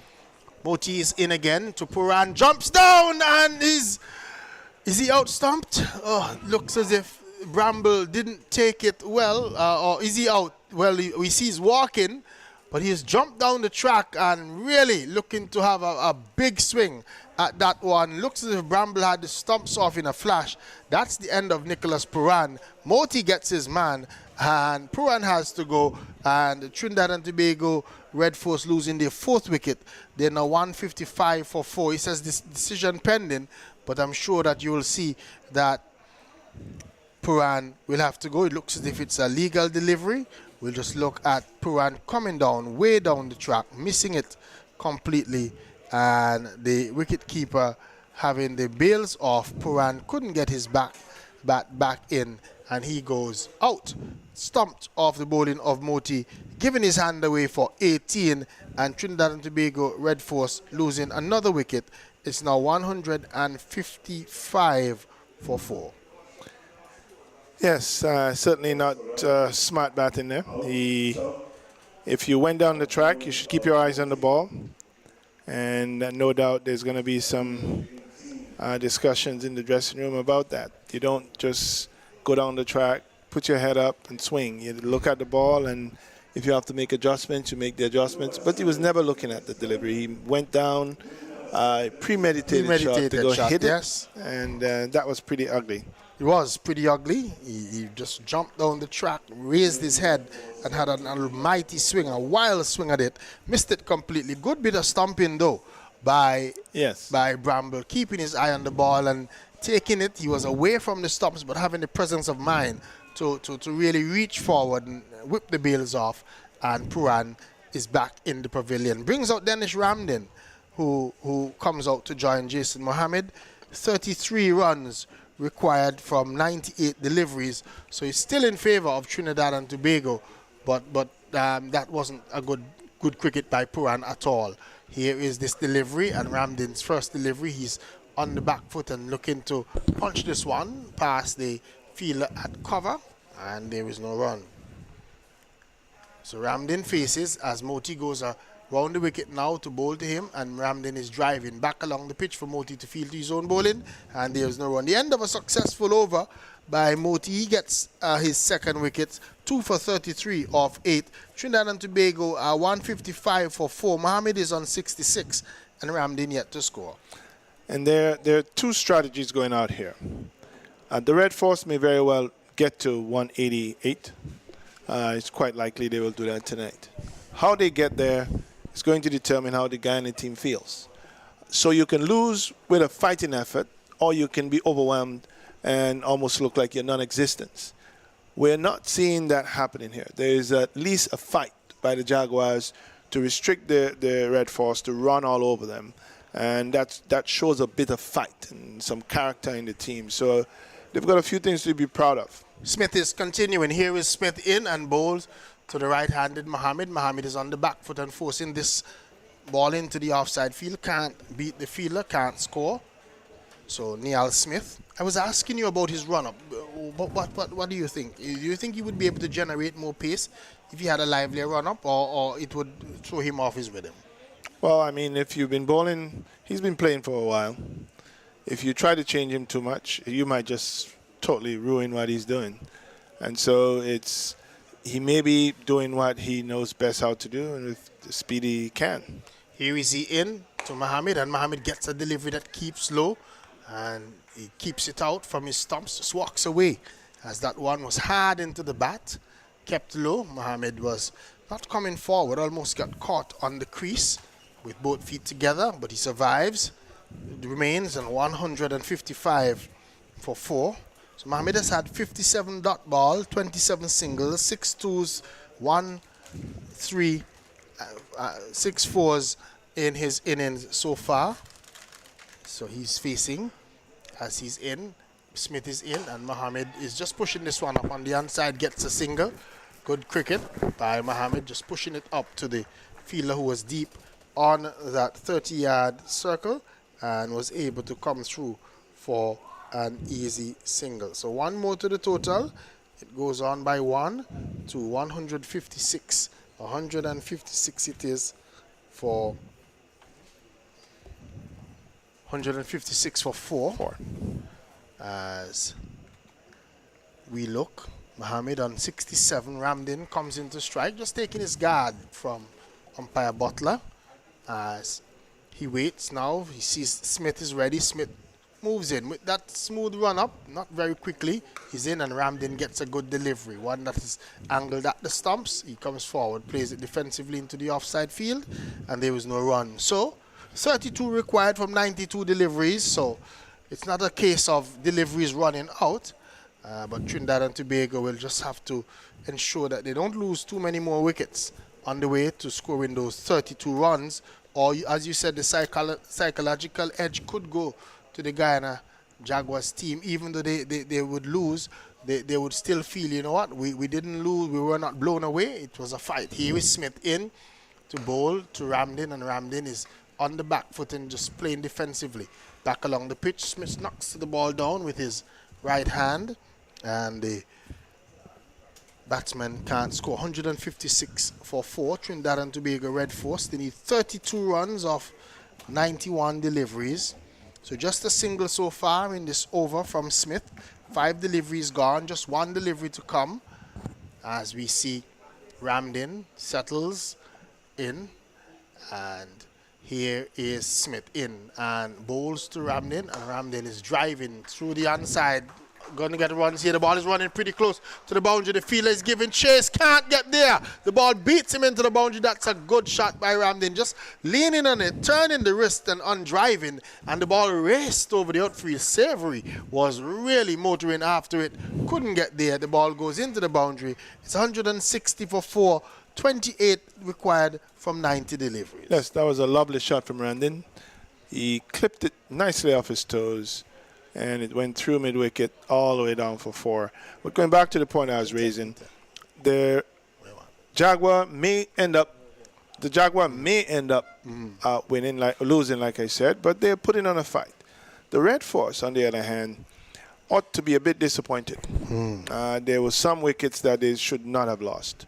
The last 2 were probably ill-advised shots, and as you're building a championship team, you do not want to see your players give their wickets away. So they've still got some soul-searching to do and figuring things out. Mohammed faces as this delivery. He's hitting it hard, but finds the fielder who's on that 30-yard circle. There is no run. Mohammed faces. Moti is left arm around the wicket, flighted, and he's driving out to the long-on region, where it looks to be Shepherd, who is posted there, and the batsmen are able to come through for another run. So 1 more run to the total. It's on to 161 for 4, 27 required from 88 deliveries. Brings Ramdin on strike. Ramdin facing, and Moti's in, and he's hitting this one back along the pitch. Moti just comes across and smothers the ball with his right hand, and there is no run. Ramdin facing. Moti in his 9th over. This delivery, Ramdin is trying to force it away, but only hits it as far as Shimon Hetmeyer, who's standing at that short mid-off position, and there is no run. Moti in once more. Ramdin is playing defensively to a quicker, flatter, faster delivery, and there's no run. The Sri Lankans are coming. Who is your team, Darwin Telemark? I want you to think about that. Who are the people that are going to play the T20s, who are going to play the One Day International, and our fans on Facebook, on the Facebook page or YouTube? What do you mean? Who is my team? Comment. Who is your team for the West Indies? Is my team. Who are you picking? Who are you picking? I'm not the The end of the over has come. 161 for 4. Mohammed is on 68, Ramdin on 4. Should the West Indies make major changes to the squads that we saw recently? Well, there's one squad. We had a squad in Bangladesh. That's the West Indies team. We'll see if they make changes to that team. Should they make changes to that team? They will. We'll see what changes they make. We are all going to be watching. Are you expecting wholesale changes, or you think that there'll be 1 or 2 persons? There will not be wholesale changes, but there will be changes. They have to make some changes. There are players who you can't ignore. They've done very well. Bonner, Myers, De Silva. to name a few. They've done very, very well. And you have to take a hard look at those guys, those young guys. And Blackwood continues to do well. So from the Bangladesh tour, you would tend to recognize that you have 4 or 5 people that you have to carry over into the team that refused to go to Bangladesh. And as far as the skipper is concerned, well, you had an interesting take on the skipper. We would love for you to share it, but let's see Keon Joseph. Here is Joseph in and bowls this delivery, having the batsman in Mohammed just coming forward and easing it into the offside field. And again, there is no run. So Lewis is the fielder who is out in that cover point region as Jason Mohammed. 68 runs so far. Ramdin is on 4, and his 68 has come off of 101 deliveries. So he's not done it in quick fashion. He's been taking his time about it. And when you have a small score, sometimes this is the approach that you have to have. Here is Joseph in to Mohammed, and Mohammed is just turning the wrist and whipping this backward of square. Gets one, comes back for the second run, gets it easily. 2 as the fielder who is out on that deep backward square leg boundary, having to do some work from mid-wicket around to the backward square position and allowing the batsman to come back for 2 easy runs. Mohammed is on to 70, and it's going to be 25 runs needed from 82 deliveries. So currently, TNT Red Force lead with 16 points. The Guyana Jaguars, they're on 12. Windward Islands Volcanoes 8. Barbados Pride and Leeward Islands and the Jamaica Scorpions all on 4. But Leeward Islands having played all their matches. Here we watch as Joseph is in, and this delivery again is whipped away out to backward of square. This time into the gap 4 runs. It was angled into Mohammed, and he just turned the wrist, and with a good wrist action, didn't try to keep it down, hit it backward of square and into the square leg boundary for 4 runs. Well, he knew where he was hitting it. He saw where the fielders were, and he placed it right there. And I've been watching him use his wrist on this pitch. He's trusting the pitch, and he's actually doing that quite well. He's playing from outside the off stump, square of the wicket. Not easy to do, especially of the fast bowlers, but he's been doing it quite successfully. So he's enjoying batting out here on this pitch. 74 he is. He faces as Joseph is in, and he's driving up on the onside to Savory, who is posted at that mid-on region, and there is no run. So the required runs is coming down for the Trinidad and Tobago Red Force. It would be nice to see Mohammed's wagon wheel, because if you did, you would notice that a lot of his shots are on the onside. He doesn't play a lot of attacking shots through the offside, and maybe it's the pitch. I'm not so sure. 21 runs to get. Here is Joseph in, and this delivery, he is again playing it on the onside, gets it past that mid-on fielder and into the boundary for 4. That's a good shot. He was just on the back foot and again using the wrist and punching that one past Savory at that mid-on field, and the ball raced over the quick outfield and into the boundary for 4. 171 for 4 the total has gone on to. Good shot by Jason Mohammed. Yes, and that ball is outside the off stump. So it's the pitch that he's trusting. It's not very quick. He knows, he's been out there, he knows the bounce, and he's just hitting it through mid-wicket. Here we watch again as Joseph is in and bowls to Mohammed, and Mohammed is driving and going for a big drive outside the line of the off stump and missing that one outside the off stump through to wicket keeper Bramble. It goes, and there's no run. 17 runs required from 78 deliveries, and you tend to think that Mohammed would want to try and get there.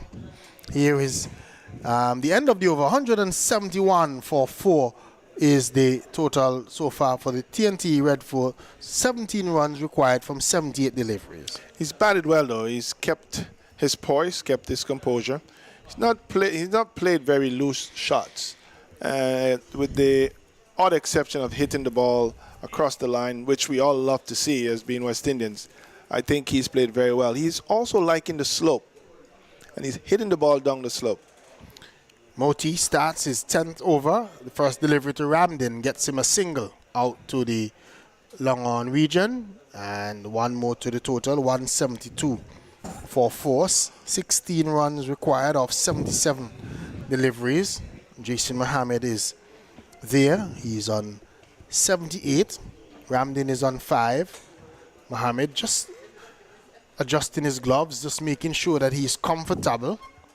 As we see Smith just being asked to come into a catching position, just at that short mid-off position, just for that checked drive, that drive that the ball leaves the bat in the air, and Mohammed is stealing a single, gets it to Hetmeyer at extra cover, and just taking off and getting an easy single. He gets his 79th run and brings Ramdin back on strike. Ramdin is on 5. 173 it is for 4. 173 for 4. Here is Moti into Ramdin, and Ramdin is looking to cut. Gets the ball to the fielder at point, and there is no run. So Ramdin faces as Moti's in, and this delivery brings him forward and playing defensively for Smith to do the fielding. Smith, who was brought in on that pitch for the checked drive as Moti in his final over. 2 deliveries to go, 2 for 36 so far.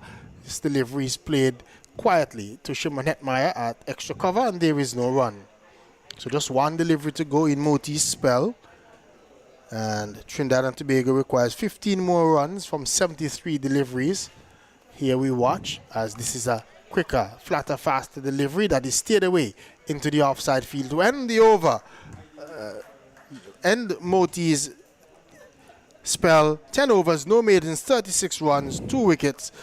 He's bowled 40 dot balls in his spell. 173 for 4, 79 is Mohammed, and 5 is Ramdin. Yes, and that's a good takeaway for the Jaguars. If they can get their bowlers to average 3.5 in their 10 over spells, they're happy with that. And I'm sure they can take some things away from whatever the outcome is, which is more than likely going to be a Red Force win. And so the 2 things have to be analyzed. There's still many more games to be played in this tournament. The coaches on either side are watching, and they're taking note. And they've watched how the Trinidad batsmen have played the spin, and they watch how they play the fast bowling. The Trinidadian coaches are watching how their players are playing, and I'm sure they're going to make some adjustments going forward. Kian Joseph is going to continue his 6th over, none for 33 so far. Here is Joseph in, and this delivery is driven by Mohammed. Gets a single out to Smith, who is on that cover boundary, and the batsman just walks through for the run.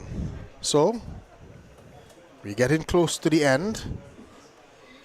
Just 14 runs required for the Trinidad and Tobago. 14 from 71. So remember, Lewis made 4. Otley got 4. Here is this delivery, just turned down to the fine leg region by Danish Ramdin. Gets another single, 175 the total has gone on to. Mohammed, 79 not out. Bravo got 58. Puran got a breezy 18 before he really gave his hand away. And Ramdin is there not out now on 6. So 80. Correction is the total by Mohammed.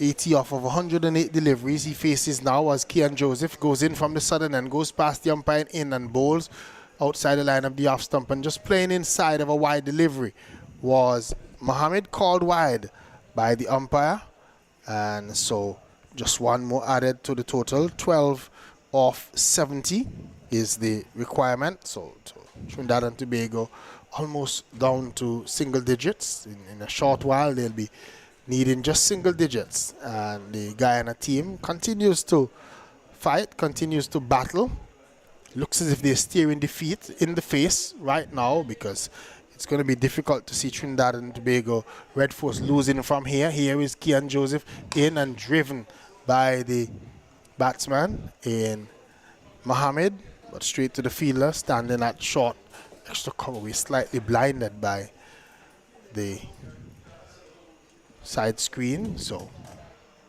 there is no run.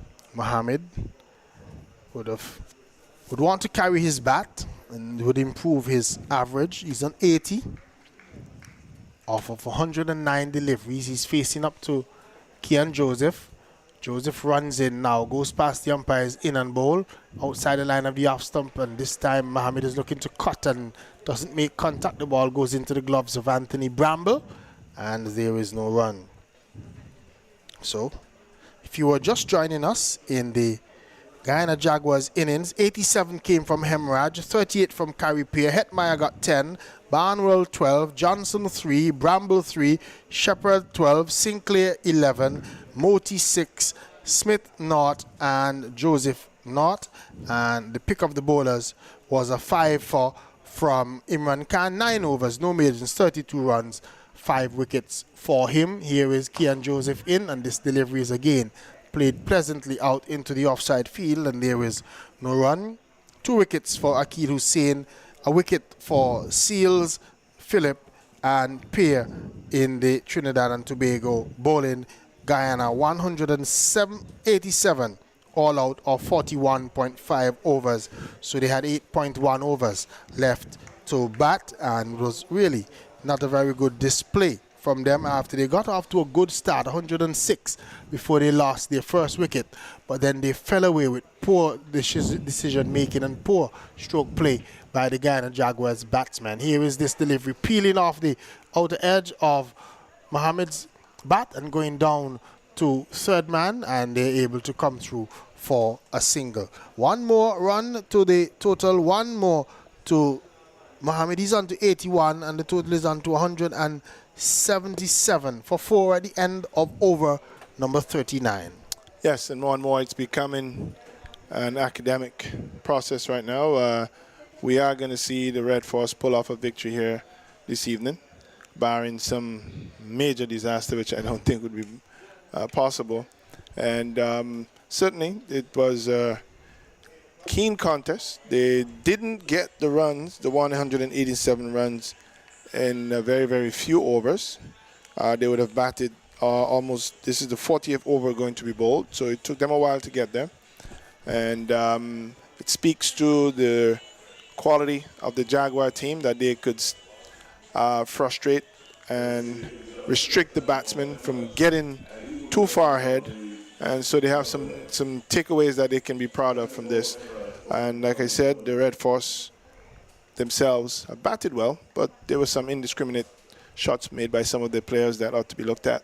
Chandapal Hemraj is in, and his first delivery is played quietly by Jason Mohammed, just reaching for a delivery outside the line of the off stump, got it on the leg side, and there was no run. Hemraj left arm around the wicket to Mohammed, and Mohammed again just comes forward and checked drive. He was looking to hit it hard and then just decided to push it out to Hetmeyer at that short mid-off position, and there is no run. Mohammed is driving hard, gets it out to the fielder. Looks to be Shepherd on that long off boundary. He has a weak throw back to Hemraj, and the batsmen were able to come through for a run, 178 for 4. So 10 runs required from 63 deliveries. Here is Hemraj in to Ramdin, and Ramdin gets a delivery that is cramping him. The one that kept low and came on very quickly onto Ramdin, and Ramdin was able to keep it out as that delivery was looking to angle into the stumps. Hemraj again to Ramdin, and a quicker delivery. Ramdin is driving out to the mid-on position, can't score. So 10 runs required now of 61 deliveries, and Ramdin gets a single as he just drives this ball pleasantly out to the long off fielder, and there is a single. 179 for 4 at the end of over number 40. 82 is Mohammed. Ramdin is on 7. 9 runs to win from 60 deliveries. Yes, and that was a good over by Hemraj. The ball skidding through, keeping low. They've been playing on that pitch all day, so it's probably not doing as well as it should. But Ramdin is a new batsman, so he was a little bit more uncomfortable than Mohammed. But no doubt they're going to stay out there. They're 179. They're about, 9 runs away from taking this home. And it'll be a good victory for the Red Force. Kian Joseph is going to continue. He begins a new over. He's in now, goes past the umpire and bowls. And Ramdin is driving this one over the mid-off region for 6 runs. It was pitched up to him, and he just stepped forward and hit this one high over the mid-off region. 6 runs, 3 runs required from 59 deliveries. Ramdin really hitting that one well. Just stepping forward and following, just picking up the line and hitting right through the line, hitting that one over the top of mid-off and picking up a maximum.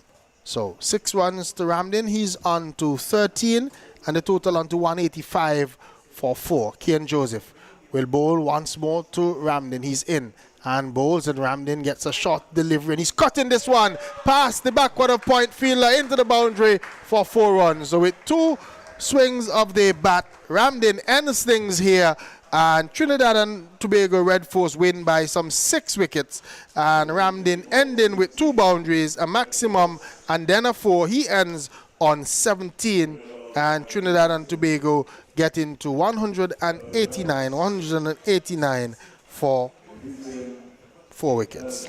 Yes, and more importantly, they're now the only undefeated team in this tournament. Been taking down the second undefeated team, Guyana Jaguars. And today, the TNT coaching staff, their players can boast that they are undefeated. And they did so in style against what started off to be a challenge, as the Jaguar piled on in the early parts of the inning, fell away due to some good bowling from Imran Khan. And later on, Bravo and Mohammed just pulled it together and brought their team home, and it was finished off beautifully by Ramdin. So all in all, a good effort from the Red Force, and the Jaguars themselves fought back well. They bowled some 40-something overs to 40.2 overs. 40.2 overs to the Red Steel to get to 180-something, and that too speaks to a challenge that they actually brought in trying to defend this total. So Trinidad and Tobago, with all smiles on their face, they haven't bowled out the Guyana Jaguars for 187. Hemraj got 87. He was caught Ramdin off Khan for 87. Imlak was bowled by Peer for 38. Hetmeyer was caught Peer off Khan for 10. Barnwell caught Ramdin off Phillip for 12. Johnson was caught Puran off Khan for 3.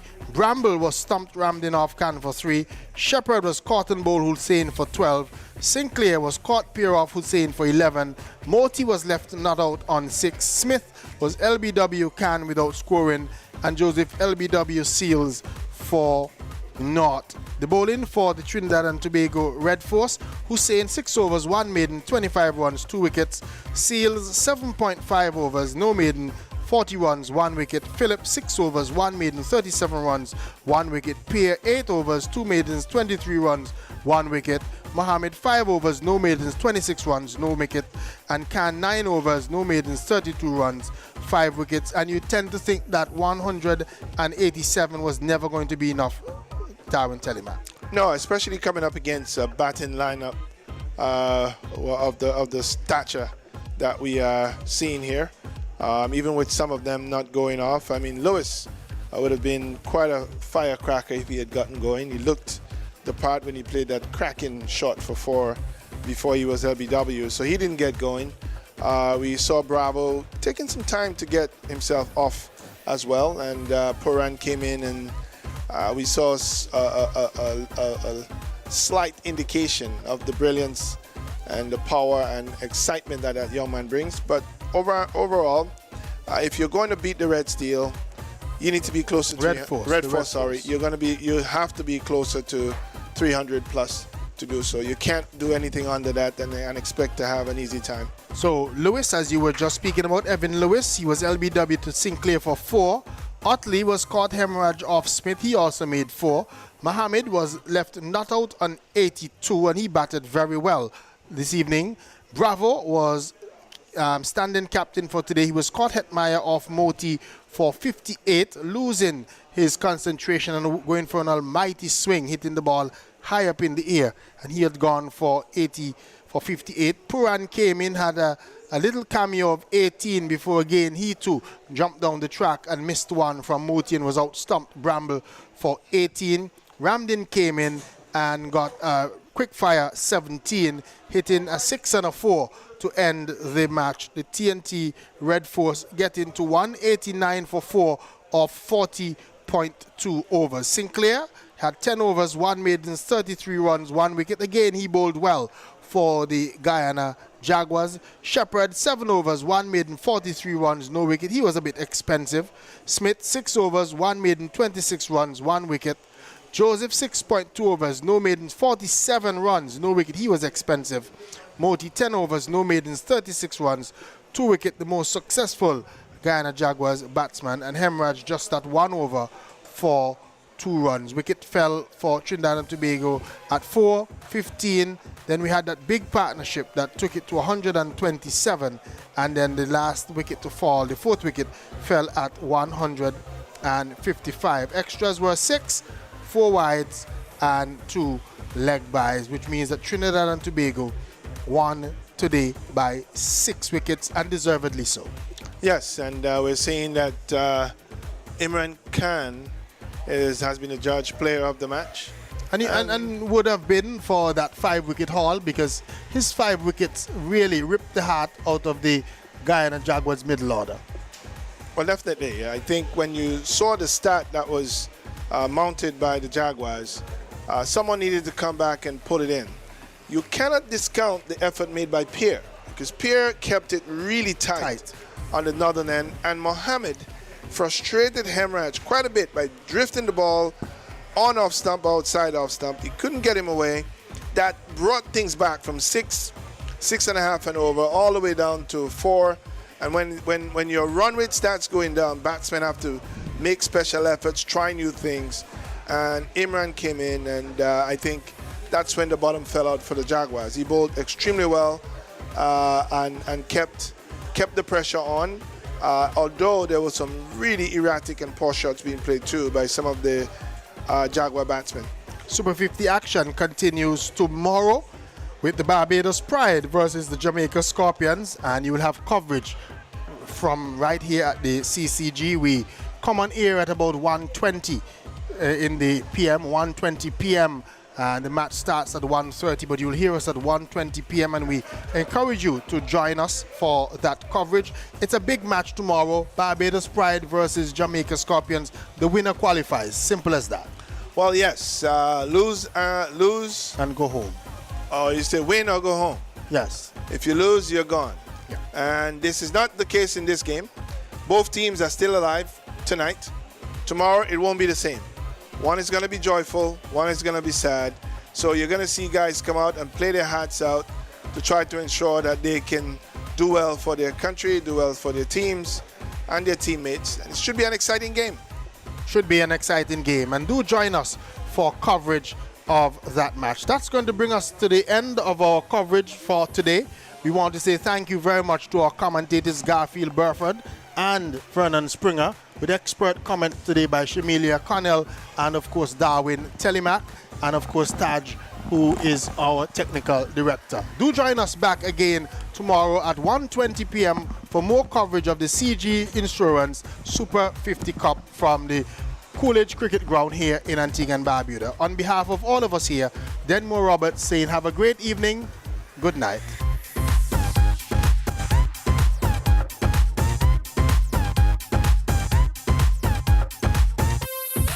You've just heard commentaries of the CG Insurance Super 50 Cup, a production of Vibes Radio, the champion station, in association with ABS Radio in Antigua. Join us again for more on Middle Stop.